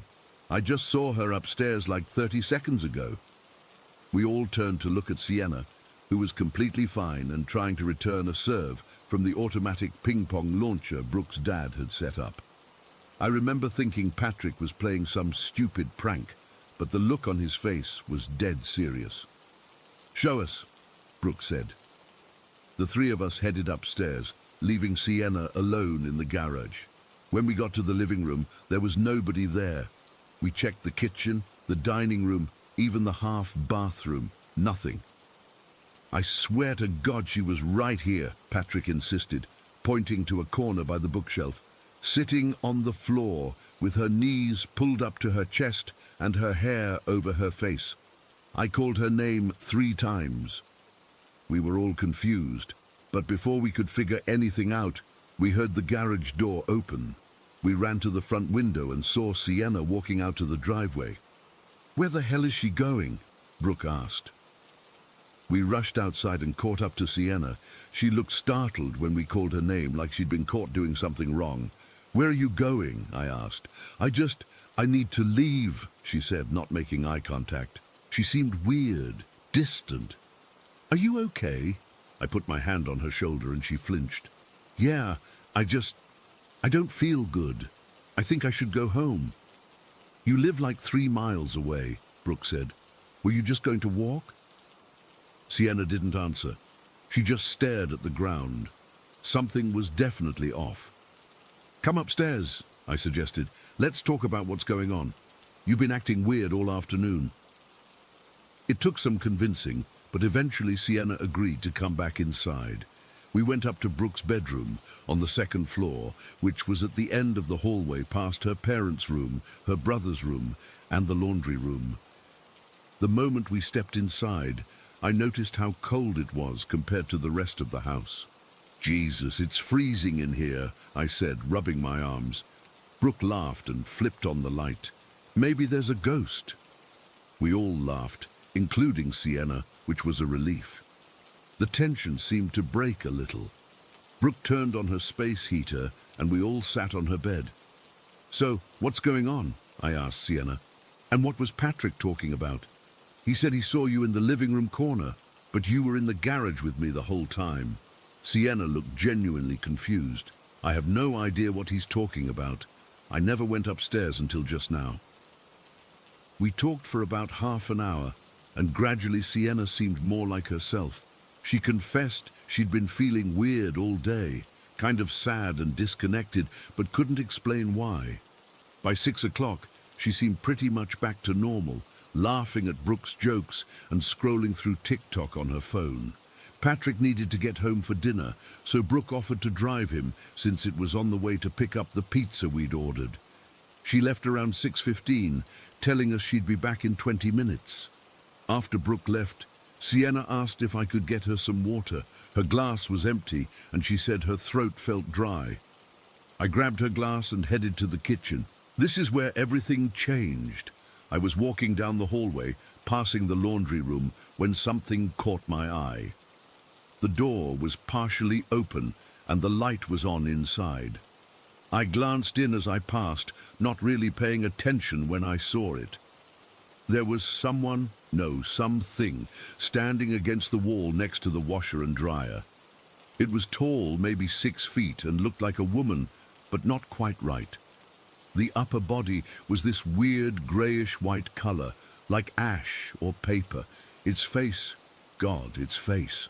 The mouth was just this black hole, not even a proper mouth, and its eyes were white with what looked like dark eyeshadow above them. It wasn't wearing clothes exactly, but there was this dark shape from the waist down that wasn't quite solid. It was standing right next to the row of hoodies that Brooke's family hung on hooks on the wall, perfectly still, staring at me. I froze for what felt like forever, but was probably only a second or two. Then pure panic hit me. I didn't scream. I couldn't. My throat closed up, and I just turned and ran back to Brooke's room, the empty water glass still clutched in my hand. When I burst back in, Sienna took one look at me and jumped to her feet. "What's wrong?" she asked. "Mia, you're white as a sheet." I couldn't speak at first. I was breathing so hard I thought I might pass out. Sienna guided me to the bed and sat me down. "Mia, you're scaring me. What happened?" There's someone in the laundry room," I finally managed to get out. My voice was shaking so badly I could barely form the words. "What? Who?" "Not a person," I said, feeling tears well up in my eyes. I don't know what it was, like a woman, but not right. White face, black mouth, just standing there. Sienna looked skeptical for about half a second, until she really looked at me. I must have seemed absolutely terrified, because her expression changed immediately. "I believe you," she said quietly. "I believe you saw something. We need to call Brooke," I said, grabbing my phone with trembling hands. I hit her contact and put it on speaker. Brooke answered on the 3rd ring. "Hey, I just dropped off Patrick. I'll get the pizza and be back." "Brooke!" I cut her off, my voice still shaking. "There's something in your laundry room." There was silence on the other end for a moment. "What do you mean?" I described exactly what I'd seen. The white-grey torso, the black mouth, the weird eyes, the location next to the hoodies. Another long pause. "The white lady," Brooke finally said, her voice suddenly serious. "You know about this?" Sienna asked, incredulous.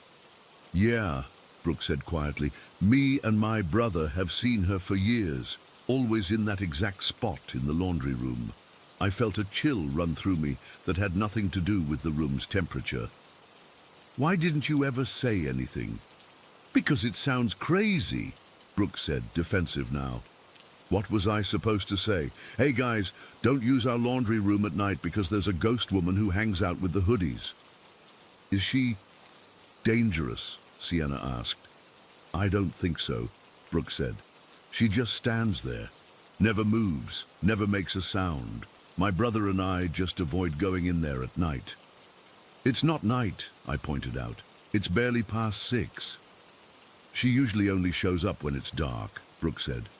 "But that laundry room doesn't have windows, so it's always pretty dim in there, even with the light on." "I'm scared," I admitted. "Can you come back?" "I'm already on my way," Brooke said. "Just stay in my room with the door closed. I'll be there in 5 minutes. We hung up and Sienna and I just sat there in silence, both of us too freaked out to speak. I kept glancing at the door, terrified that the thing from the laundry room would somehow appear in the doorway. "Do you think the house is haunted?" Sienna finally asked. "I don't know," I said honestly. "I never believed in ghosts before today." "Me neither," she admitted. "When Brooke got back, she came straight upstairs, not even stopping for the pizza she'd left on the kitchen counter. She locked her bedroom door behind her and sat down with us. "I'm so sorry," she said. "I should have warned you." "How long has this been happening?" I asked. Brooke sighed. "Since we moved in. Dad bought this place in 2009. The weird thing is, the house isn't old. It was built in 2004. But apparently it had like 5 different owners in those 5 years. Between when it was built and when we bought it, nobody stayed longer than a year." "That's not normal," Sienna said. "No, it's not," Brooke agreed. "Dad got it for way below market value because the last owners were desperate to sell. He thought he was getting a great deal." "Has your dad seen her too?" I asked. Brooke nodded. "He won't talk about it, but yeah. Once I overheard him telling my uncle that he'd seen a woman who wasn't there in the laundry room. And my stepmom, she spends a lot of time in that laundry room. Like, way more time than it takes to do laundry. Sometimes she goes in there and just sits for an hour or more. When I ask her what she's doing, she always changes the subject." "That's messed up," I said. My hands were still shaking. "Did anything weird happen before I saw it?" I asked. "Like Patrick said he saw Sienna upstairs when she was definitely in the garage with us." Brooke thought for a moment. "Actually, that's not the first time something like that has happened. My brother once said he saw me in the kitchen when I was at soccer practice. And I've heard footsteps upstairs when nobody's home, little things like that." We spent the rest of the night huddled in Brooke's room, the door firmly locked, barely touching the pizza she'd brought back. None of us wanted to go out into the hallway and risk seeing that thing again. Around 10, Brooke's parents came home, and the 3 of us finally ventured downstairs. I was so rattled I called my mum to pick me up, even though I'd originally planned to sleep over. Sienna did the same. But that's not where it ends. The next day, Saturday, I woke up to a text from Sienna's mum. Sienna was violently ill, throwing up since dawn with a high fever. She ended up in the ER that afternoon when the fever hit 104 degrees. The doctors couldn't figure out what was wrong. Tests for flu, COVID, strep, all came back negative. She was sick for 3 full days, and then, just as suddenly as it started, she was fine. No explanation. But I knew. We all knew. Whatever that thing was in the laundry room, it had done something to Sienna. Maybe it was drawn to her because of how sad and strange she'd been acting that day. Maybe it had been feeding off her emotions, which would explain why Brooke's room was so cold when we first went in. It had been there with us the whole time. It's been a month, and I haven't been back to Brooke's house. None of us have talked much about what happened, but sometimes Brooke will text me late at night saying the laundry room light turned on by itself, or that she heard something moving in there when everyone was asleep. I've spent hours researching online, trying to find any history of the land where Brooke's house was built, any accidents or deaths that might explain what I saw. There's nothing.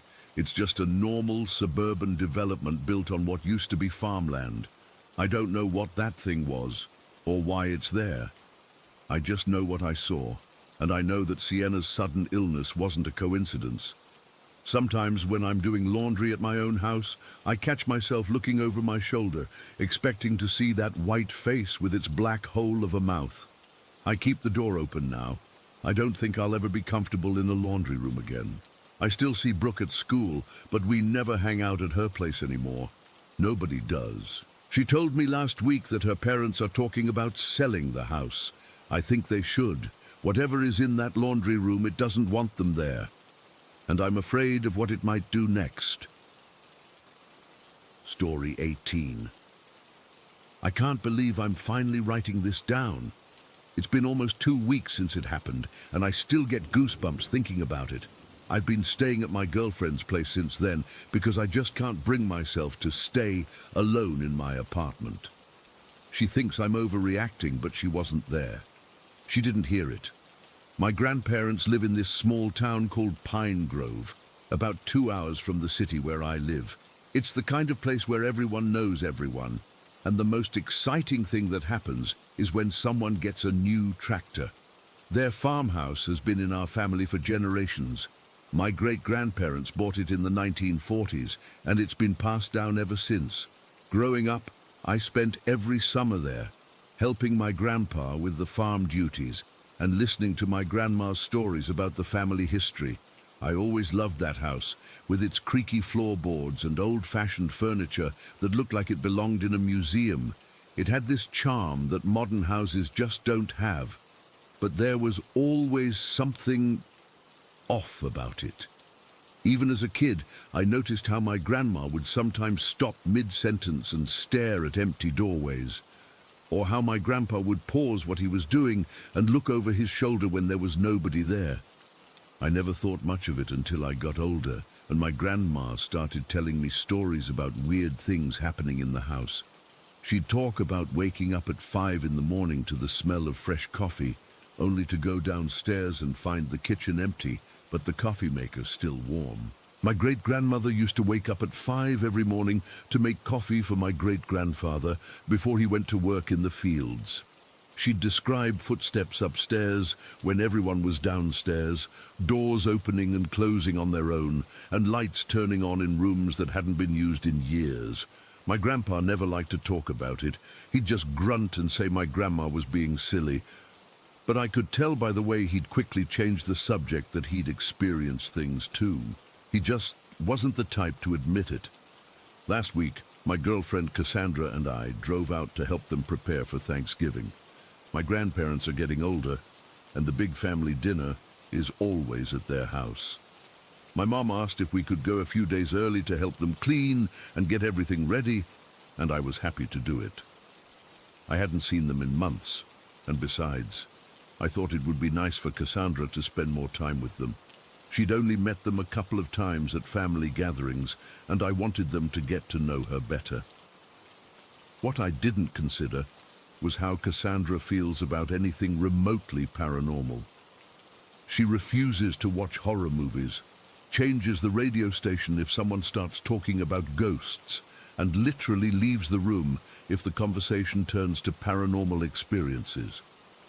She's not just skeptical, she's genuinely afraid of the whole concept. I hadn't really told her much about my grandparents' house and the strange things that have happened there.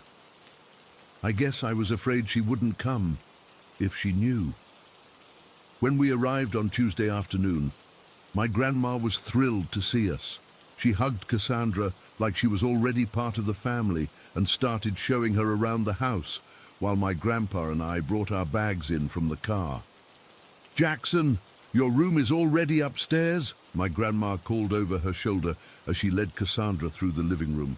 I put fresh sheets on the bed and aired out the room. It can get a bit stuffy when no one's using it. My old bedroom was at the end of the hall on the second floor, right next to what used to be my great-grandparents' room. No one had slept in that room since my great-grandmother passed away 15 years ago. My grandma kept it clean and sometimes used it for storage, but otherwise it remained untouched, like a shrine to their memory. As we settled in, I could tell Cassandra was a bit tense. She kept looking around nervously, especially when we were upstairs. "This house is so old," she whispered as we unpacked. "How long has it been in your family again?" "Since the 40s, I said. "My great-grandparents bought it when they got married. It's been passed down ever since." She nodded, running her hand over the antique dresser in the corner. "It's beautiful, just a bit creepy, I guess. All these old houses have such a strange vibe to them." I laughed it off, trying to keep things light. "It's just an old house, Cass. Nothing to worry about." The rest of the day was uneventful. We helped my grandma clean the living room and dining room, pulling out the extra leaf for the table and polishing the good silverware. My grandpa took me out to the barn to help him fix a loose board on one of the stalls. By the time we came back, my grandma had made a huge dinner, and we all ate together, talking about family and catching up on news. It wasn't until after dinner, when we were sitting in the living room drinking tea, that my grandma mentioned anything strange. "It's so nice having young people in the house again," she said, smiling at us. "The house feels different when you're here, Jackson, more alive." My grandpa grunted from behind his newspaper. "The house is always alive, Martha. You just notice it more when there's company." My grandma shot him a look. "You know what I mean, Henry." She turned back to us. "I've been trying to convince your grandpa that we should move into one of those nice retirement communities in town, but he won't hear of it. Says he was born in this house and he'll die in it too." "What's wrong with the house?" Cassandra asked innocently. My grandma hesitated, glancing at my grandpa, who had lowered his newspaper slightly to give her a warning look. "Oh, nothing's wrong with it, dear," my grandma said quickly.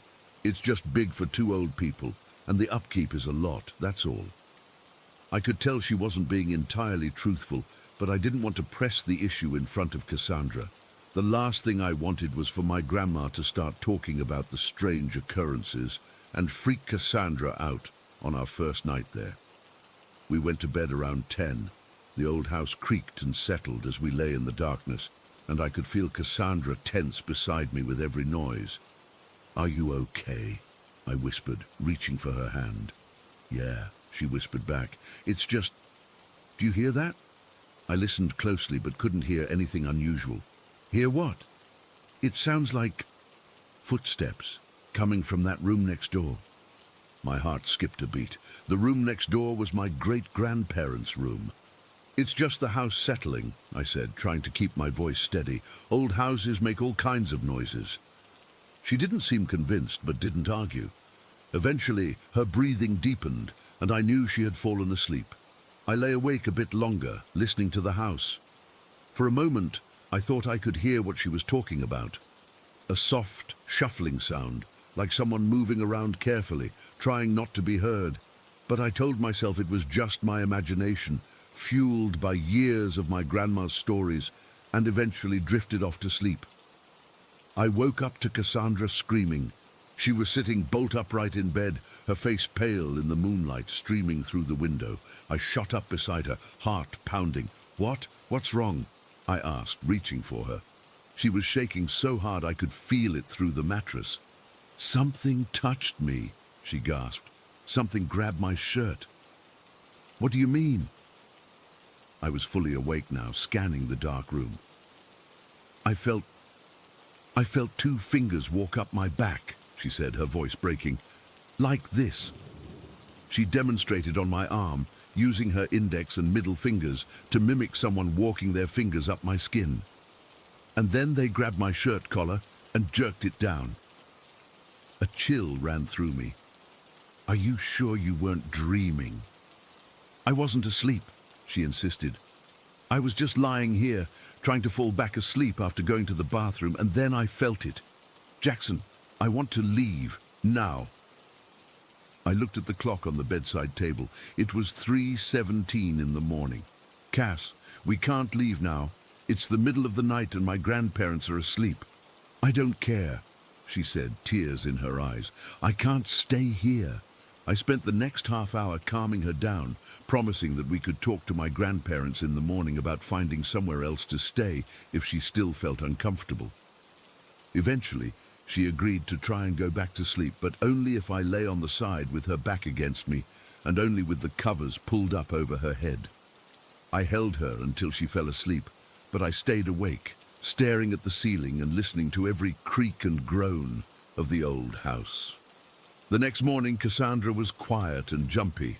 She flinched at loud noises and kept looking over her shoulder.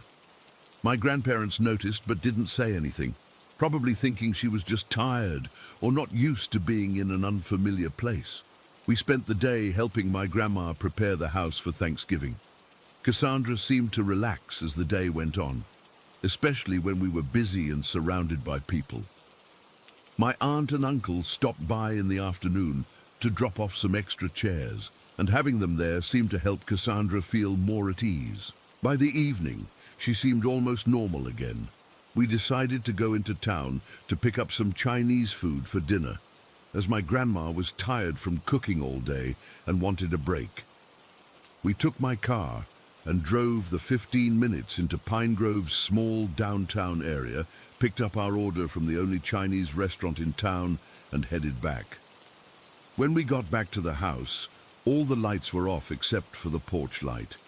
My grandparents had left a note saying they were tired and had gone to bed early and to help ourselves to anything we needed. "They must be exhausted," Cassandra said, setting the bags of food on the kitchen counter. "Your grandma was on her feet all day." I nodded, flipping on the kitchen light. "Yeah, she overdoes it sometimes, especially when she's preparing for family gatherings." Cassandra started unpacking the food while I grabbed plates from the cabinet. "I'm going to go turn on the TV in the living room," I said. "Meet you in there?" "Sure," she replied, already opening containers. "I'll bring the plates in when I'm done."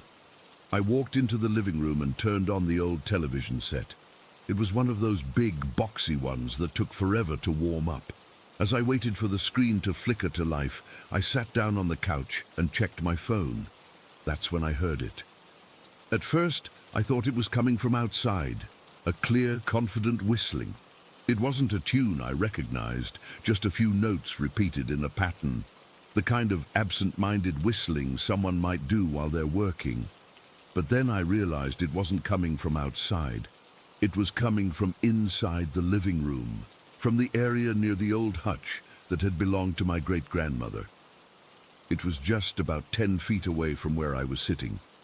I looked up from my phone, expecting to see Cassandra, thinking maybe she had finished in the kitchen and come in without me noticing, but there was no one there, just the empty space between me and the hutch. Yet the whistling continued, clear as day, not muffled like it was coming through a wall or from upstairs. It was right there, as if someone was standing right by the hutch, whistling casually. I stared at the empty space, my blood turning to ice in my veins. I could see nothing, but the whistling continued for a full 10 seconds, human, expertly performed and undeniably present. It wasn't the wind or pipes or any explainable sound. It was whistling, the kind my great-grandfather used to do according to my grandma's stories. Then it stopped. I couldn't move. I sat there, frozen, staring at the empty space where the sound had come from. My heart was pounding so hard I could hear it in my ears. Finally, I managed to get up. My legs felt like they were made of jelly as I stumbled toward the kitchen. Cassandra was just finishing plating our food. "Were you whistling?" I asked, my voice barely above a whisper. She turned to look at me, a confused expression on her face. "What? No. Why?" She must have seen something in my face, the terror, the disbelief, because her confusion quickly turned to concern. "Jackson? What happened?" I couldn't even form the words at first. When I finally did, they came out in a rush. I heard whistling in the living room, right next to me, but there was no one there. Cassandra's face went pale. She set down the plate she was holding with shaking hands. "We're leaving, now."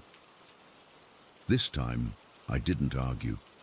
We left the food on the counter, grabbed our coats and car keys, and were out the door within 2 minutes. I felt bad about not leaving a note for my grandparents, but I was too freaked out to think clearly. We drove to the only motel in Pine Grove and got a room for the night. Neither of us slept much. We lay in the hard motel bed, talking in whispers about what had happened. "Do you think—" Cassandra started, then stopped.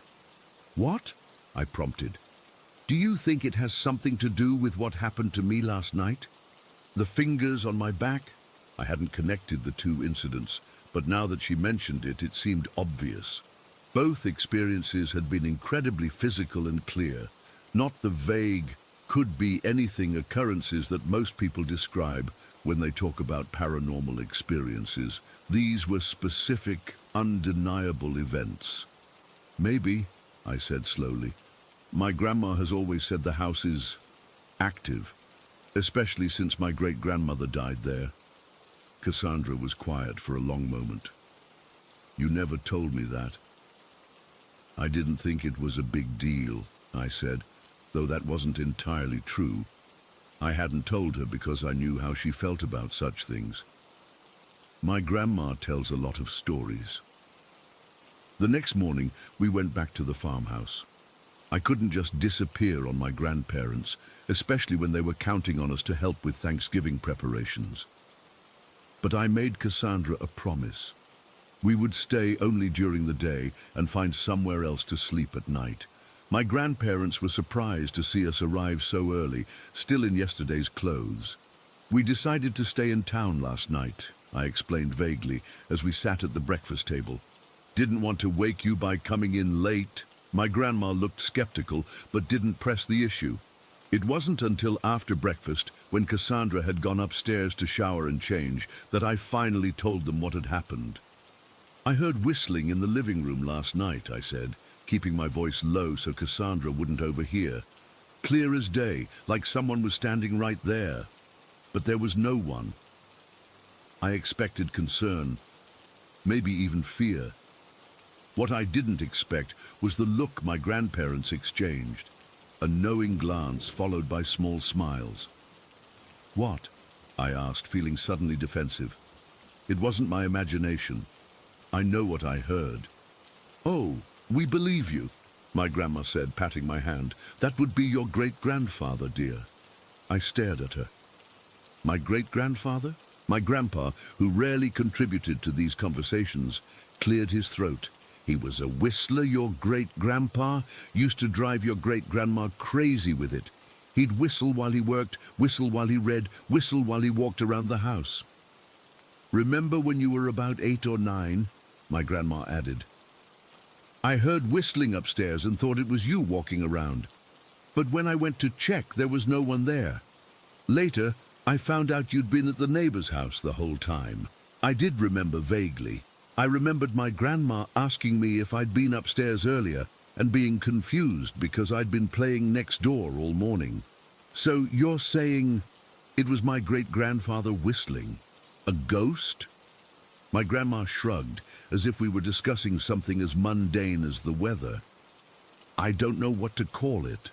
All I know is that this house has never been empty, even when no one's living in it. Your great-grandmother used to say that once you put enough life into a place, it stays there, even after you're gone. I didn't know what to say.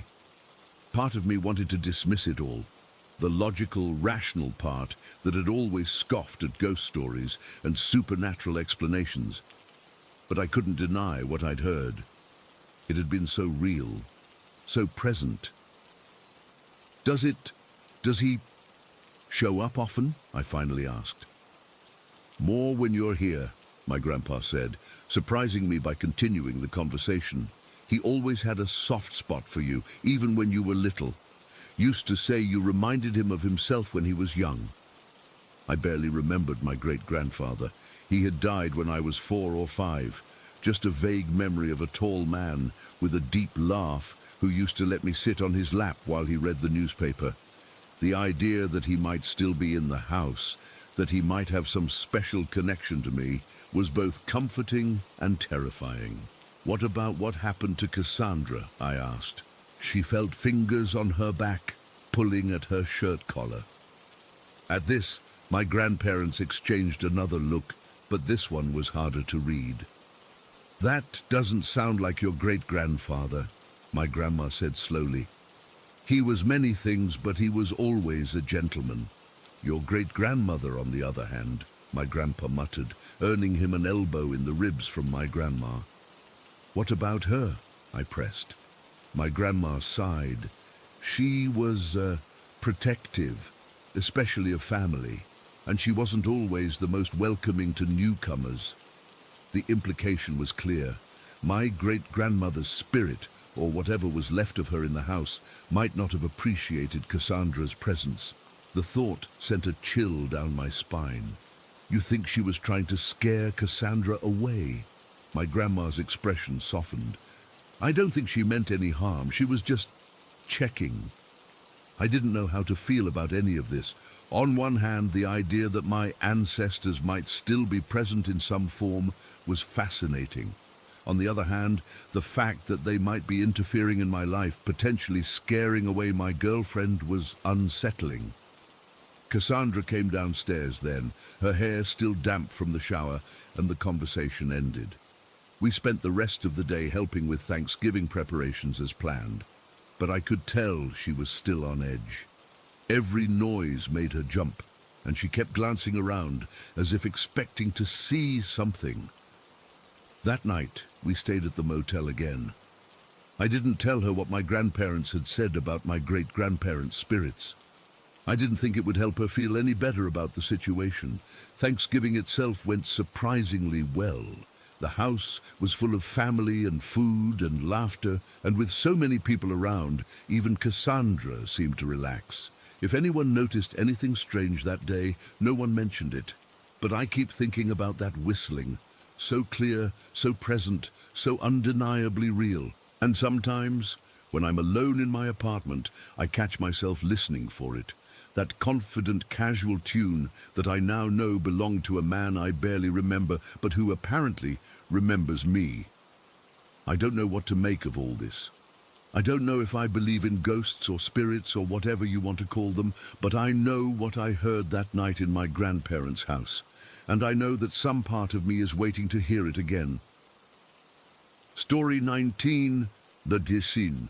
I've never told anyone this story outside my family. It still feels unreal typing it out, but I need to share it somewhere people might actually understand. I was 18 in 2016, living with my parents in our suburban home in Michigan. I've always been the weird kid, you know, the one obsessed with ghost stories, horror movies, and anything supernatural. My bedroom walls were covered with posters from The Conjuring, Insidious, and various other horror films. I'd spend hours watching paranormal investigation shows and reading creepypastas online. The irony is that despite my fascination with the supernatural, I'd never actually experienced anything genuinely unexplainable until that night in April. It was around 11:30 on a Thursday. My parents had gone to bed early because they both had work in the morning. I was doing what any normal teenager does, lying in bed with my laptop propped on my stomach, watching YouTube videos with headphones on. Nothing special about the night. It wasn't storming. There weren't any weird noises in the house. Everything was completely ordinary. And then I felt it. It's so hard to explain the feeling. It was like when you can tell someone's staring at you from across a room, but amplified by 1,000. The hairs on my arms stood up, and I got this intense pressure in my chest, like someone was pushing down on my sternum. My first thought was that I was having some kind of panic attack, but this felt different, external somehow. I slowly looked up from my laptop, and my eyes were immediately drawn to the space in front of my bookshelf. There was nothing there. No shadow, no figure, no distortion in the air, just empty space between my bed and the wall about 8 feet away. But I knew something was standing there.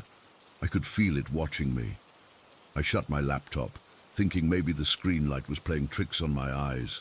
The room went dark, except for the small nightlight I kept plugged in near my door. Don't judge. I've always hated complete darkness. The feeling didn't go away. If anything, it intensified. I remember whispering, "Hello," and feeling incredibly stupid afterward. What was I expecting? A response.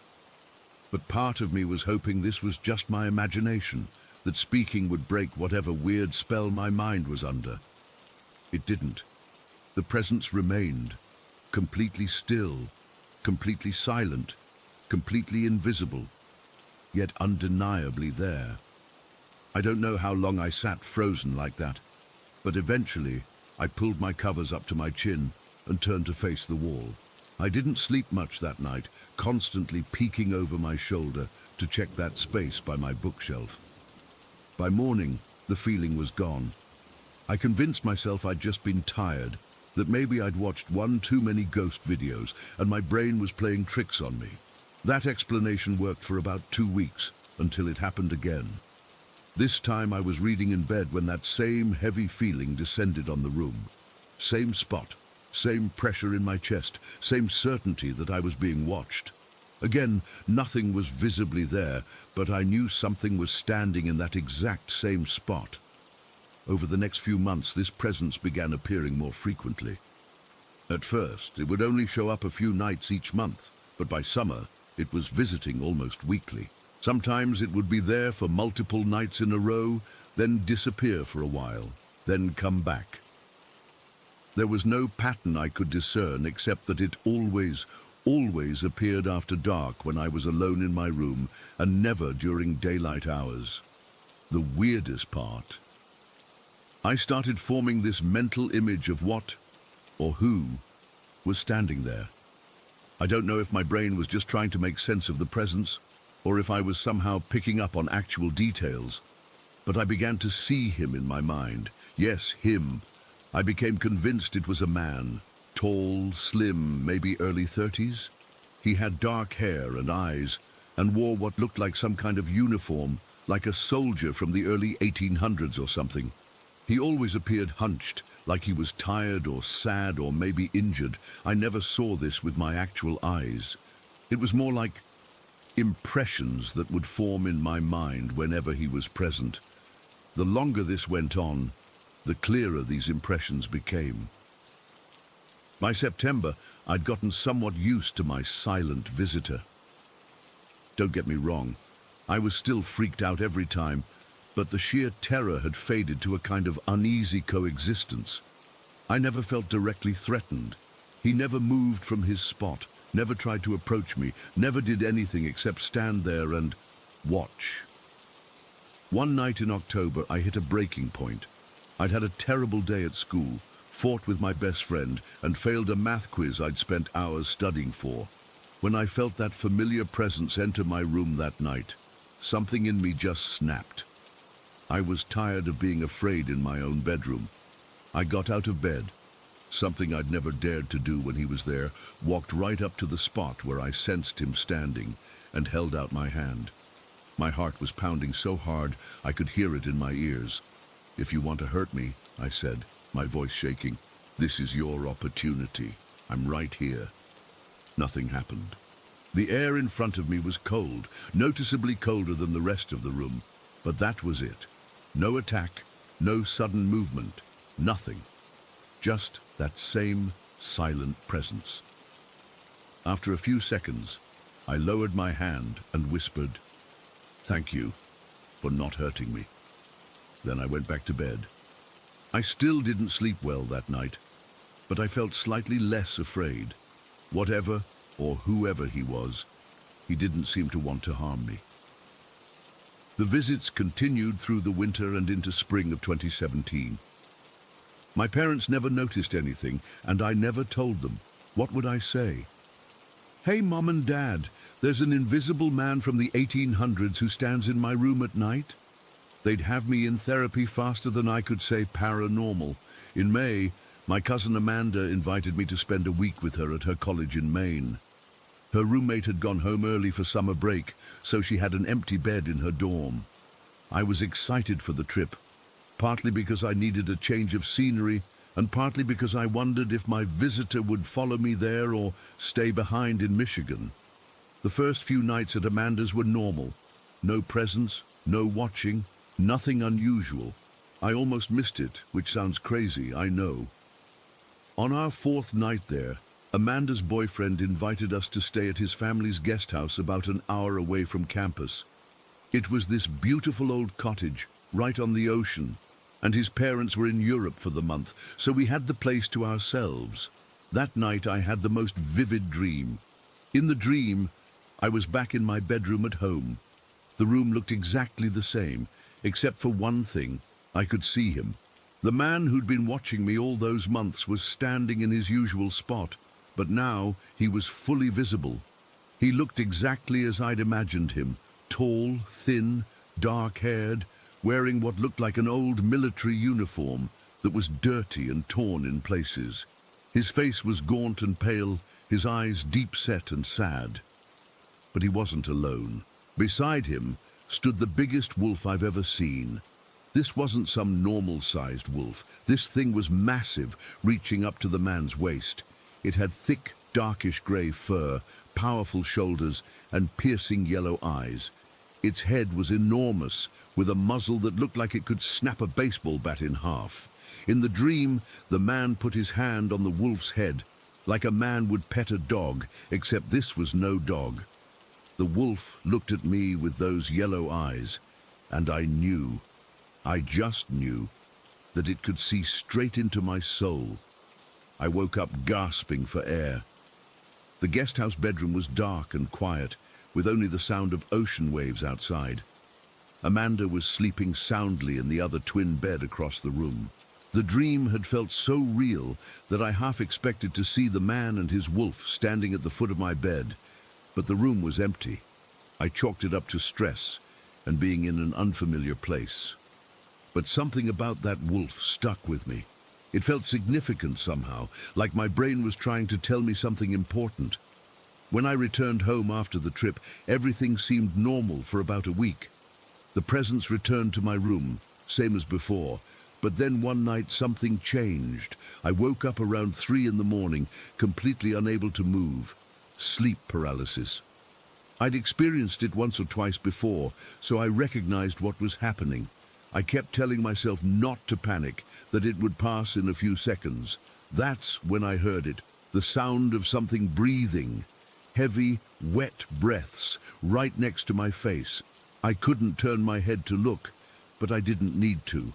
I could feel hot breath on my cheek and the distinct smell of something wild, like wet fur and earth, and something metallic that might have been blood. The wolf. Somehow I knew it was the wolf from my dream. It was sniffing my face close enough that I could feel its whiskers brushing against my skin. Pure terror shot through me. I couldn't scream, couldn't move, couldn't do anything but lie there as this thing investigated me. The breathing moved from my cheek to my forehead, then down to my neck. In that moment, I became convinced it was going to tear my throat out. The paralysis was still holding me down, but my panic reached such heights that something in me broke through. With every ounce of strength I had, I managed to swing my right arm up in an arc, aiming at where I sensed the wolf's head would be. My arm moved. I felt it connect with something solid, something that definitely shouldn't have been there. And then the paralysis broke completely. I sat bolt upright in bed, gasping and sobbing. The room was empty. No wolf, no man, no presence. But my hand was cold, so cold it ached, like I'd plunged it into ice water. And there was a smell lingering in the room. That same wild, earthy smell I'd sensed during the paralysis. I didn't sleep again that night. I sat up with all the lights on, clutching my pillow to my chest, until the sun came up. The strangest part. After that night, the wolf never returned. The man, the watcher, as I'd come to think of him, continued his silent visits for about another month, but they became less frequent. By July, he was only appearing once every couple of weeks. In August, I left home to be an au pair for a family in France. I was gone for a full year. When I returned home in 2018, my room felt different, lighter somehow. The presence never returned, not once in all the time since. I still wonder about him. Who was he? What did he want? Was he trying to communicate something to me? Was he even aware that he was dead? Or was he just going through the motions of watching over something or someone who used to be in that space? And the wolf, was it his companion, his protector, or something more sinister that was hunting him? Or me? I'll probably never know the answers. Part of me is still curious, but mostly I'm just relieved that whatever they were, they're gone now. Sometimes when I visit my parents and stay in my old room, I'll look over at that spot by the bookshelf, half expecting to feel that familiar pressure in my chest, but there's nothing there anymore, just empty space. I hope it stays that way. Some mysteries are better left unsolved. Story 20. I still get goosebumps thinking about this, even though it's been years since it all started. I've never really told anyone outside my family about this because I know how it sounds. But I need to get this off my chest, and maybe someone here has experienced something similar. I was 10 years old when it first happened. We lived in this pretty normal suburban house in Oakfield, nothing special about it, just your typical 3-bedroom with a small backyard. My parents bought it when I was 4, and there was nothing weird about the place, at least not that I noticed. No strange history that we knew of. The previous owners were an elderly couple who moved to Florida to be closer to their grandkids. That night in October, I remember because Halloween decorations were already up. I went to bed around 9 o'clock like usual. My room was at the end of the hallway, across from my parents'. I had this nightlight shaped like a rocket that cast this soft blue glow across the room. I always slept with my door closed because the hallway light bothered me. I must have been asleep for several hours when something woke me up. At first, I thought I heard my door opening. You know, that slight creak and the change in air pressure when someone enters a room. Then I felt my mattress sink down near the foot of my bed, like when someone sits on it. I wasn't scared at first because I figured it was just my mum. She sometimes came to check on me if I'd been sick or if there was a storm. But there was no storm that night, and I hadn't been sick. When I opened my eyes, I immediately knew something was wrong. There was this kid sitting on the foot of my bed, cross-legged like he was just chilling there. He looked about my age, maybe 10 or 11, wearing what looked like dark pants and a gray t-shirt. But his skin, God, his skin was so pale it almost glowed in the dim blue light from my nightlight. Not like normal pale, but like paper white, like he'd never seen the sun. But what really made my blood freeze wasn't how pale he was.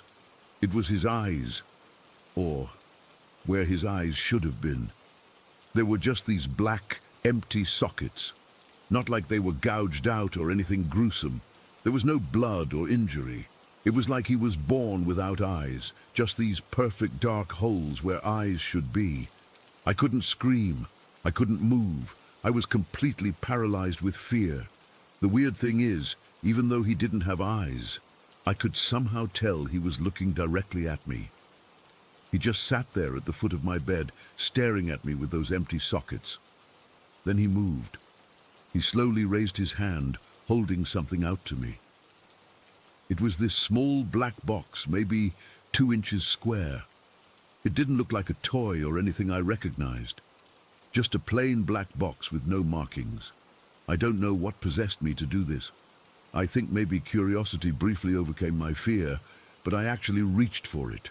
As I extended my arm, the boy hesitated and pulled back slightly, like he was having second thoughts about giving it to me.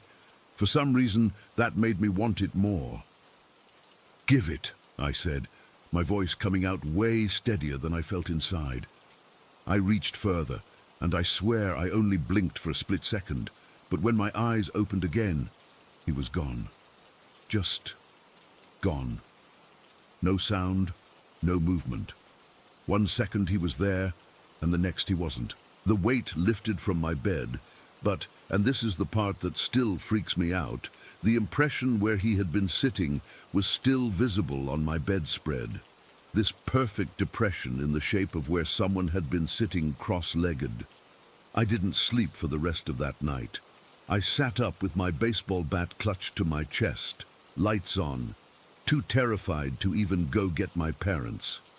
When morning finally came, I ran to the kitchen where my mom was making breakfast and told her everything. "Honey, you just had a nightmare," she said, but I could tell by the way her face went a bit pale that she was disturbed by my story. The mind can play tricks on you when you're half asleep. But Mom, the impression on my bed was real. I didn't imagine it. "Nathan, please," she said, glancing nervously at my dad who was reading the newspaper. "Let's not get carried away with ghost stories." That was the end of the discussion. My parents were practical people who didn't believe in the paranormal. I tried to bring it up again a few times over the next week, but they just dismissed it as a dream, and eventually I stopped talking about it. But I never forgot it, and for months afterward, I slept with my light on and my baseball bat nearby. Life went on. I grew up, went to middle school, then high school. I started dating Lily when we were both 15. She was this smart, practical girl who loved science and facts and didn't believe in ghosts or spirits or any of that stuff, which made what happened next even more shocking. When we were both 16, she came over to my house one afternoon while waiting for her parents to pick her up. They were running late, so she decided to take a nap on my bed while I finished some homework at my desk. It was around 4 in the afternoon, still daylight outside. After about an hour, I tried to wake her up because her mom had texted that they were 5 minutes away. I gently shook her shoulder, saying, "Lily, your mom's almost here." Her eyes suddenly flew open, but she wasn't looking at me. She was staring intently at the corner of my room, where the walls meet the ceiling. Without a word, she pointed up at that corner, her finger trembling slightly. Then, just as suddenly, her eyes rolled back and she fell asleep again. It was so weird and abrupt that I was genuinely concerned. I shook her more firmly. "Lily, wake up!" This time she woke up normally, blinking and looking confused. "What time is it?" she asked, rubbing her eyes. "Your mom's almost here," I said. "Are you okay? You just did something really strange." She sat up, frowning. "I was having this weird dream. There was a little boy in your room." My blood ran cold. "What kind of little boy?" "He was..." She hesitated, looking embarrassed. "This is going to sound so stupid. He was up in the corner of your room, like crouched there like Spider-Man or something, just watching me. But the creepy thing was..." She shuddered visibly. "He didn't have any eyes, just these black empty holes where his eyes should be." I nearly fell off my chair. "What color was his skin?" I asked urgently. "Super pale, almost white," she said, looking at me strangely. "Why, Nathan, you look like you've seen a ghost." I told her everything then, about the boy I'd seen 5 years earlier, sitting on my bed with the black box. As I spoke, her face got paler and paler. "That's impossible," she whispered when I finished. "I've never heard that story before. How could I dream about the same thing you saw?" We were both freaked out, but in typical teenage fashion, we also found it kind of exciting. We made a pact not to tell anyone else. Who would believe us anyway? But we spent countless hours theorizing about who or what the boy might be. Was he a ghost? Some kind of interdimensional being? Just a shared hallucination? We never came up with any satisfactory answers. After high school, Lily and I stayed together through college. We got married when we were 21, probably too young by most standards, but we were sure about each other. When my parents decided to downsize and move to a condo, they offered to sell us the house at a family discount. Despite our experiences, we took the deal. It was a good starter home, and honestly, the eyeless boy hadn't appeared to either of us again. We figured whatever it was had passed. We converted my old bedroom into our own and turned the master bedroom into a home office. We lived there for almost a year before Lily got pregnant with Emma. We were ecstatic, busy converting the third bedroom into a nursery, picking out colors and furniture. The eyeless visitor was a distant memory by then, something we rarely discussed. Emma was born healthy and perfect. We brought her home and settled into life as new parents. For the first 2 years, everything was completely normal, just the exhausting, wonderful chaos of raising a child. Then, about a month after Emma's second birthday, something strange started happening. Every night, at exactly 3:17 in the morning, she would wake up. Not crying, not upset, just awake. We'd hear her through the baby monitor, babbling and giggling like she was having a conversation. The first few times, we rushed to check on her, thinking maybe she was just talking in her sleep. But each time, she was wide awake, sitting up in her crib, looking and gesturing at empty space beside her bed. After this happened for a week straight, I decided to ask her about it one morning at breakfast. "Emma, who were you talking to last night in your room?" She looked up at me with those innocent blue eyes, bit into her toast, and said matter-of-factly, "A little boy. He talks to me." The hairs on the back of my neck stood up. I tried to keep my voice casual. "Oh, really? What does he look like?" "He's nice," she said, completely missing the question in the way toddlers often do. "He's lost his mummy." Lily and I exchanged glances across the table. Later, when Emma was distracted with her toys, Lily whispered, "It's probably just an imaginary friend. All kids have them." "At exactly 3:17 every morning?" I asked. "And why would she say he's lost his mom?" Lily didn't have an answer for that. That night we set up a video camera in Emma's room. We didn't tell her about it. We just wanted to see what was happening during these nighttime conversations. The footage showed Emma waking up suddenly at exactly 3:17, sitting up, and then seemingly having a conversation with thin air. She laughed, nodded, and gestured as if responding to questions or comments. But there was nothing visible in the room with her. We did this for several nights, getting the same result each time. On the fifth night, I decided to go into her room when she woke up. I watched from the doorway for a moment as she giggled at something I couldn't see. Then I walked in. "Hi, Daddy," she said cheerfully, not at all surprised to see me up in the middle of the night. "Hi, sweetheart. Who are you talking to?" I asked, sitting down on the edge of her bed. She pointed to the empty space beside her bed. "Him. He's my friend." "Does your friend have a name?" I asked, my heart pounding. She shook her head. "He doesn't know it. He forgot." "What does he look like, Emma?" I held my breath, waiting for her answer. "Like a boy," she said simply. Then she added, "But no eyes. Just black." She pointed to her own eyes. "He sees differently." I felt like I might throw up. Does he ever show you anything? Like a box or something?" Emma nodded excitedly. "He has a special box, but he can't open it. He needs help." That was enough for me. I picked Emma up and carried her to our bedroom. "You're sleeping with Mommy and Daddy tonight," I told her. Lily woke up confused, but I just shook my head, mouthing, "Later." The next day, Lily and I had a serious conversation. We considered moving, but we couldn't afford it at the time. We thought about having the house blessed, but neither of us was particularly religious. In the end, we decided to move Emma into our room temporarily and convert the office back into a bedroom for her. It seemed to work. In our room, Emma slept through the night. No more 3:17 wake-ups, no more conversations with invisible friends. After a month of peace, we moved her into her new bedroom, the former master bedroom. She adjusted well and the mysterious visitations seemed to stop, but I couldn't shake the feeling that the eyeless boy was still in our house, specifically in my old bedroom that was now mine and Lily's. I never saw him again, but sometimes I'd wake up feeling like someone was watching me. Occasionally, I'd find small objects moved from where I'd left them, or see what looked like finger smudges on the mirror that weren't there before. Lily felt it too.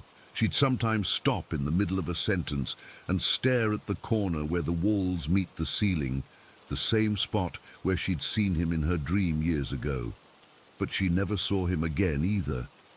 As for what the eyeless boy wanted, or why he appeared to all three of us, I still don't know. Emma's comment about him being lost and not knowing his name haunts me. Was he trying to communicate something important? Was the black box significant?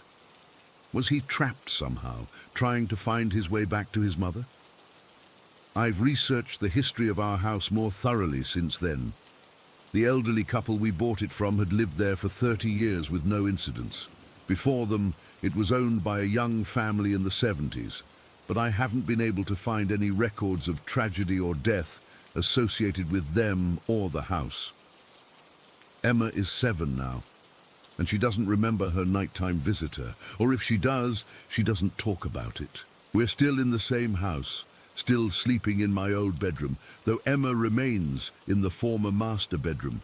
The visitations seem to have stopped completely, but I can't shake the feeling that the eyeless boy is still here, watching, waiting for something.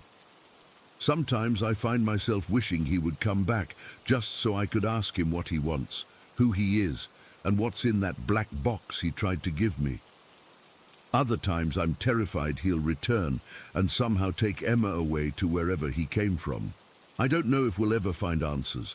Maybe some mysteries aren't meant to be solved. But I know what I saw, what Lily saw, and what Emma experienced. The eyeless visitor was real, and sometimes I still feel his presence in our home, especially in the quiet hours around 3 in the morning, when the boundary between our world and whatever world he comes from seems thinnest.